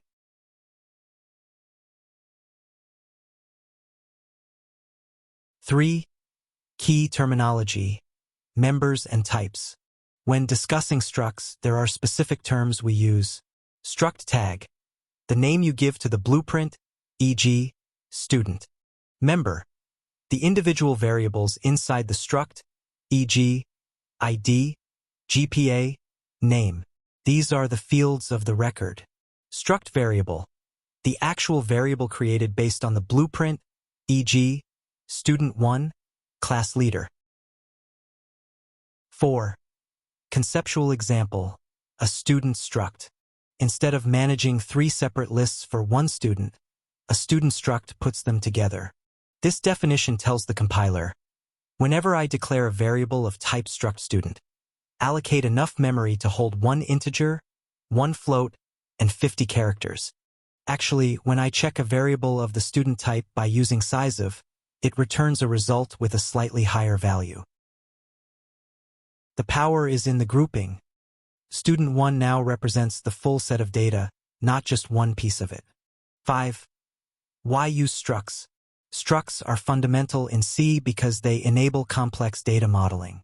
Modeling real-world objects, you can create a struct for a point, x, y coordinates, a book, title, author, ISBN, or a date, day, month, year. Organized code.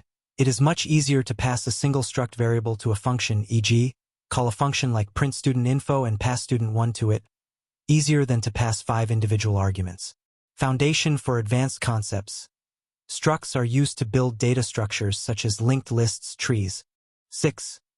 Conclusion and next steps.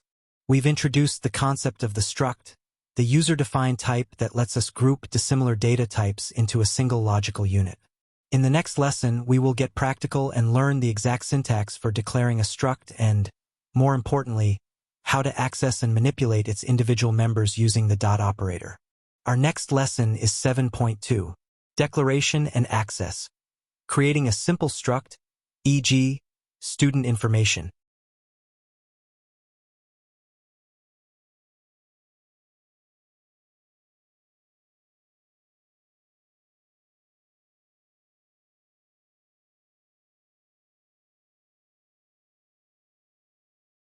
One. Introduction.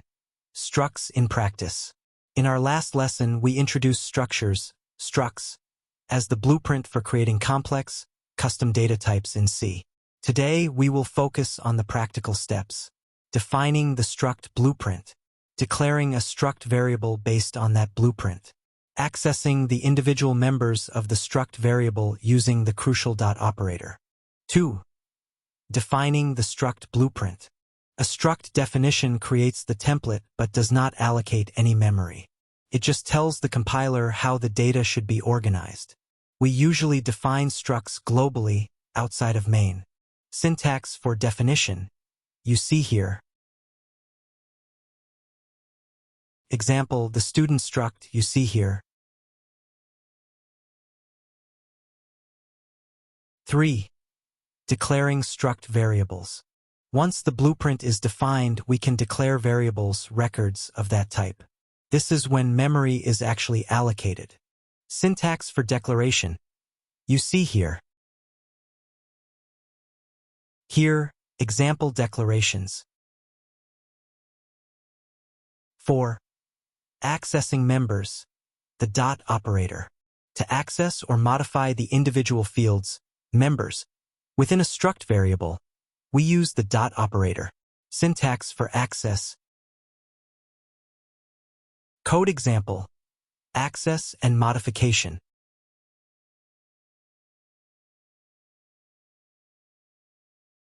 Five. Accessing array members within a struct. Remember that a member inside a struct can itself be an array, like name sub 50. To access the entire string, we use student1.name for printing or copying. To access an individual character within that array, we use 2 sets of indexing. 6. Summary and next steps. You see this table. We now know how to build and manipulate our own custom data types using structs. Our next lesson is 7.3. Exercises, no answers.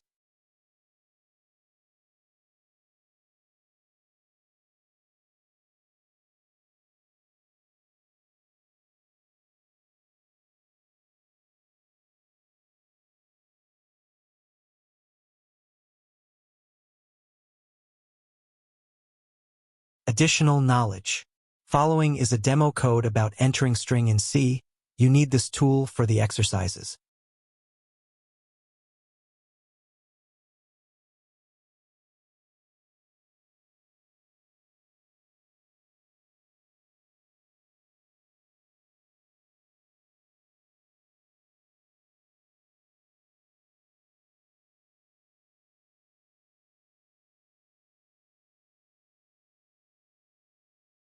Exercise 1. Declare the data type to represent the information of a student. Knowing that a student includes the following information: student ID, student full name, programming technique score, discrete math score, algorithm data structure score. 1. Write a function to input a list of student information. 2. Write a function to output a list of student information. 3. Classify students based on average score. Excellent, greater than 9.8. Excellent, greater than or equal to 8. Fair, less than 8. Average, less than 6.5. Weak, less than 4. 4. Sort the list of students in descending order by average score. 5. Sort the list of students in descending order by student name. Hint: sort in order in the ASCII code table. 6. Delete students with any student code. 7. Search for students with any name. Exercise 2. Declare a data type to represent information about a flight. Knowing that a flight includes the following information: flight code, maximum 5-character string, passenger name, maximum 30-character string, flight date, format string, e.g., April 30th, 2019, flight time, format string, e.g., 20 hours and 45 minutes, departure, maximum 20-character string, arrival, maximum 20-character string. 1. Import flight information list. 2. Export flight information list. 3. Delete flights with any flight code. 4. Add new flights to the list. 5. Sort the flight list in ascending order by year. 6. Search for flights with any flight date. 7. Search for flights with any flight code. 8. Search for flights within the given time period, X, Y. 9. Search for flight information with passenger names whose letters in the names match the required string X search. 10. Catch all possible data binding errors. This video is actually a section of a course. This section includes the following lessons. First, concept of files, persistent data. Second, opening and closing files, using file pointers and the fopen, fclose functions. Third, basic file reading and writing, using fprintf and fscanf for formatted I/O. Fourth, exercises, no answers. This lesson does not include the answers. Okay, let's get started.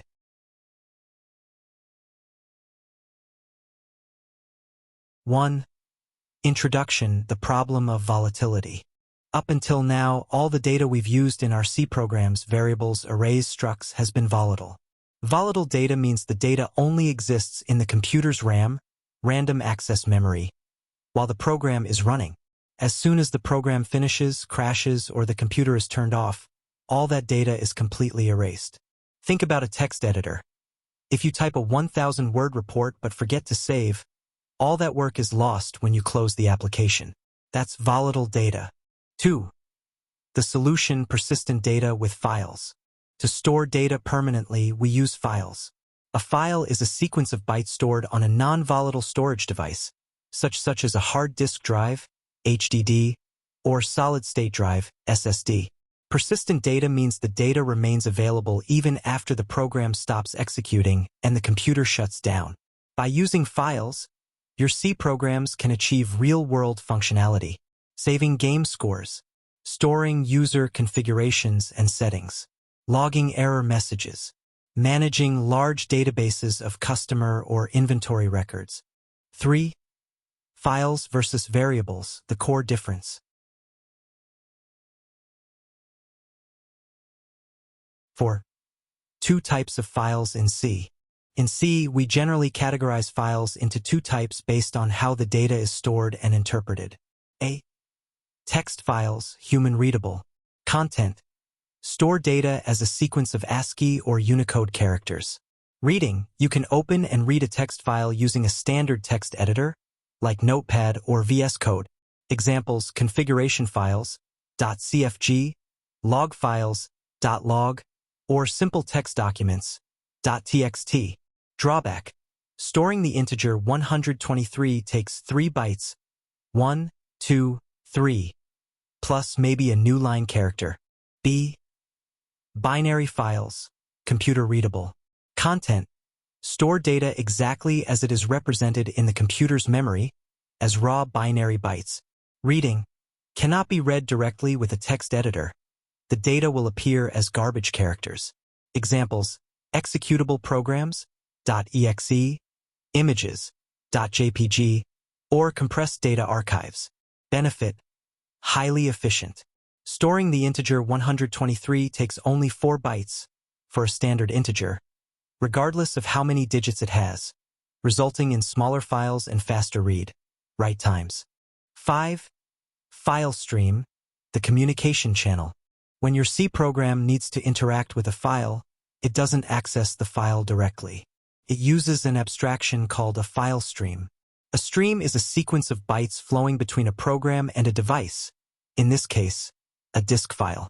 When you want to use a file, your program must establish a link to the file on the disk, opening the stream, operate on the stream, reading or writing data, close the link, closing the stream, which saves all changes and frees up resources. This stream is managed by a special type of pointer provided by the C standard library. 6. Conclusion and next steps. We now understand why files are essential. They provide persistence for data, allowing information to survive beyond the program's execution. In the next lesson, we will get practical and learn how to use the C standard library functions to create and destroy that vital link between our program and the file on the disk. Our next lesson is 8.2. Opening and closing files, using file asterisk pointers and the fopen, fclose functions.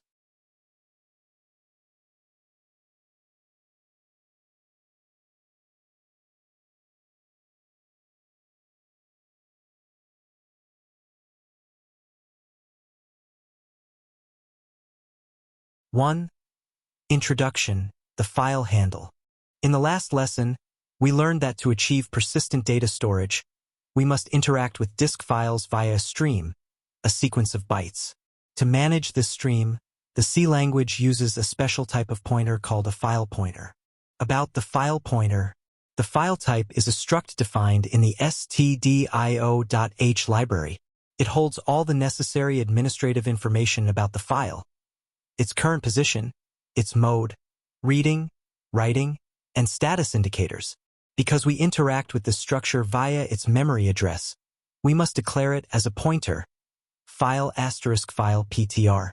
This file pointer is your file handle, the way your program can access and manipulate the file on the disk. 2. Opening a file, the fopen function. The fopen function performs the critical task of locating the file on the disk, establishing the stream, and returning the file handle to your program. Here is the prototype of the fopen function. You can image the prototype like here. Parameters: file name, a string containing the name of the file, e.g., data.txt. Mode: a string specifying how you intend to use the file, read, write, append, etc. What file modes you can use: here are the common file modes. The mode R is to read. If the file exists, it will start reading from the beginning. If the file does not exist, the function returns null. Next, the mode W is to write. If the file exists, it will destroy existing content and start from the beginning. If the file does not exist, it will create a new file. And the mode A, this is to append. If the file exists, it will start writing at the end of the file. But if the file does not exist, it will create a new file. Next is code example. Opening for writing.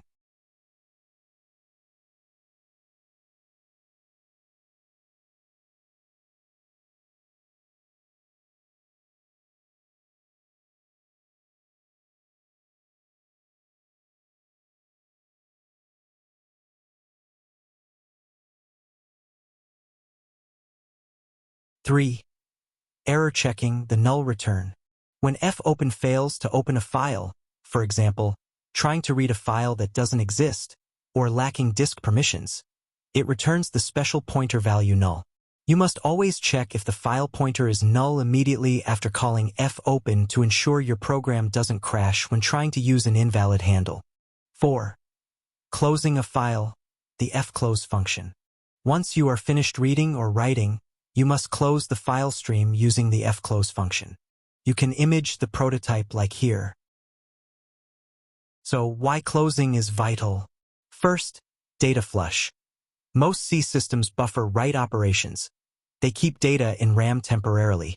Fclose ensures that all remaining buffered data is safely written or flushed to the physical disk. If you don't close, you risk losing data. Second, resource release. It frees the system resources and makes the file available for use by other programs. Next is code example, closing the file.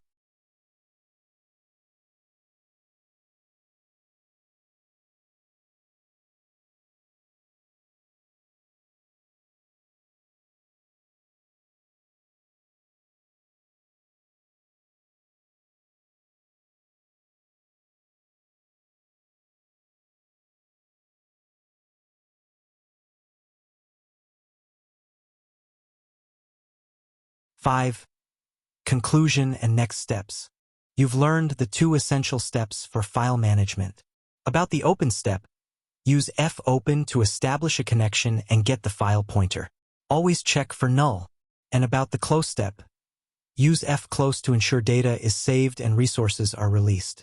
In the next lesson, we will finally use these functions to move data.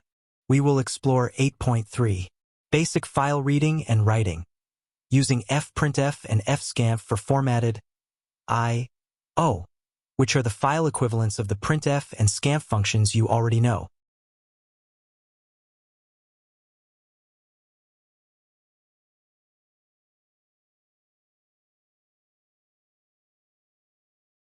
One, Introduction, the file I/O equivalents. In the previous lessons, we learned how to establish and terminate the connection to a file using fopen and fclose. Now that we have the file handle, file pointer, we can actually move data. The C standard library provides functions that are almost identical to the standard console I/O functions you already know, but with one key difference. They require the file pointer as their first argument. Today we focus on fprintf, writing formatted data to a file, fscanf, reading formatted data from a file. 2. Writing to a file, the fprintf function. The fprintf function is used to write formatted output, like strings, integers, and floats, to the file pointed to by the file handle. You can image the prototype of fprintf function like the one on the screen. But if you want to see the actual prototype, you can see here. Next is key difference from printf function. The first argument is the file asterisk stream, our file handle. Instead of sending the output to the standard output, the console, it sends the output to the specified file. Next is code example. This code demos writing data. Let's write a few variables to a file named records.txt.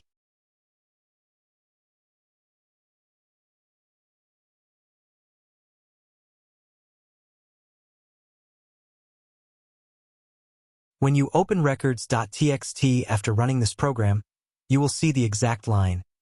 ID 101, name Alice, score 95.50. Awesome, right? So, how to write many lines?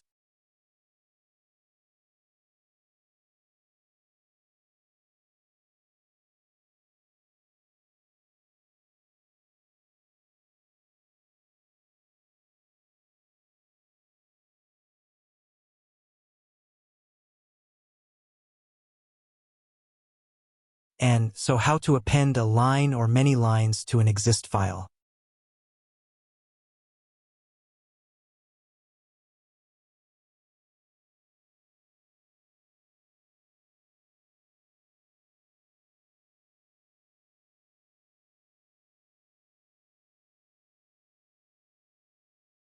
Three, reading from a file, the fscanf function. The fscanf function is used to read formatted data from the file pointed to by the file handle. It reads until a whitespace character, a matching data type, or the end of the file is reached. You may image the prototype like the one on the screen, but if you want to see the actual one, you can see here. So, what is the key difference from the scanf? Again, the first argument is the file *stream.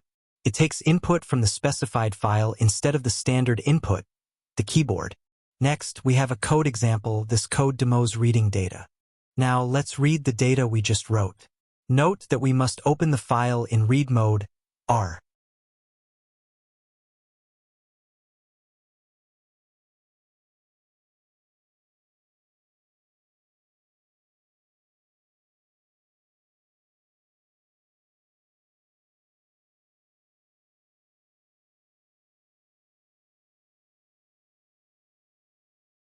So, how to read many lines?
Four. fscanf return value, end of file OF. The fscanf function is crucial because it returns the number of items successfully read. If you expect to read 3 integers, and fscanf returns 3, the read was successful. If you are at the end of the file, EOF, and try to read, fscanf returns the special constant EOF, end of file. This feature is typically used in a loop to read every line in a file. 5. Conclusion and next steps. You have now learned the complete cycle of basic file management. Declare the handle, file pointer, open the stream, using file pointer and fopen function. Perform use fprintf to write or fscanf to read. Close the stream. Call fclose function and pass file pointer to it. This action is to save and release resources. This concludes our theoretical lessons on file management. Our next session is 8.4. Exercises, no answers.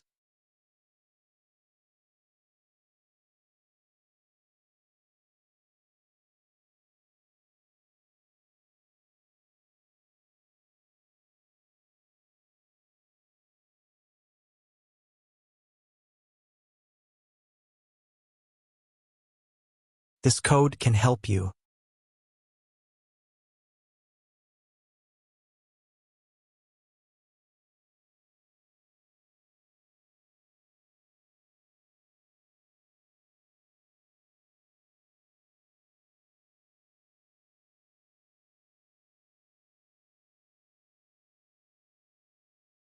Problem 1.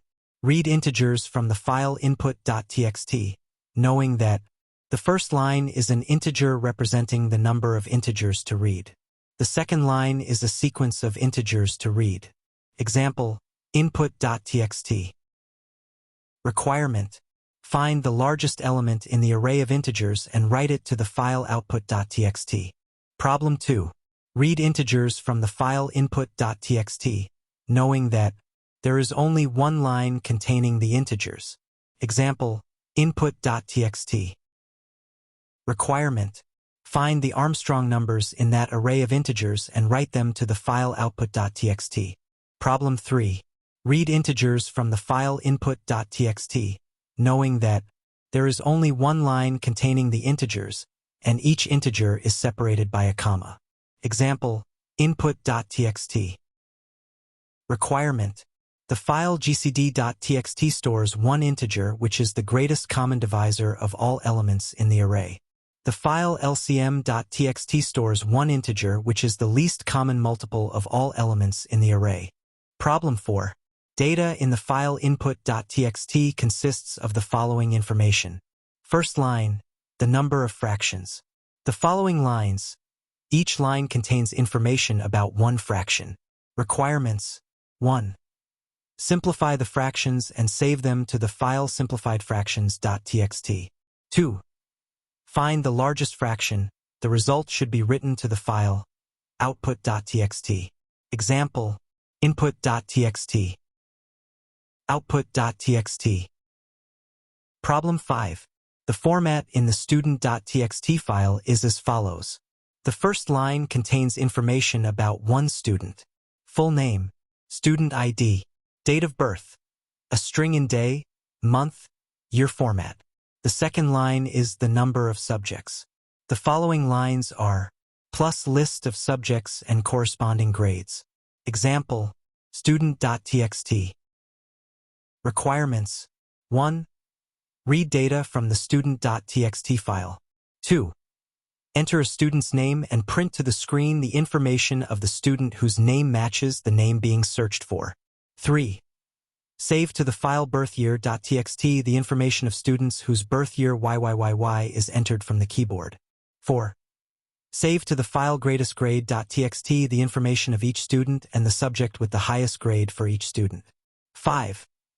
Read data from the file greatestgrade.txt and save to the file count.txt the total number of subjects currently available for all students. This video is actually a section of a course. This section includes 4 videos. They are: first, building a simple calculator requirements. Second, building a simple calculator solution. Third, building a to-do list manager requirements. Fourth, building a to-do list manager solution. Okay, let's get started.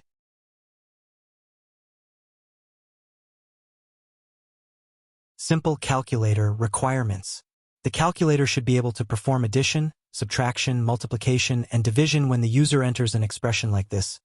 Open bracket 1 plus 12 close bracket times 2 over 3 minus open bracket minus 2 minus 5.088 close bracket.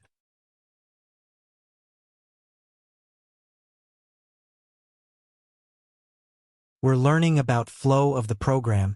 Here I have an expression example. After users entering this expression, we need to erase all spaces in the expression. So we have this expression like this. Okay, next we need to find the deepest brackets. You see here there are 3 couples of brackets and one of them is level 2. And that is the deepest couple of brackets. We extract this small expression to calculate first. We have 2 operators. Those are minus and multiplication sign, but I get plus instead of minus, and keep the 3 negative. Because it has plus and multiplication sign, so we need to implement the multiplication first. We have negative 3 times 6 equals negative 18. So there is 1 plus sign left. Then 2 plus negative 18 equals negative 16. Okay, we got the result of negative 16 of the small expression, so then we replace the old small expression with this result. And you notice that before the old small expression there is a plus sign because our result is negative, so we remove this plus sign. Okay, similar to the next steps.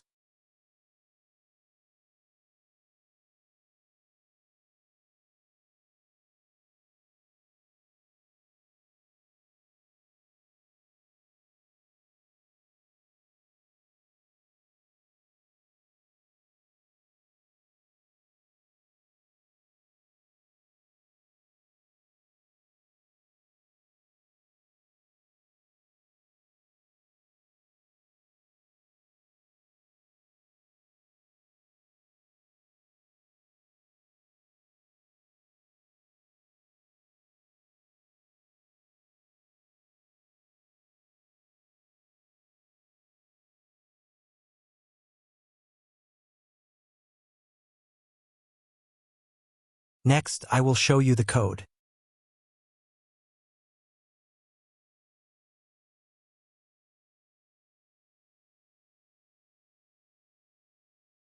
Very short, right? Okay, I will shot each part of code you can see, or maybe you can find the code by the link.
To-do list manager.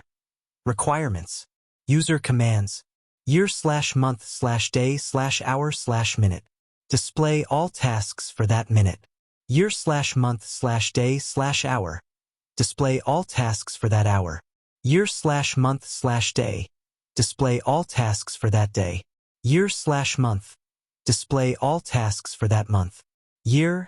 Display all tasks for that year. If the user adds the suffix, spaced w space, file name includes the extension. Save the tasks to the file name instead of displaying them on the screen. If the user adds the suffix, space rm space, task ID, delete the task with that ID. If the user adds the suffix, space, open quote, task content, close quote. This command means the user wants to add a task. Save the task information to the storage.txt file. If the user adds the suffix, space, modify, space, task ID, space, open quote, task content, close quote. Modify the task with that ID according to task content. Note: tasks displayed on the screen or saved to a file must be sorted in ascending order.